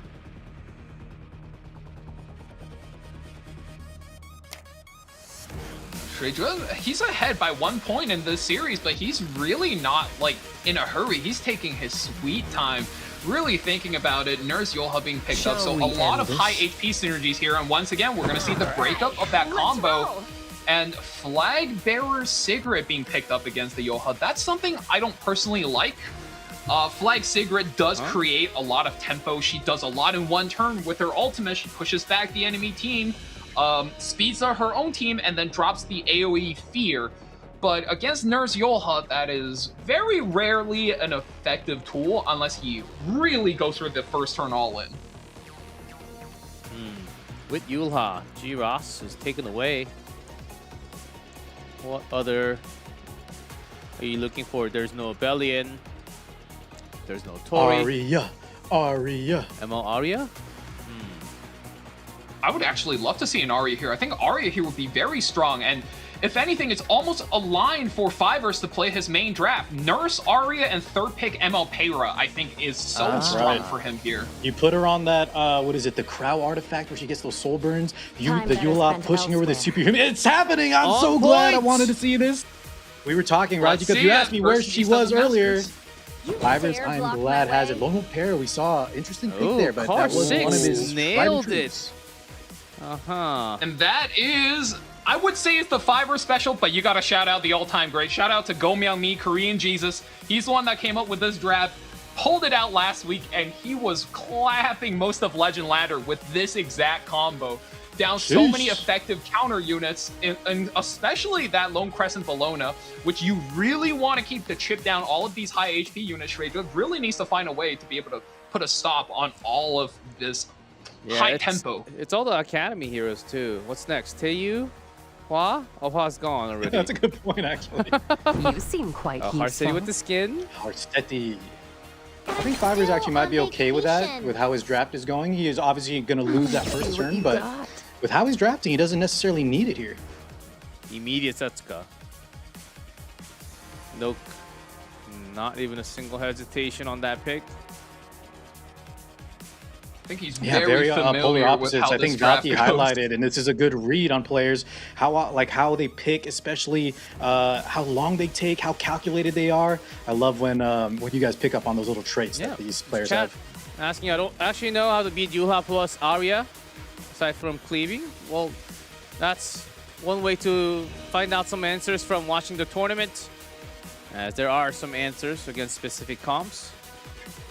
New Moon Luna. Oh, is this a fast Luna damage Luna? Probably just going to be a must-ban pick here. Luna, I think Luna's a solid pick. It's not a great pick. The big thing whenever Harsetti is in the game is you have to really think about what kind of speed RNG is going to happen, because if you can pull out a know about composition me? that wins regardless of the turn order, then you have a foolproof strategy against Harsetti, because that's the biggest issue whenever you're in the Harsetti Bowl, as we call it sometimes. You never know which character is going second. You never know which character is going third. And you have to be able to find a turn order where either all of your characters don't need the combo, or you have multiple ways of enabling the combo. And Shreja looking for The Dark Corvus with the new set. Wow. A lot of people say Nodos is the better Dark Corvus, but you know, they both have a similar trait. When they're unanswered, if you let them press buttons, especially the slower you are, right? Demanded a ban. Yeah, I think he didn't want to deal with a superhuman Arya. Just in general, like Yula, we talked about the cleansing as well. I think that's a great pickup. Exactly. The Yulha just combos with both the anchor carries too well. She's good with Arya, she's good with Setsuka. I mean, the moment it goes on the Setsuka, that flash is blinding every single character out there, barring the Genesis Ross. Everyone in chat, like, everyone got hyped and excited, and then You're more than just post-ban. That's how it always goes, right? Yeah, Jimbo? that's exactly, because it's Corvus actually is very strong with the new set. That S3, oh man. Oh yeah. Anyone can actually get blown up with it. Subdue them. So here is Harsetti. A miss. Oh, that's a miss. Setsuka goes. Toughen you up a little. A little bit of the extra attack. Have you finished your No summons? artifact procs. Arya goes first. That's so fortunate for Fivers. He's gonna need this extra tempo, let's call it, because not only are you injuring the Ross, who is now going to be unmitigated, he's coming up next. The little barrier will also go not a long way, but a little bit of a ways to keep your characters alive. Yeah, very well said. Additionally, we want to start cycling her, right? The more she activates these S3s especially, she kind of ramps up in damage. You're going to be more of a middle to late game threat. Now, why are you Whoa, interrupting hits my the Luna, relaxation? that's so much damage. Yeah, this flan Enticing lure. giving some impact. Uh-oh. Always be reliable. Need Very some good reliance. S3 here. All ins on the Luna. She is out of here. With me backing you up, losing ain't an option. Hera with the pumps. Grab them A engines. bunch of Sunday drivers. Swift on the other two. Fivers is 100% on the back foot now. Not Does bad, he go not for bad. the kill here, or is he trying to S3?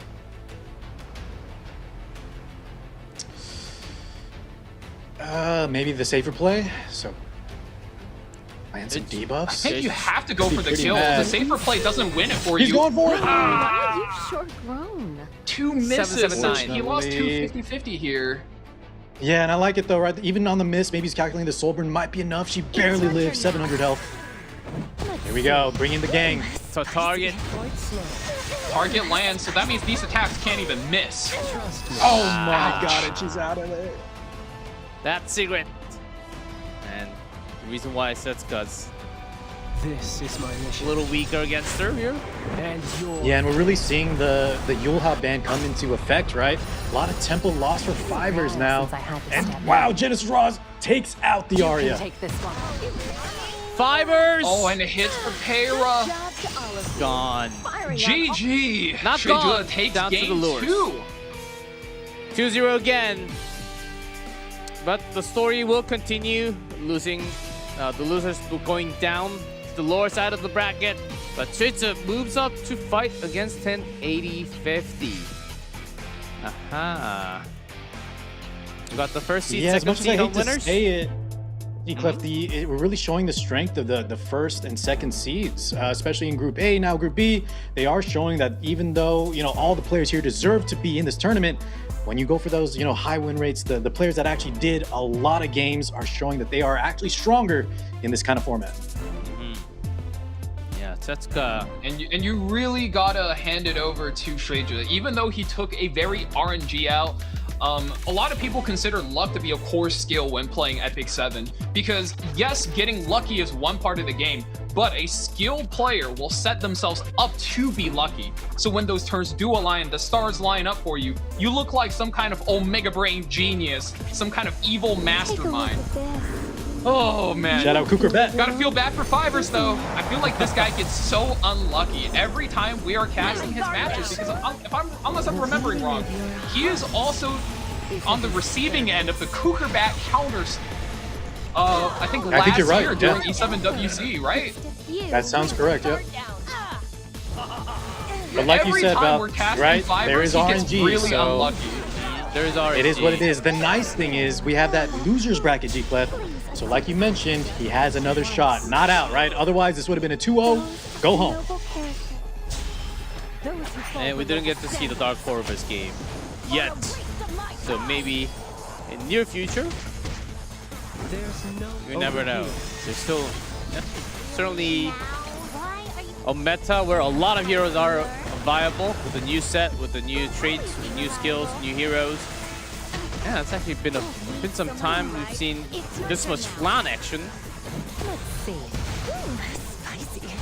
Oh man. I love that target and play, you gotta like we feel were bad talking for the about. guy here. Misses two 50-50s here, and then game one, he misses the 80-20 off the Tori. Yeah, Fivers really gave some time and thought about that. Can I kill? Can I not? Should I just... ended up not working perfectly. We'll be going down. We've had 2 matches. We'll have winners and losers very soon. But before we get there, we will take our last break before we go through the last 3 matches. So don't go anywhere. This time, I think it's going to be 5 minutes. So stay tuned.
It descended from the darkness in a world where the goddess's authority had already tarnished. And thus from the abyss shall a new vitality stir. Such is the holy promise. That is the covenant. Such is the savior of the night.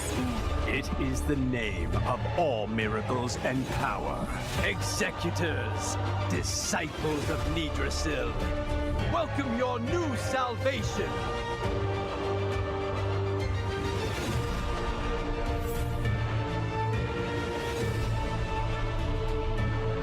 The dark priest that brings the dead back to life? I'm not sure. Haven't heard much about this miracle chapel. What I do know, if there's someone taking advantage of the weak and the sick, I won't ever forgive them.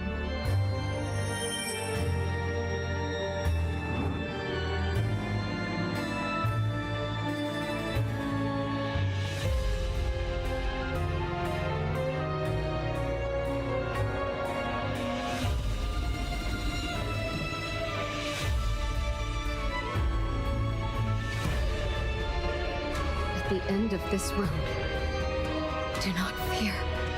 The light shall guide you there. A most persistent ill fate. Will you flee once more? How disappointing. As long as I willingly protect this world, the eternal night can never prevail.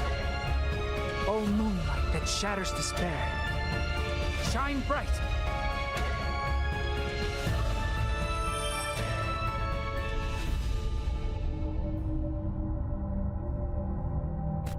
I am an executor of the Black Grail. I am the breaker of false vows, the spear that pierces the hearts of heathens.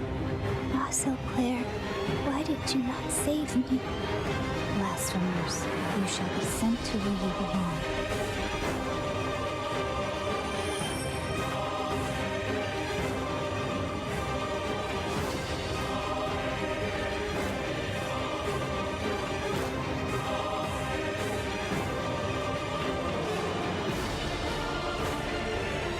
as it should be. The end has come.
Welcome back, everyone. Still Group B, but it's time for the winners. This time, I would say a lot more unique and new strategy, new heroes appearing in Group B. As Valky mentioned, you mentioned that it's going to be all about speed. Well, we're somewhat having those starting from game one. So very exciting, but not as much imprints. It's basically just a lot more speedy units altogether. Some different tactics, so very interesting so far. But in winners, let's see what happened. 1080-50, 2-0 Richard up first, and then Schütze 2-0 Wing 5 is one of the big fan favorite as well. So this one could come down to anyone's hand. Very different in play style as well here. So who do you think is gonna win? Let's bring it down before we get into, because we have another minute or two before we actually start the game. Valky, you want to go first? Who's making it out? Ooh, that is... Do I want to say it's a tough call? I always favor the more flexible player. I think 1080-50 is just more of like a get in the car and floor it type player. So Shueju to me has shown that he understands the ins and outs of every unit, every draft, every style better. So I'm personally on the side of Shueju. I hope the more flexible player always trumps the player who says, "Me go one strategy, me cleave, aha, me hit face." Me like watching games. Me like 2-0s. Me love Notos. It's been the top here, the left side win all over the board, and just 1-2-1, and just they are the first seed, G-Clef. Yes, it does make sense, higher seed, but it doesn't really have to be this many. But certainly following the pattern so far, let's see if that continues. Me love cleave, not all the time, not all the time. Only if you have the right set of gears. And watch you try to do cleave, and first of all, not starting with the first turn can certainly happen. Remember, these guys are just top of the tier, top tier, very, very fast. Might be comparable to wherever you are on the board, on the RTA. So here's 1080-50 again. A lot of games, had some politics. Actually had Tori with Mort. That was a game that he won. And on the other side, Schütze, that Harsetti Flag Cigarette was a pretty cool game. Seemed like very flexible, both players. And Valky, well, as much as I respect flexibility, I think G-Clef 1080-50, I want to say, is my favorite to win for sure. I think I'm a very momentum-driven kind of player, and I think right now they look the strongest. Seems so. Because look, both 2-0s, but in terms of flexibility, some more heroes used from Schütze. But I think we just have to go down and open up. Ooh, relative record. Look at that record. Oh my god. 13 games between them. 6 wins. Yeah, these guys are 7 no wins. stranger to each other. I mean, I do agree with Carr. 1080-50 looks like they're in top form, but for me personally, I give a little bit more credit over to players who, I don't know, play more characters, right? Like Cleve always looks very flashy. You know, I'll always gas up Cleve, but if you can win through out-drafting and out-turn 2ing, I think that counts for a little bit more.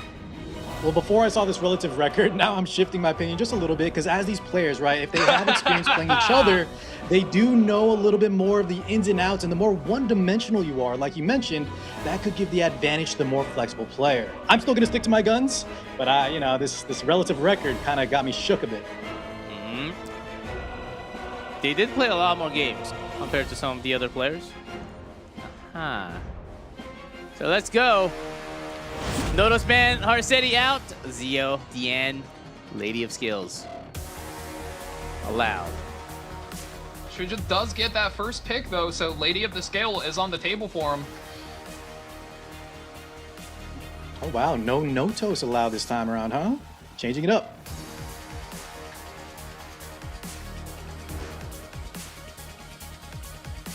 Pretty.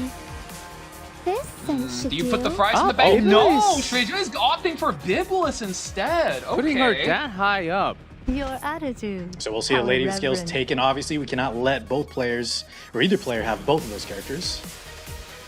1080-50 says, yeah, don't mind if I do if you're just gonna let me have it. I will say though, if you guys are wondering why Lady of the Scales got let go there, generally speaking, at the highest of the high ranks, only the aggressive player would opt to proactively take her because of the offering effect. She makes all of your characters last 70% longer. The main reason why you would do that is you usually want to play her in a glass cannon setup with 3 glass cannons and just kind of run over the other guy. So if Shreja is expecting to play turn 2 behind 1080-50, it's understandable that they go, okay, maybe you take the glass cannon enabler.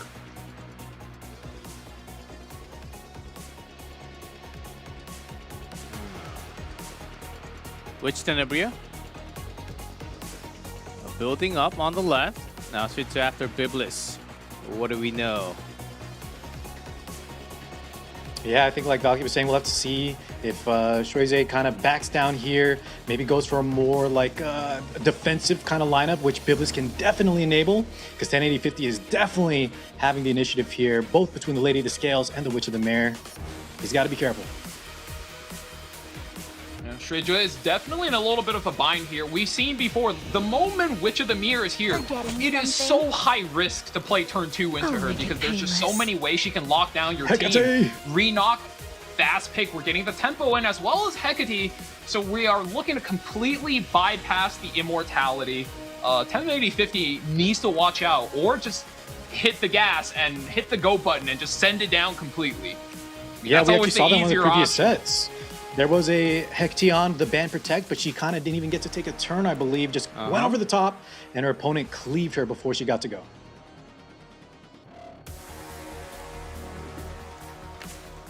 Hecate. Man, she's pretty. Yeah, and these characters are so well designed, man. Hecate, she doesn't come out all the time, but only when she's needed. Yeah, because she's more of a tech pick, right? She's a very like double-edged character. Yeah, especially against Lady of the Scales.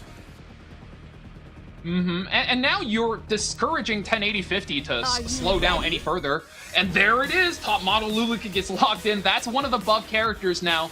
With the exclusive equipment giving her extra speed, she's about the equivalent to a, I think, 127 base speed character. She is incredibly fast. If you're good, you could definitely race a Renok. Speaking of racing, we're hovering over the imprints finally. Another anti-immortality tech as well.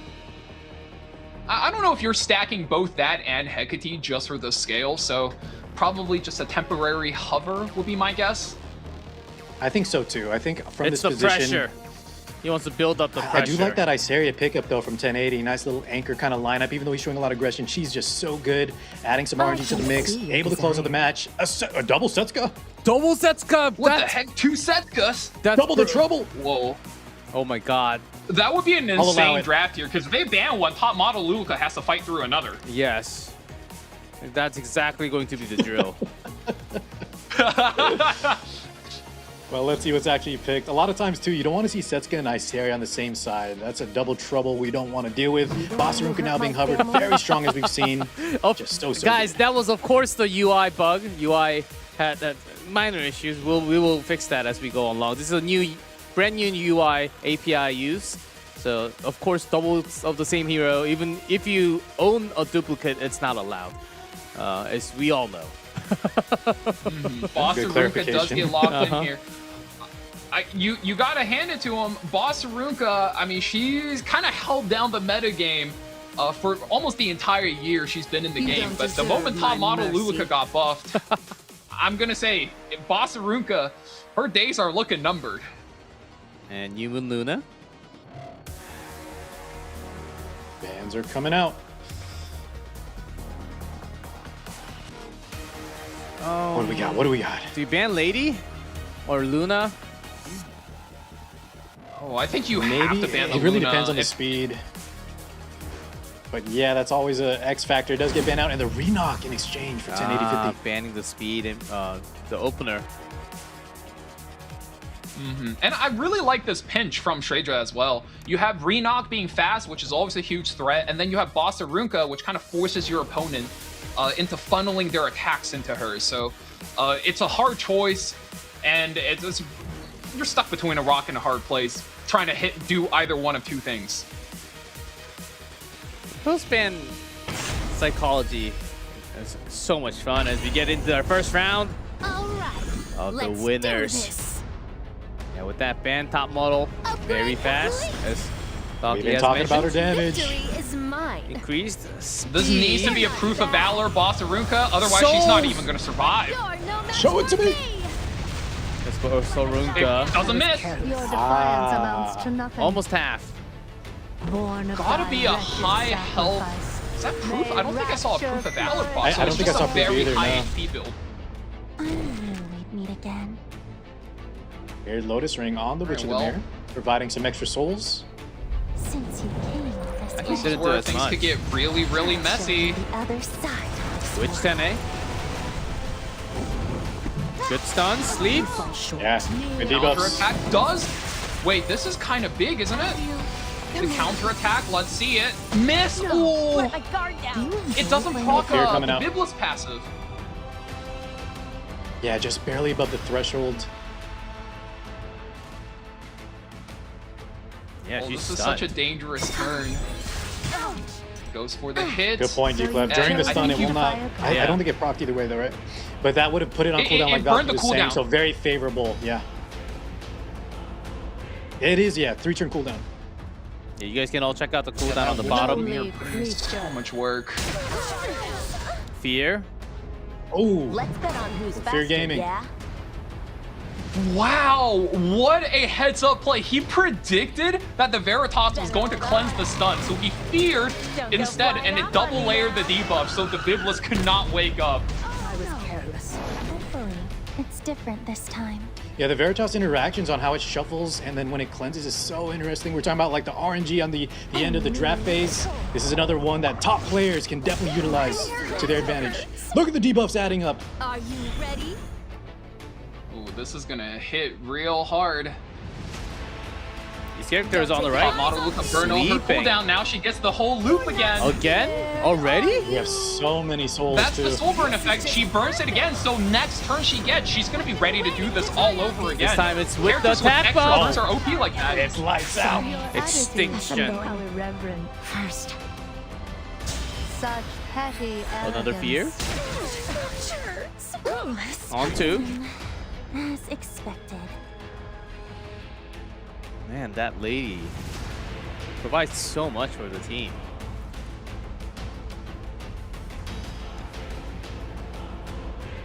Bit of a This is such a tougher decision lockdown. here between the targets. So he's going all in now. No defense break, bit of a rough miss, but one more S1. I'm sure this Hecate gets sent home. He's out of there. This is some repose. Veritas does cleanse, but he is looking rough on the side of Shrize. 20k HP. Does have S3. We're letting it rip. You must have inhaled the scent. You ripped it, Car. I ripped the cord out, apparently. Yeah. Oh no. It does block though. I mean, all of these characters are provoked, so the turns will play by themselves, even if the players don't make any input. Setsuka, oh god, gets taken out basically on auto. The game continues because of all the that's interactions. What happens when redirect provoke is in.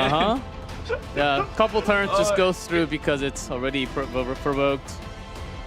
But we do have a pause. Yeah, just bear with us, as it seems like it's almost done anyhow. Yeah, and luckily enough, right, this pause doesn't seem to be too determinant of the winner here. But of course, we need to go through the motions.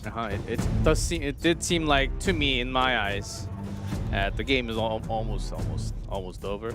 Yeah. We're checking on the connection with either of the players, both of the players. Yeah, that was pretty much a lockdown from the beginning to the end. Topper Luluka surprisingly doing less damage, but at the end, maybe it didn't really matter too much. She was indeed very fast, so maybe all the stats. When she has that tempo, that cycling ride, she can just soul burn multiple times in a row, eventually finish the job.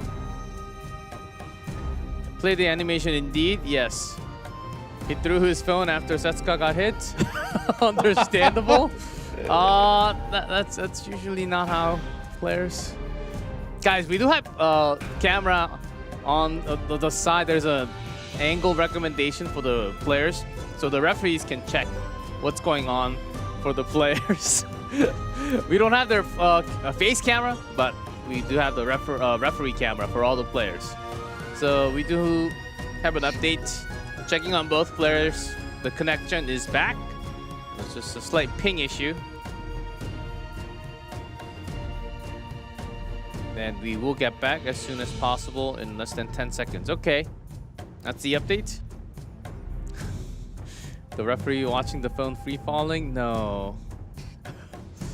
Yeah, hopefully they can just get right back in the lobby. There we go. Here we go. Yeah, no remakes necessary. Good system. Yeah. Yep, and that's the victory. Yes, 1080-50. The One game win. is called. 1080-50 takes it. Pause for the victory. 1-0. That's a great start. Number 1 seed seems to be making it out of the group, but not just yet. They can certainly Not do yet. things. Yeah, but not that yet. was a statement. Right, you said the damage wasn't quite there, but that's not. The draft was so well rounded between the debuffs, between the cycling. He had everything he needed to kind of control, and it looked almost too one-sided, even without that pause. Well played, especially on that lockdown on the stun, activating that Perfumer Biblis. Was able to just decimate all the units one by one. And you gotta shout out the top model Luluka that pick there. Not only did she really work down the Boss Arunka, it did take her 2 turns. High HP Boss Arunkas will be able to survive just a little bit, but the Soul Burns is gonna keep her, letting her reduce that cooldown, and you're gonna get her combo loop, loop, loop, and eventually if she gets the Soul Burn enough times, she will put the game to rest. Oh, yes. You certainly want to get those stuns, sleep, or fear on that Setsuka, right? So make sure those counters and those other things don't really happen. That's the perfect reason of lockdown. As for, I've seen some chat today, interaction, there are way too many debuffs to catch up. Yes, there's a lot to learn about the game. Yeah. There are a lot of debuffs, there are a lot of I guess special buffs, special debuffs, depending on the character. You'll learn. Which of the mirror, right? The problem unit we had here, there's a lot of RNG, so it's not always going to be that overwhelming. A lot of times she'll miss, the wrong debuff will land, and sometimes she's a little bit kind of a, I guess, like double-edged sword. Wait, that being said, when she pops off, really showed how good she is. Who's that? Why is that doctor band on the left? I don't get it. Oh, that's interesting. Maybe 1080-50 is so confident they just say, is it? I'm fine, I don't need it. It yeah, makes no you sense. can always burn a prevent like that. Yeah. The thing is, though, he did pick 1 Ruel band, so it's not, it's not as impressive as 2 kind of just random bands.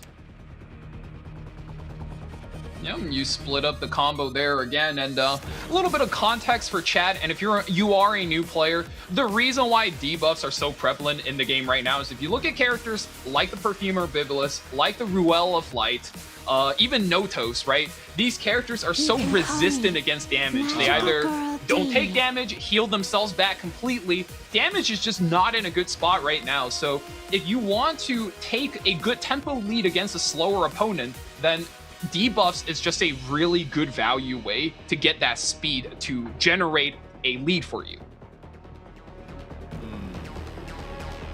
I wish we have an interview so we know what the Ray-Ban is all about, but I guess we'll never know until the knockout stage. Maybe you want to It's gotta be ban just a DDR? flex. DDR? Maybe? I think it was just a flex ban. Maybe flex ban. Yeah. That being said, we have 1080-50 picking up that DN, you know, kind of maybe taking away a source of cleansing. We're talking about how strong debuffs are. She has access to a lot of cleansing. Also, the very coveted pen defense resistance. And now we have Shriza. We've seen how good Lone Crescent Bologna can be in the hyper carry position. And speaking of pen resistance, we have one of the other characters with it, Ilinov. Wow. I really like the way Shredra drafts because you get the Nurse Yolha, it gives you a lot of combos. Malona is really good versus Genesis Ross. And finally, the Empyrean locks everything out, but 1080-50 just goes with Over-Reliable. You got Tori on 3 and Ross. I mean, you already seen that combo. That's strong. Double Ross? If you need that much protection, you also have DN. Yeah, this is definitely a just hyper carry Tori. That's the nice thing about band protection. You can draft completely around it, not have to worry about lacking damage. When you have a character like Tori with her new buffs, now she can hit like evasion units, like Lone Crescent Bologna. She's a lot more suited to fit a lot of different, scenarios. You know, one big thing about Tori was, I want to remind everybody in chat, a year ago, this character was like the best character in the game. She was her. You know why she disappeared? 2 characters, Renok being able to kill her with splash damage, as well as Boss Arunka walling out all of those single target damage. And look who's in the Lunatic pre-ban. It's both of those characters alongside other characters she doesn't want to deal with, like Lady of the Scale. So this is peak performance for Tori. Very strong pick. Dragon Brysenia being picked up just so you confuse the opponent a little bit. You really mix up the turn order, and there it is. First pick Urban Shadow Shu to chomp down on these high HP characters. Yeah, we just kind of fallen off quite a bit, but in this Lunatic format, right, especially when there's high HP like Valky was saying, that injury can be effective, and she still has good tempo, good damage. Let's see how she performs. Lots of protection. And Tori's I guess the only source of GWG Ross. On the right. Very solid, overall very balanced. And Yula gets banned. Oh. There's Bologna, Shu. Some extra damage from the Bright Senya. Is it enough to go through? I don't know. Seems like there's a whole lot of layers on the left. Here just a little bit. It seems more well-rounded. Lone Crescent Bologna not gonna have like a lot of AoE to really get going. Even though Urban Shadow Shu is strong into like tank down units, I think the tempo is gonna be firmly on the side of 1080-50. I'm not too late. What do you guys think? And I'm inclined to agree. That is an extremely fast DN right there, taking the first turn 6% above Urban Shadow Shu. And I think that suite of buffs is going to really come in clutch. And if you look, there is no protection set on this Genesis Ross. They're going in completely just full shooting, relying on generating barriers with the DN, as if they game planned this before. You're in for a little bit of barrier action already. All right. Good injury. Oh my god. Yeah, that's a good chunk. A lot of damage. Off of Tori. But there's a Ross in the front and DN also. Tori will have a lot of shields. Do you go for defense up? Okay. Burn. For now. I vow my life to you. Extra buff on Tori.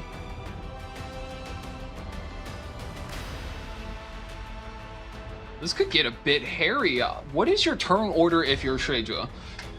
Yeah, I'm a little worried for him right now. Is he sending it? I mean, if you send it into the Tori, the Solitude rune comes up, right? Surely. And look at that shield. What is that, brother? Holy! And was this the Master of the Nightmare, I believe? I think 1080-50 was the one rocking it, so we might see another 2-turn combo. If it procs, 40% chance. We did get the Cascade as well. It's not perfect yet. Okay, let's not mess around. Let's first S3, get all the buffs up. Drop Silver number 1. Does it one Say shot the goodbye. Malona? Yeah, yes. Oh my god. You're gonna activate This unit the. is nasty. She's so strong. I mean, Oath of Punishment comes up for the Dragon Bride, but you're gonna need to outspeed the DN because if the DN gets to use her ultimate first, penetration resistance will be able to block out all of that damage. That's why Elinav is here. Indomitable. This? Up on the right. You had your Oh, this is chance bad. to- Now you can pull the Illinev, and the Ross gets to pop off as well. There's no mercy. Yeah, that pen resistance completely nullified, sealed off, and here we go. Send in the Keyblade. The Ragnarok. I love that little sound effect it makes as it destroys your enemies. Oh man. This is looking like we're going down the same path. Left side win. Yeah, 1080-50 just looking so strong. The way they draft, it's just they have a singular game plan in mind where Shrize is more reactive, taking shooters to answer the tank down units, having Lonecrest and Bellona maybe to kind of be their hyper carry, but it just seems like 1080-50 is just more cohesive. Doesn't your heart Still, there's so I much. love the way you phrase that because that's kind of what I was thinking as well. You think, given the earlier sets, 1080-50 just is all in. Ooh, wait. That's Okay, hold on. the barrier. Hang on. Hang on, we still got a match. I might have Hold yapped it, you early guys. again. Hold your mobile devices. I like what you were saying, though, Val. Hold this. Regardless of the outcome. This shoe could come back. Wow, I did not think that was gonna one-shot the Tori. I didn't think so Oh, either. boy. We did eat up that raspberry already. Yeah, we forgot about her not a lot damage. of gas left in the tank for 1080-50. And here we go. Shu is now getting some tempo. Yeah, it's been some time we've seen Dragon Bride Senya. You can call me Magical Girl D. Bringing it back. She did bring some value though, G-Clef, in one of the earlier sets, but you're right. She is a character that has fallen off quite a bit. That being said, these players are making a great use of her in game 2. But G-Ross to love you? still here. Lower HP. Lower HP, but still has that second life. 3F. Oh my god. A simple task. Extra damage. This is getting close. The What? There's no HP. What's going Buzz should on? be enough to finish. Yeah, you hit anything, the zap sends home the Ross. The Ross comes back. You gotta laser him, right? And I think now, after she goes down, the Ross can Soulburn yet again. Defense break 2. Oh, the Ross doesn't have attack That's buffs at the interesting. end. Jacked his turn. Yeah. What? Oh, that's right. But honestly, I don't think it matters too much, but that is very funny. Pulls the highest attack. Lil Always bro pulling the open to wrong new unit. Sweet opportunities. miracle. Man, Shrija is, I mean, this is your all-in turn. You're trying to do everything you can. Ross does have the combo now. We're gonna soul burn, seal, and collapse. We're folding this shoe in half, and I don't think she survives a solo version of this, even if the Ross is at half HP. Yeah, that should be the clap. Perish. Perish, he says. The second mega damage, and And that indeed with she 24k. 1080-50 wins 2-0. Moves to the knockout stage happening next month. We have our first winner coming out from Group B. Very solid. Like we were saying, dominant, not even close. No, in all honesty, there was a little bit of comeback. That Dragon Bride Senya was showing signs of life. I like it. She's providing that utility, but also knocking out problems like the Tori. The issue was it was just too little too late, and wisely drafted by 1080-50. We have that Ross, Genestraw's backup to kind of finish the job, even when our hyper carry is out of the picture. And the most surprising factor is that he's done this with the Ray pre-ban.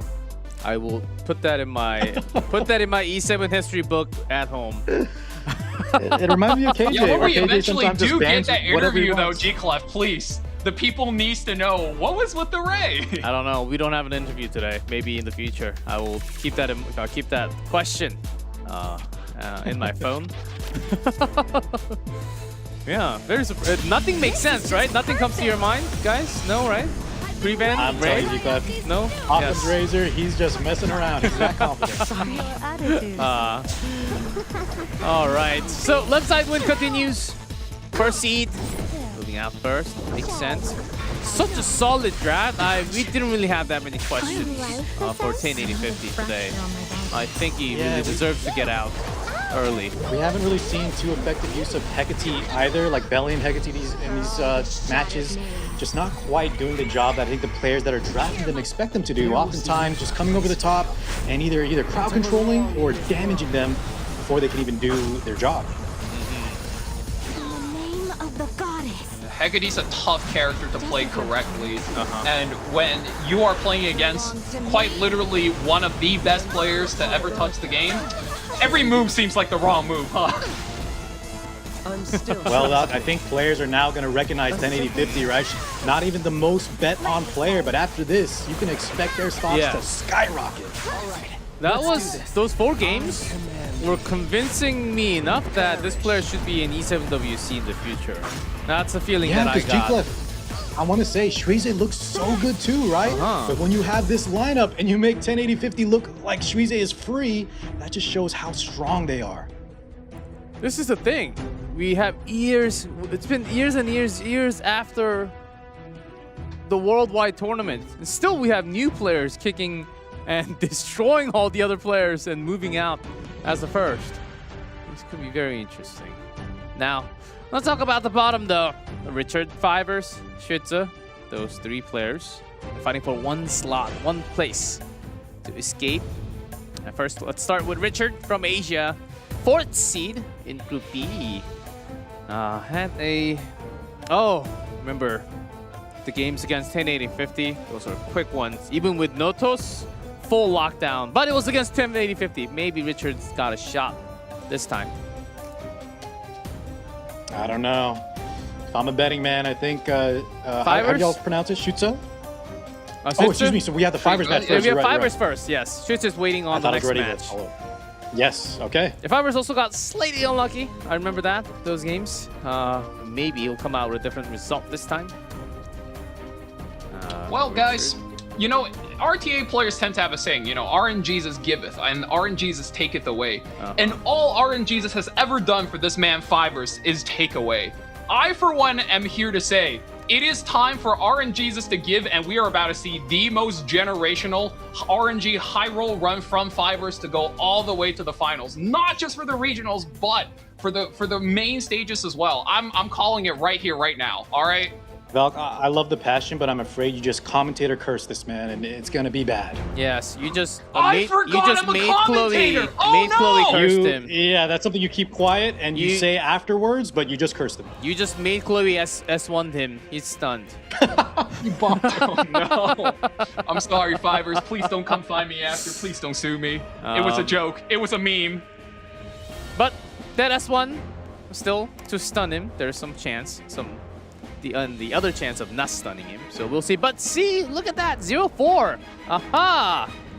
Yeah.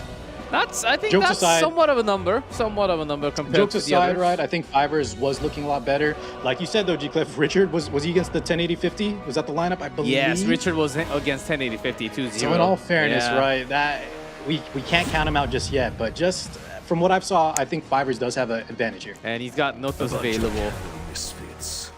But Notos already lost 2 games in this group. We'll see about this guy. You know, we did see the very first game. A little bit of a different story, though. You got to be confident when you're fighting, when you're leaving him up. If you don't have the damage, the crowd control, we could be playing with fire. Zio Harseti Pan. Lady and Rinak Pan. My tea is getting cold. You the one who hurt my family? No, not me. Huh? Me? Tori-chan? Wow, yes, Boss Tori. into the Tori again. Tori's the one that hurt your family. She answered. Yes, she answered Arunka. Huh? Oh, Leo? Yeah, no shot. Ain't no way. Just hovering. It's another Witch of the Mirror. Oh, it feels so bad because, you know, as a reply to, you know, seeing Fivers go, oh, you're not going to play speed? Oh, you're not going to put an opener on 3? Don't mind if I play Witch of the Mirror. And she is just so strong versus the Notos. Oh, God. Might need some cleanse. I feel like we've seen this match once before, you know? Literally the last set, and chat was saying debuffs are too strong. Then bring cleanse or design a little bit or some other ways to deal with her.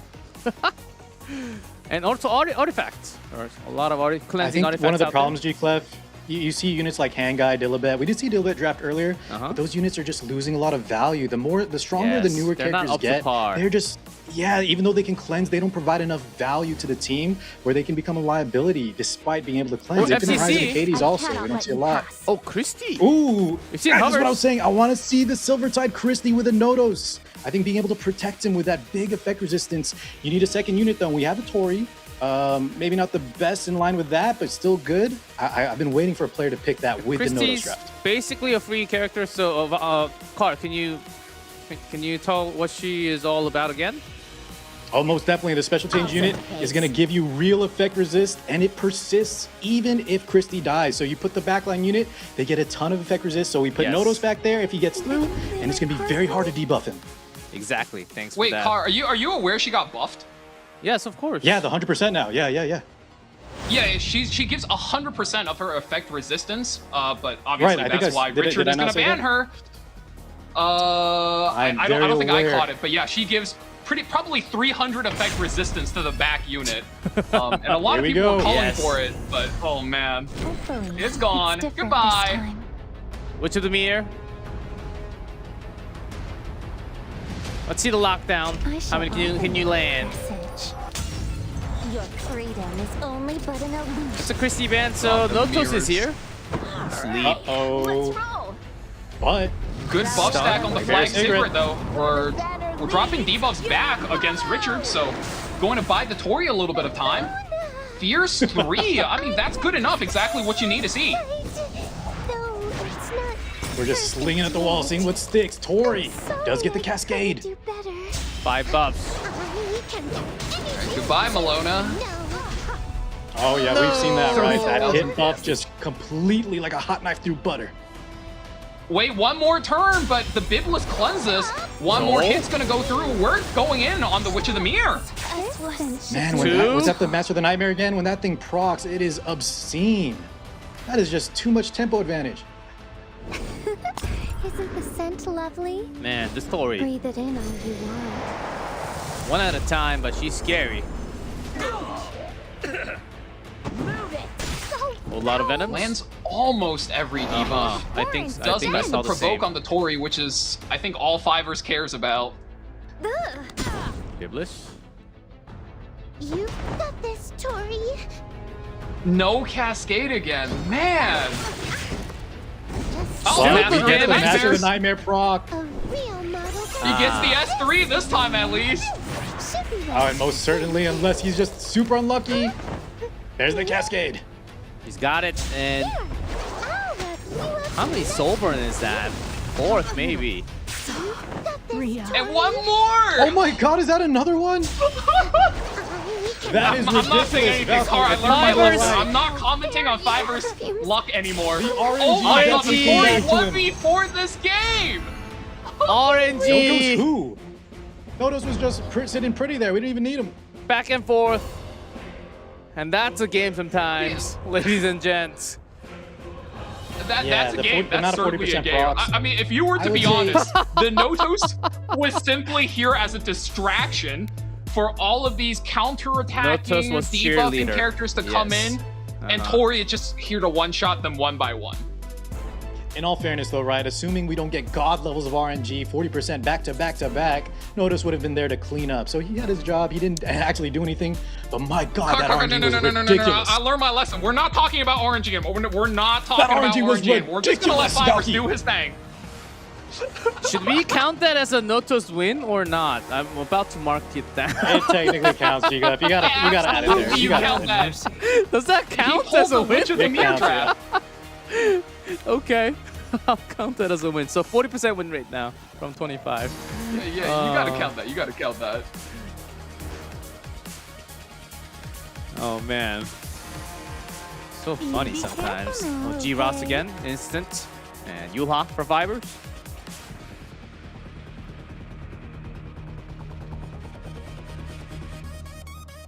And there are a couple of you out there asking for Notos buff. Ain't no way that's happening. Yeah, let's give him an exclusive Not equipment. gonna happen. Maybe 10th anniversary of EpicSeven. To be disposed of immediately. Oh, yeah. Once I again, like we're going it, back at Fivers. it. Hasn't been too effective, but that Yulha with that disciplinary prefect Arya on the Crow artifact, she's going to be ripping through units. Just a lot of tempo there. All right, let's do this. Wow. More speed. A second pick top model Luluka. And Richard Freeman? really wants to push the tempo because that means he's picking Luluka not as a opener but as a follow-up damage more dealer. tempo. Hold up. Child. Soulburn? Oh. A little bit of counterplay there, I guess. What's he cooking? Oh. Just so we can still soul burn even though Arya? Let's see what Fibers has though on Band Protect. I don't think he was expecting that. I think that's probably the game plan. Richard knows he's on the back foot. He needs to be able to play a comfort draft. That's a very important thing for tournaments. You have to play something you're comfortable with. That's the kind of strategy you can always find the outs in a pinch. Right? Oh and there my it is. God, another That's first. the Fibers I want to see. Payra Sharklet. We are gonna see today. Sharklet. Holy. I've seen some posts in Korean community about this lady. Is she actually okay? Shall we go? Summer Charlotte? We're about to find out. If you know what you're doing with her, she is one of the scariest character in the game, but Richard is not letting up. I mean, the scary part is if he double One speed shot is imprints all with the it will Frida, take. I think Fibers Even could get Shui. stuck. There's a I lot love of how speed. quick they're picking. Yeah, he has to commit to the game plan. Freed on 3, and then double speed imprint here for Richard. How does Fibers respond? Oh my God, G-Clip's favorite. Will we see an RB? When in trouble, it's been Captain Landy, but I think Arbiter Vildred. Okay, also okay. But that EE, ever since his EE, so I much think stronger. he's getting picked. RV? Yeah, why not? I love this lineup. It's I'll so be your exciting. opponent. A breath of fresh air. We haven't seen a lot of these units in so long. I think the top model Luluka is gone for Richard, and for Fibers, oh man, that's a tough call. I feel like Richard has him in the Maybe bag. the RB? It's a little bit Can he tough when deal you're with it? going for an aggressive draft and you get stuck in a weird spot like this one. Well, if he predicts the top model, right, I think we need an answer. Oh, wow, going for the Eula instead. Okay. Arbiter Vildred in game. I'm just gonna say that. And is that enough damage? Arbiter Viltern might unironically be Fibers' key to success. He's gonna need him to hit and hit hard. Careful not And we to get go. a sunburn. Yeah, 2 speed imprints. Frida takes the first turn, no surprise there, but does the Shuri chain? It looks like the Shuri and the Vildred are a little bit far down the combat readiness bar. Uh-oh. The Vildred. That's not good. Richard, I think, jumped the gun a little bit. Did he? Is it enough? There's Frida. Can you pull? I'll have to increase my firepower. Oh! Shuri, 2%. Just barely. Oh, that was close. Sigh of relief from Richard. Oh. This. You gotta be a bit careful here because, yeah, you got a single... Uh-oh. Oh, wait, that's a counterattack. Hang Shall on. we clean up? Vildred. The green. This is my victory. Weed man. Okay, so the Vildred is gonna activate the Vildred, and the Vildred is gonna come back. Vildred on Vildred action. Alexa's basket, no gab. Can you hear the approaching? With the buff. Brother, not like this. This is Vildred The on Vildred snakes. violence. Let's see the damage. Oh, the damage is there, but Ross does come back. I think the Ross is fine versus these two. Yeah, that should Can be. you hit? I will judge your sins. I think even he without. doesn't even mess he doesn't around. care. He just immediately drops the Aria. Uh-huh. There was never a place for There's no other button. It has to be this one. in this world. Miss! It did miss. Doesn't but it's still matter! enough. Is it that time already? Wow. Oh, that's quick. 2 Vildreds. And what You a know what? wipe. What a wipe. Props to Richard for leaving up that RB. Calculations were in place. He had the Genesis Straws, that extra life. Vildred on Vildred action. What a play. I love Group B. Oh, man. I wish we see them all day. All night. That was exciting. Yeah. Arbiter Vildred with 4 kills. However, Richard with a total of 5 kills in a game with 4 characters. Isn't that crazy? Man, you thought you seen it all. Yeah, Green Vildred. This is after the remake or rework. Man, RV? I don't know.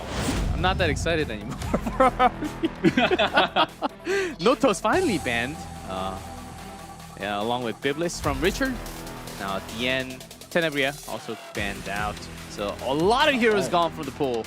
No top tiers available. This is where it gets exciting. Yes. I love seeing round 3 in Lunatic Draft. But yeah, they got to dig deep. What's left on the table? What's actually built? Can we create a cohesive draft? Fivers is coming down on the clock. He's reaching deep in the bag. Yeah, okay, Let's see what... The UI clock, the red, that's not the same as in-game countdown as the real one. The UI is not 100% correct right now, so the player's they're not choosing late. It's actually the UI that's a little fast at reducing down to the center. Just wanted to clarify on that, everyone. So the in-game clock, as we all go through, that's the real one that we don't get to see right now. Okay? Gotcha. Yeah, so there's a Fivers couple more does, seconds. I think, isolate a very strong first pick here with the Flag Bearer Sigrid. I mean, AoE, Fear, and Speed buff for your team is so strong. And she has the option to opt for the S2, which is just a lot of S1 damage from the rest of her team. So gives Fivers a lot of room to play. You're just Yeah, and like we said, right, a lot of this fast characters are kind of off the table. It's really tough when you have a powerhouse unit make it through. That being said, Moon Bunny straight in a Monarch who's still available. Nice pickup there from Richard. daring today. Fivers needs to drop Empyrean Illinab on 3. I see what Richard is prepping for. Moon Bunny on first pick. He is looking for an extra turn opener on third pick, which in this case, most likely is going to be the Ahmed. Ooh, that is a very dangerous landmine. I hope G-Clef that Fivers we haven't sniffs it seen out. too often. There's another unit that's kind of like a second Ahmed we haven't seen, but I expect we'll see soon. Brigitte. Brigitte, whoa! That is true. I think she recently got a buff to give her greater attack buff. However, why pick Brigitte when you can just get the Ahmed? Now, once she's locked in, you have all the choices in the world. Freerin getting popped down here as well. I mean, shoot, like, it doesn't get any better than that. Ahmed, Freerin, there's so much flexibility for you to beat down your opponent with. Melian is being hovered. That is a nice counter pick into the likes of Freerin. Even though she hasn't had the best success rate, that's usually when players are putting her on the ban protection, kind of building around her. I think in this counter pick scenario, this is really going to play more to her strengths. Oh, and I like the redirect your guys. Ooh, okay, I like that. That's, I think, a very strong pick here. But she does have to survive the free run. But red on green, I'm not going to say it. You guys know it's red on green. It's advantageous for Fivers. Not the worst thing in the world. I'm not going to comment. You just did. Thanks. Yeah, we know what you're saying. Yeah. No one else said anything. It was just you. Don't try to play it off, man. I know. Come on. There we go. I think Bellion does get picked up on the regardless, might be Bellion. It's gonna I think Richard just needs to round it off goes with like a through. strays or something simple. Put the fries in the bag. With a chilling Great call, and that's probably a must ban, assuming we can't outspeed. And Bellion, you need those souls. So fifth fix seems to be the easy bans. Little handshake action, more than likely. Oh, you were saying Richard? earlier, though, right, G-Clef? Sometimes there could be some games of chicken if you are ballsy enough to kind of predict your opponent's ban. But just be safe. Get that fifth pick out of there. No, I'm not saying they're chickens, but just going for the normal. Not going for the normal. Some pink hairs on the right. That's the Vita. We've seen hovers, but finally the lock. And she's in game. The winner moves on to the next round. Or you might regret it. Amid 1%. This is a fast Ida. Holy. Wow. Oh. Fivers. He was cooking something, but won't get that's terrifying. Yeah, a little bit more RNG. I think Fivers would have caught Richard off guard. So very fortunate there for the Ahmed to go. However, the moment the Ahmed goes, I mean, the free run has a free ticket to do anything she wants. Yes, Baki, you mentioned it. A lot of fire units on the right. Is free run okay? Will revitalize the fallen. She has plot armor. I mean, the general sentiment is the plot armor is so strong and her kit is so strong, you don't really care about what element the opponent is. Our Festive Ida here is a very big threat that you do have to watch out for. Let my guard down. How adorable. Let me The damage? How Was adorable? Okay.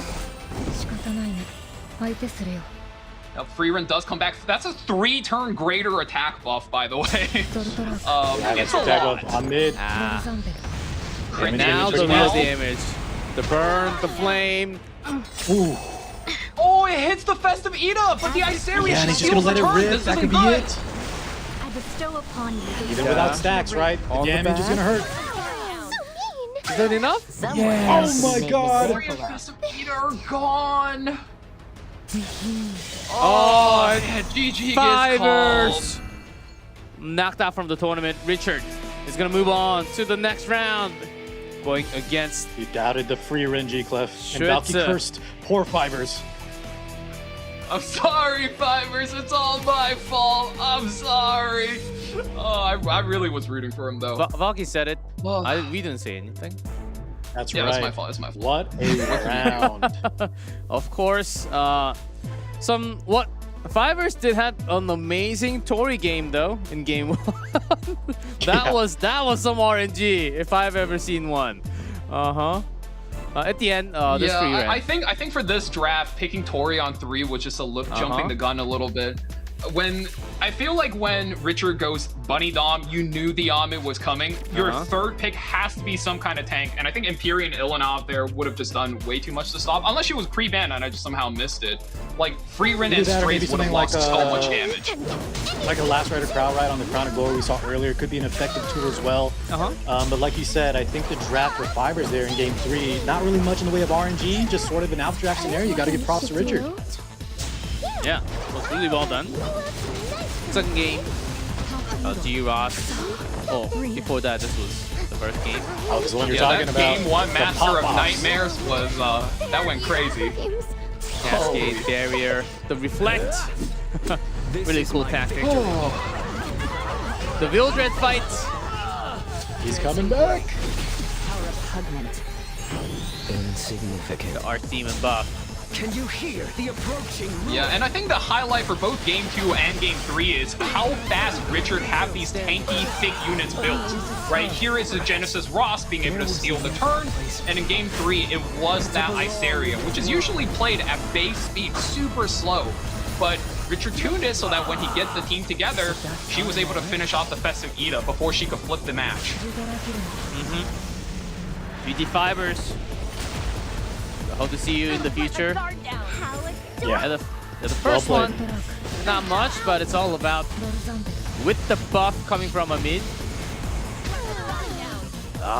This. As decreed by the world tree. That little fracture, that little S3 coming through to finish the job. Freerun kind of set the pace, and that should be enough to knock them out. Solid draft, and Richard now on match 5 has to play back-to-back. Yeah, Shitsu on the other hand has been waiting here. I'll be honest, I thought Fivers was going to take that one. So Shitsu versus Richard, I'm excited to see this. Well, Richard came all the way up here. I think this is not the first time Shredra is playing up against a cleaver tonight. I think he was doing really strongly into Fivers. Faltered a little bit into 1080-50, but that's more so to the turn 2 side of things, which was very impressive by 1080-50. So here, I think all he has to do is just play a good hand of anti-cleave, and I think he has a good spot. I think overall Shredra had a stronger showing tonight. Yeah, he did. Moved up to the winners. And had better showing with the Biblis. Lots of Biblis picks actually whenever Biblis is open for Shitsu. Eula, ML Bologna, some Senya, even Urban Shu. That was Shitsu. Because we have so many matches in one day, by the end, it's hard to remember sometimes. But here he is. Yeah.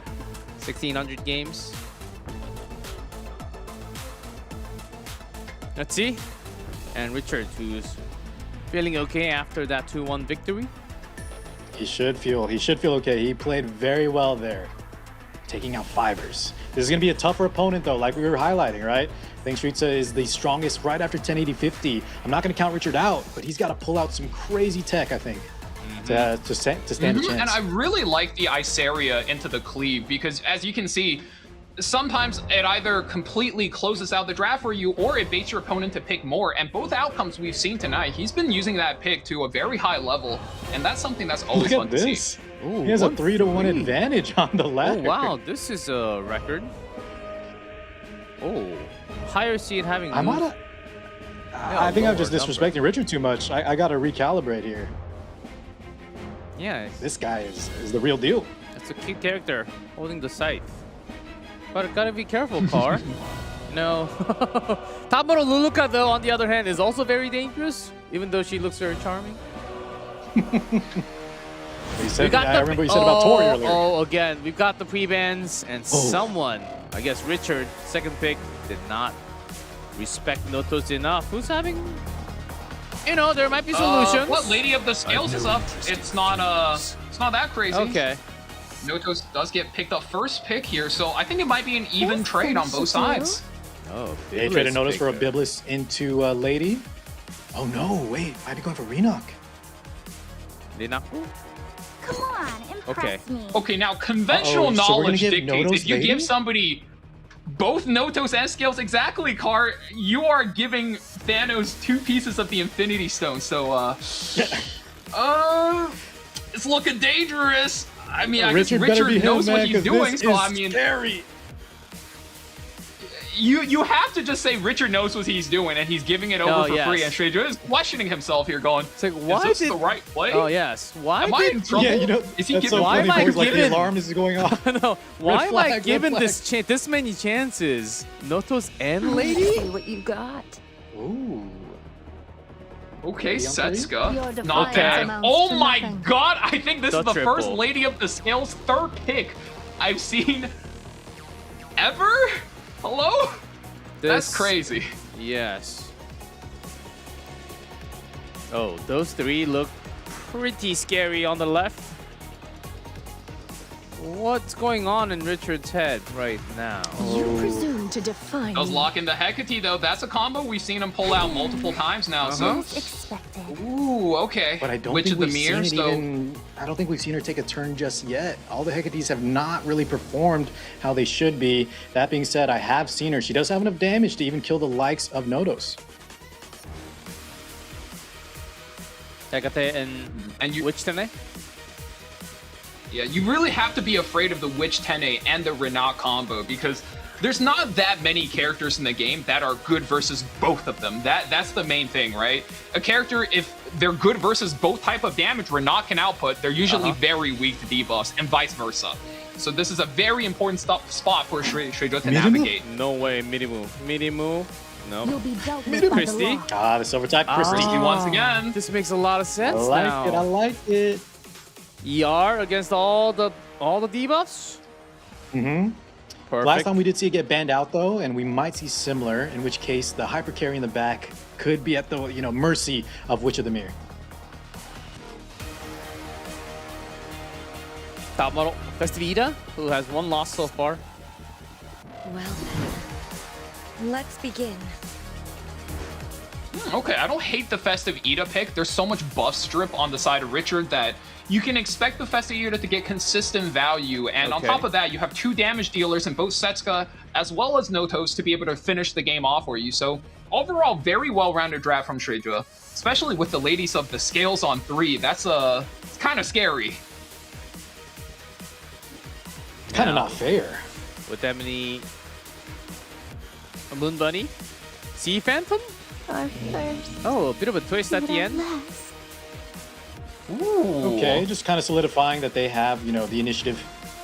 Another strong opener there for the side of Richard.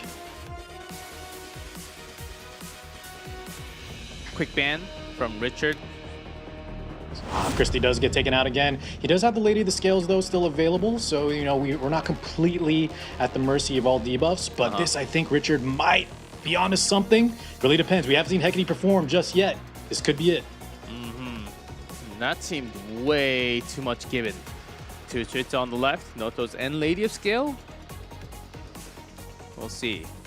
Both working with imprint positioning. Here we go. The exciting match of Group B, Game 1. Consider this an honor.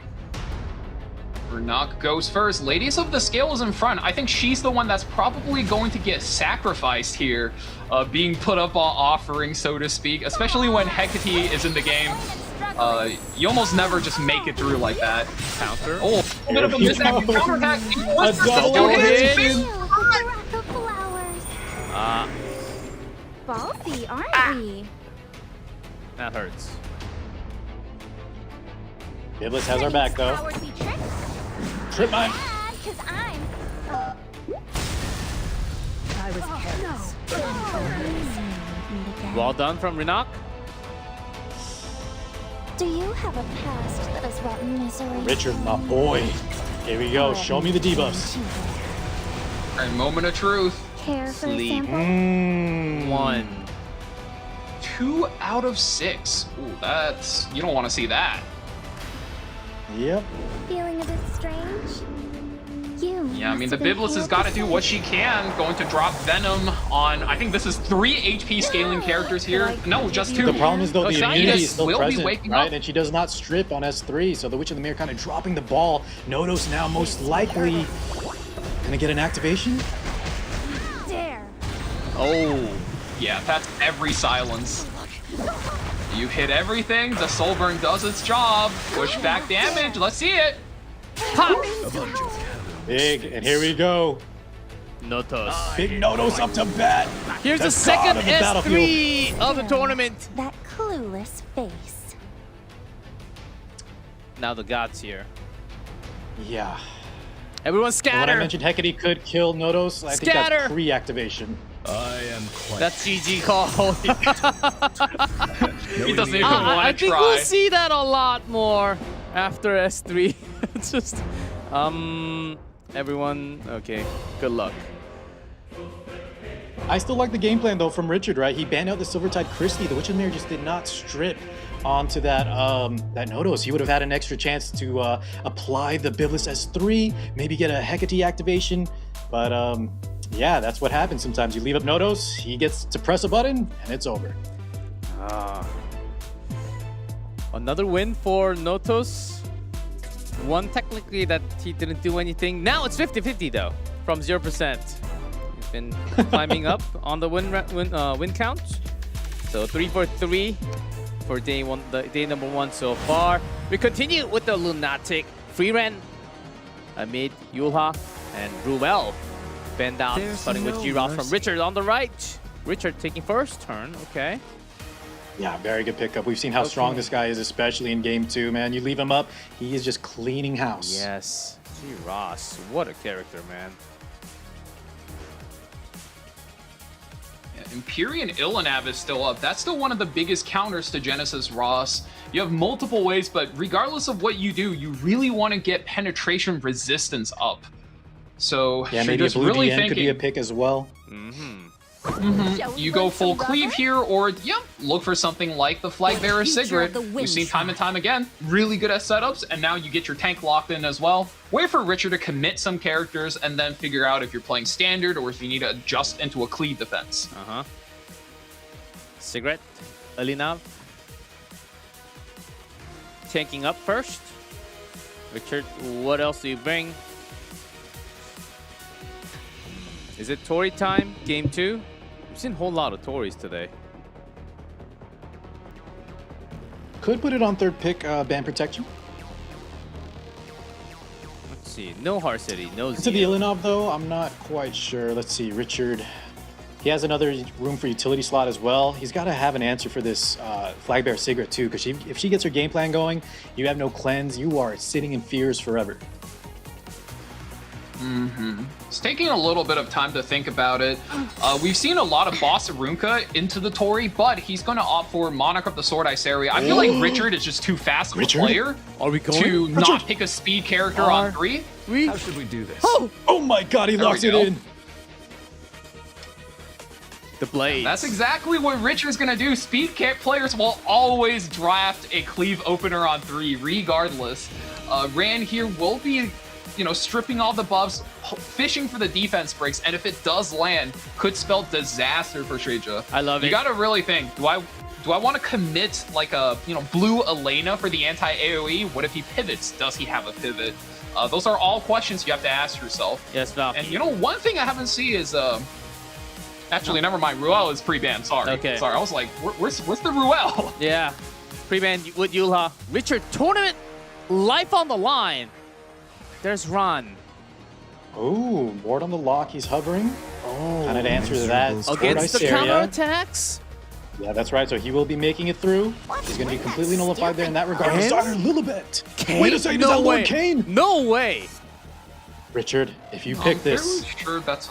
that'll be. No, that's just gonna be a hover. It's not a hover you for pick Kane. this, I'm Richard- fairly sure that's a hover for Afternoon So Flan. Oh yes. There we go. Okay.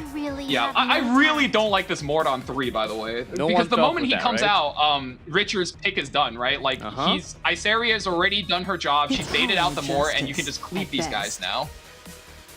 Oh, Luna comes out. Ooh, okay. Designer. Is it designer ban? We'll see. Dilibet does some damage, but is it enough? We'll see. Waiting for the 5th. Might be a force ban, depending on how forceful it is. He's got to pick something good here, right? The draft is looking a little rough. Those picks from Richard were really good. Okay, so we do have the Solitaria entering the Afternoon Soak Flan. Yes. Does that merit a ban? Oh, this might be. Oh, shoot! I think you have. You have to ban the Solitaria Yes. for Richard. You have and to, then because I we think have for the, Shreja, you just ban the Lord. Luna. There's a bit of a give and take. Soli seems like an easy ban, but there are some second answers. Richard's still thinking. I think it has to be Soli as well. There it is. Yes. But that swings it back to the other problem, right? How do you kill Afternoon So Flan? If the Ran just, you know, S1 pushes the flan, flan gets the turn, S3, I think Shreja's actually in trouble if his I mean, we flag have like a cigarette target doesn't of 2 survive on the initial flag, maybe? If he doesn't survive the initial salvo of damage coming in from the flan, I think Shreja's got to pack it up. Well, we'll see. Shreja up 1 has another chance. Game 2 of match 5 Group B. Richard's tournament life on the line, and he picks Run Ban Protection. Yeah, no surprise he's going first. This is what Richard is setting up. He needs to make some big moves to get that early game advantage. Instant blade, buffs on, immunity on the team. Who interferes with me? Immunity on the Isaria, that's all he needs. This one. Those Okay, are that the was a 50-50 miss, does though. hit. That is a tanky cigarette. You don't realize I've got you in the palm of my hand. He's all in. He's going for it. Hits again. Oh. Takes her out the. Got the D-break and got the damage in. That's a whole lot. Gotta imagine he was betting the farm, surviving that there. Now it's looking rough. Yeah, so he's in trouble. I wonder how much damage this Philibet will do. Suddenly no game sound. No counterattack, but he's got to count the turns here. Ross likely folds the Mort. No, actually, if he folds the Mort, the Illanov's just going to cleanse. I think Richard has so much tempo now, he can afford to actually just slow play it. Exactly, yeah. He doesn't have to rush anything. Yeah, He going has for the supreme S1. advantage at the moment.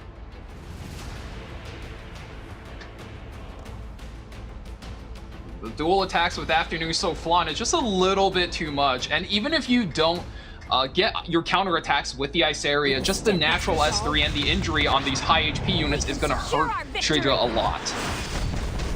Still enough? I'd advise you to flee. Walls up on the left. Sword Isaria still has her skills up. You just have 3 units that are going to be very tough to take out. The Isaria, the Flan, and the Raws. I don't know. Yeah, even if you land the damage for Shreja, there's a whole lot of mountain to climb. There's G-Ross. Yeah. We have S3. Brace yourself for Here we go. Here we go! The shirtless! The stomp! Okay. Takes out the Ram. That damage was good. Designer Lilibet still bad. has the S3 last. Oh, 2 turns of Indomitable left. Does he commit on it, or is he going to skip Yeah, it? he's Indomitable, right? But he doesn't have the activation, so he's missing some damage here. I think he's got to send it, though, on the back foot. And here we go. Show me the damage. Not even enough to get the Raws, but we have the Imperial Illanon following suit. 2 units very low. You got the soul Second burn. life still available. Tough choices. Can you land? Can you go for the risk? Miss. He's going on the plan. Does he kill on the miss? He kills. Oh, man. A soul burn was enough. Is this Iseria asleep, Oh, too? this is a really good spot for the excuse me, sorry, Ross. Mort I mean, is this is your negating all-in turn. everything. Yeah. Wait, All right. he's folding the Trust Mort? me. Do you not fold That's the an Ilan there? Am I interesting crazy? Oh no, he's doing it just for the... To get Iseria back into the game. I see what he's going for. Okay. Want to get Mort down first? Is that the Yeah, he's going to is try that to the plan? combo the S3's following turn. Yeah, he wants to bring back his counter attacks. That actually Oh, no did quite a bit. counter. She's barely standing. Yeah, cannot counter yet, right? So let's see. Fracture! That's the first fracture stack of the turn. We're stacking our attack. Is this do enough? You may be worth my attention. It might be I enough think he when was Ross hoping for a comes through. little bit more damage to take away the Empyrean Ilanov there. Counter attack. Is there That's two something counters. holy? For the future of the wind. Okay. You fall short. Is it time? Take the opportunity and close out the Monarch of the Sword there. So just the lone Ross left for Richard. And with Ilanov still present, right? There's going to be a lot of damage cut off. Huh. Yeah, I think it's just too much damage being held back. And no, he's gonna gonna try to take slow the risk play and it. go for another Yeah. turn. Take the CR, try to lap. Make sure he gets the secure kill here. They are quite low. Still standing. He comes back. Revive Now. comes back. Who's got the Okay. next one? Ross cuts! Wow! Is it enough? Is it enough? I think it's gotta be enough because Oh, you have the soul and burn, soul? you seal the Ah, Ilanov, and okay. now S3 can clean up the board. Trust That's me. right. Take out that defense pen resistance. And what a play by Richard. This is my mission. And yours. Genesis Ross. Does it again? That's the team gone. Richard comes back. 1-1 is the score. Final game. Oh. Some patience to hold from Richard. Oh, the hold was right, and I really, really like the way he uses Monarch of the Sword Iseria. As you can tell, he doesn't carry immunity set with him, but all he Big does brain. with this character is he picks her and go, pick Mort against me. Go ahead, I dare you. And the moment the opponent picks Mort, he goes, haha, you fell for my trap. And he just drops the full aggro on him. It's not quite a cleave, it's not as fast as a cleave, but he trades his characters correctly, gets himself back one. Tournament life, not over. Really like that play. Yeah, that previous game felt like one of the games in top 4 of E7 WCA. Some tension in between the two. Now, Notos, Biblis, C-Fan and Politis, which Sene banned in the pre-ban. Richard playing so well. I do think things could have been slightly different depending on that first turn when we were going into that flag cigarette. But man, Richard is playing out of his mind.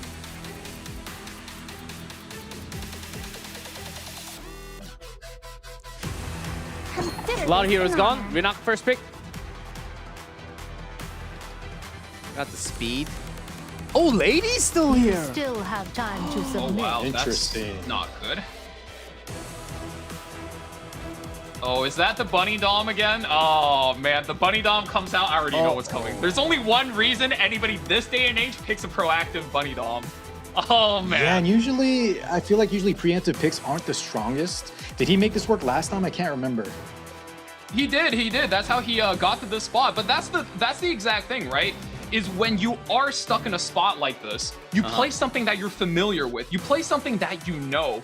And as long as you understand your strategy, if your opponent has like an off moment or they don't recognize it in time, they're just gonna walk right into your game plan. And that's what I love about Richard, is when it comes down to it, he might not be the fastest, he might not be the best, but he sticks to his guns and he does what he knows works.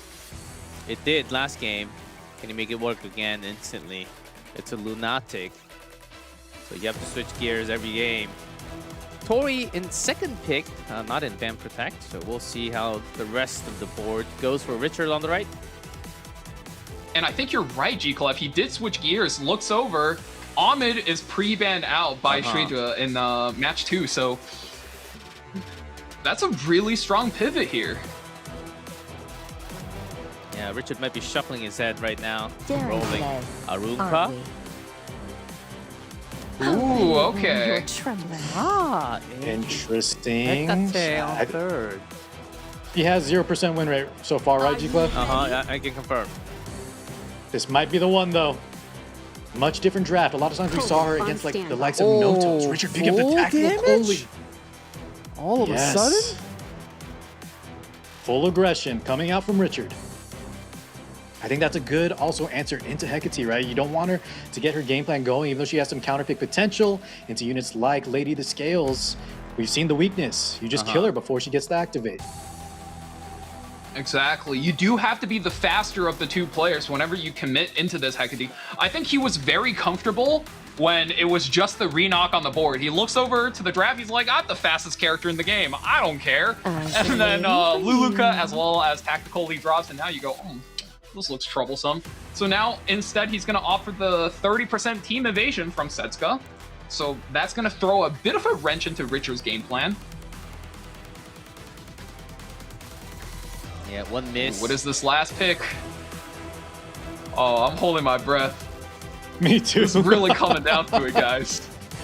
I'm on the edge of my seat right now. It's 1-1. I love when we go to round 3.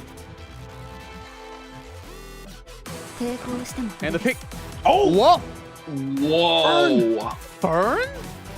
I love it. There's no free. I mean, we were talking earlier, right, G-Cliff, about the Dark Corvus on the certain sets. Fern, I think, can make a big splash as well. Saria is an interesting pickup too. Saria's incredibly good with top model Luluka. You have to ban her. Saria actually does work. Yeah. Yeah, she's I love, good this versus. is why I like round 3, man. Oh, Renock ban. Yeah, Hey, you I'm have taking to a take speed out threat. Renock. So Richard will have that initiative. Uh-oh. There is a boss Arunka though, so he's gonna have to chew through that. But that's exactly why Richard brought a lot of damage. Here we go. Last game of the day. Winner moves up to the knockout stage. Top model first. Lady. His whole team is going first. Upgrade complete. All right, now we've seen this The a lot. push. Top model Mine. is such a good character against this boss Arunka. But I think this is a full tank, full tank boss Arunka. I think that's even a Bastion of Perlucia on her, giving her that bonus shield. So I'm expecting her to hold strong. Soulburn is going to reduce the cooldown though. Doesn't drop below half. Defense break lands. How irreverent. Okay. Oh.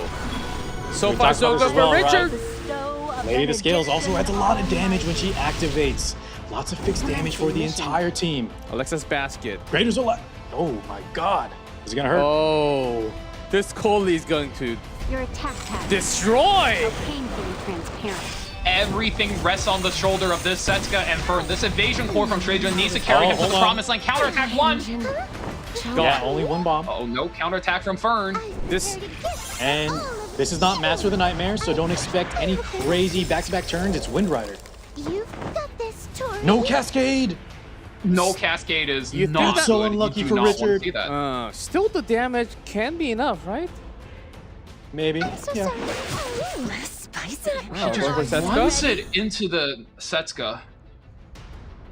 Okay. All right, let's do this. Luluka's going to be pushing her team again. This turn manipulation and the speed is Too going fast. crazy. We're dropping the S3 again, right into the Setsuka. This is a 50-50. It crits! That should be GG. Schwitzer This is left for pretty 2. Fern, Hecate. I don't want to count out the Fern. I'm rooting for Fern. Fern-chan. Me too. She Here we needs go, the increase plot attack. armor.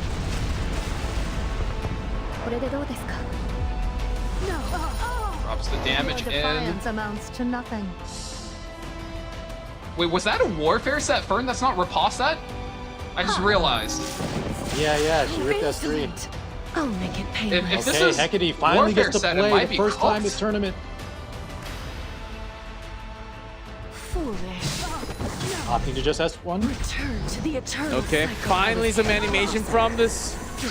Field experience is And now revive. Gets herself back in stealth against a bunch of single target characters. So does Fern hold the line is the question. And I mean, look at the amount of damage Richard's put out so far. I'm not feeling too good about this, guys. Yeah, now we have the Cascade. I don't think Fern is long for this world. Ice versus fire, though.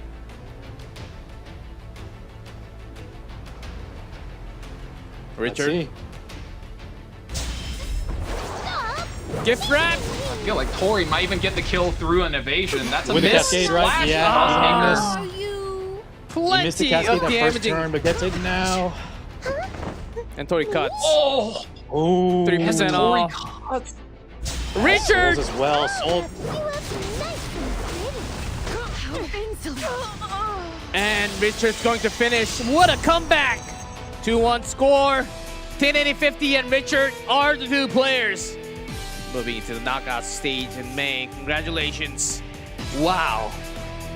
I have to give my respect to Richard. Some ballsy plays. Some ballsy plays. Me too, man. I think he might be my favorite player of this entire day. Yep. I think Richard, the really cool thing about Richard and the way he plays EpicSeven is he really sticks to his guns. Every time he's down one game or something like that, he's always opting for that Monarch of the Sword Iseria cleave, followed by some kind of Omid structure in game 3. He doesn't have like a crazy unique playbook, but you can tell he knows what he's doing and he knows his wins and loss conditions, and that's the type of play you really like seeing in tournaments. 100%, but that also means, right, if the other players are doing their homework, Valky, you might need to adapt and have some new kind of plays, as you better believe they're watching. And also by that time, it should be slightly different in terms of meta, because I believe there's a balance patch right before we go into knockout stage, third week of May. Second week, yeah. That's why we take a break after the groups 1 week.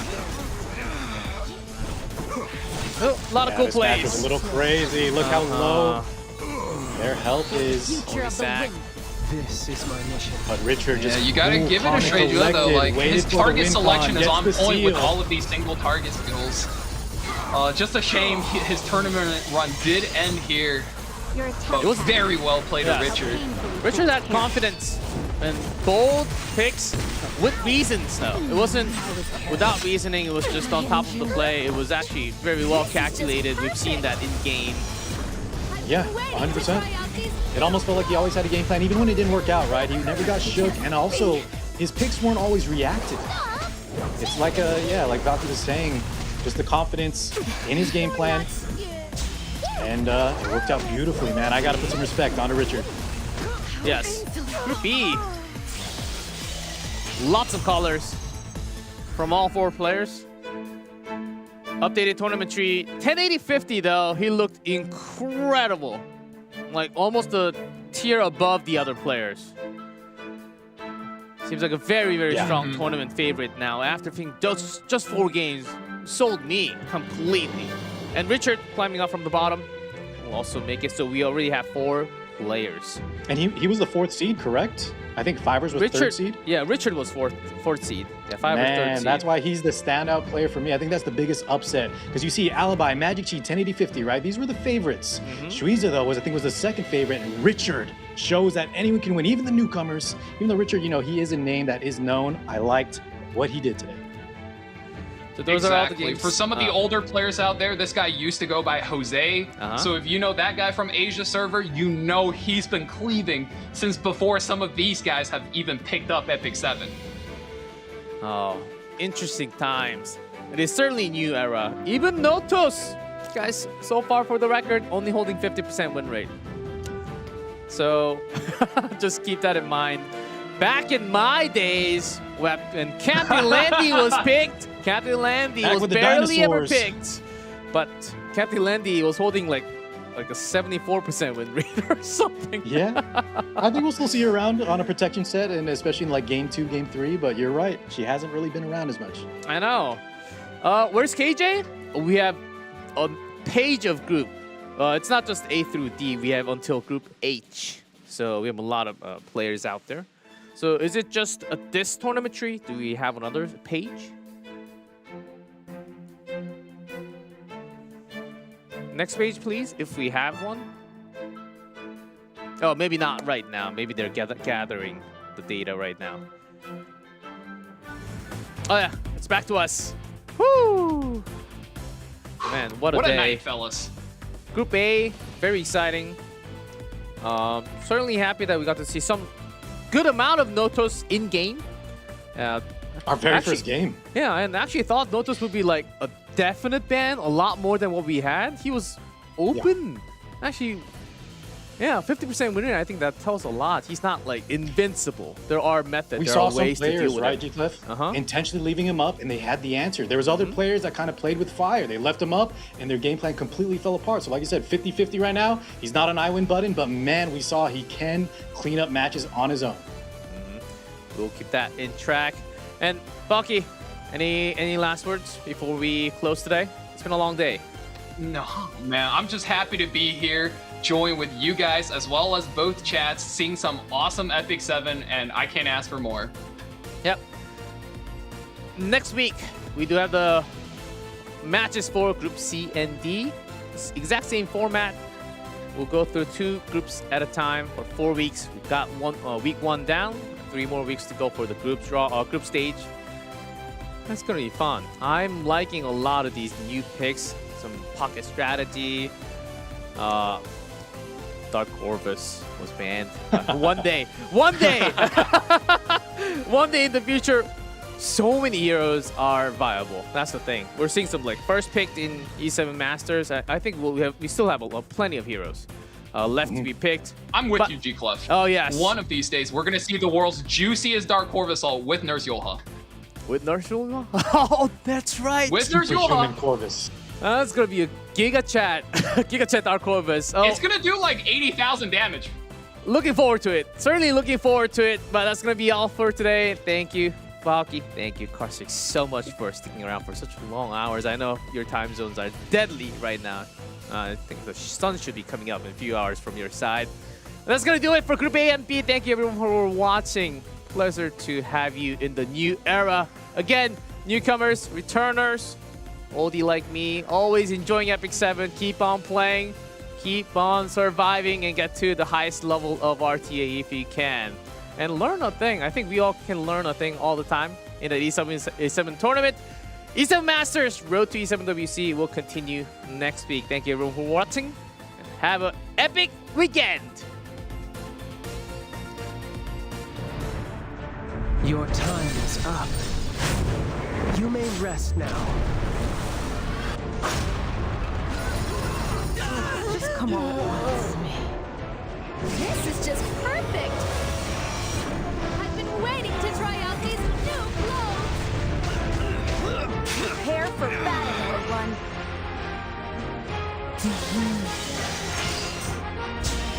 Let's step it up a notch, Vortex. Just enough to incinerate them! Let me roast you up. A little ouchie! Helpless.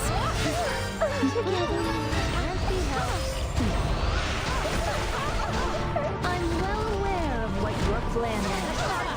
Far down! May the light guide us. What a walk in the park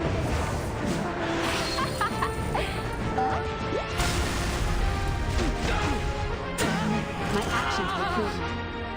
I command thee. Perish.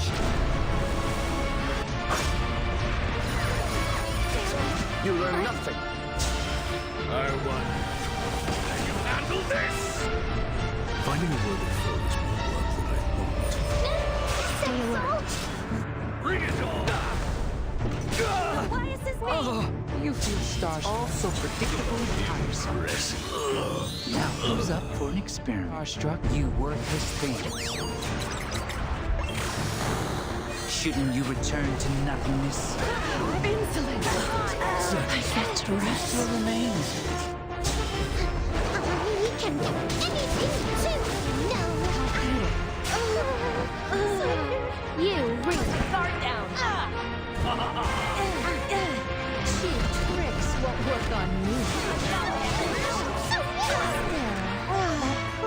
It's your turn now. Let's see. Ooh, spicy. Quite slow. Spicy. Trust me.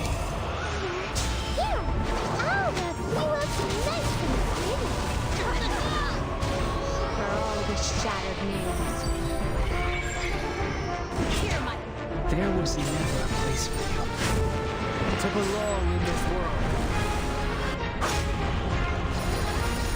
In the name of the goddess. We can do anything too. No.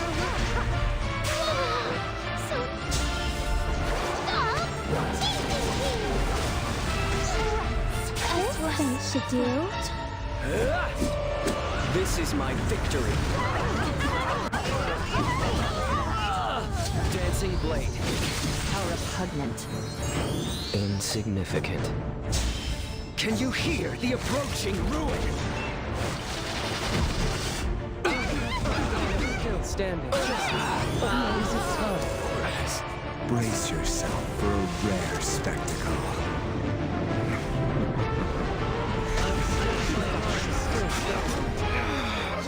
This is my mission. And your fate.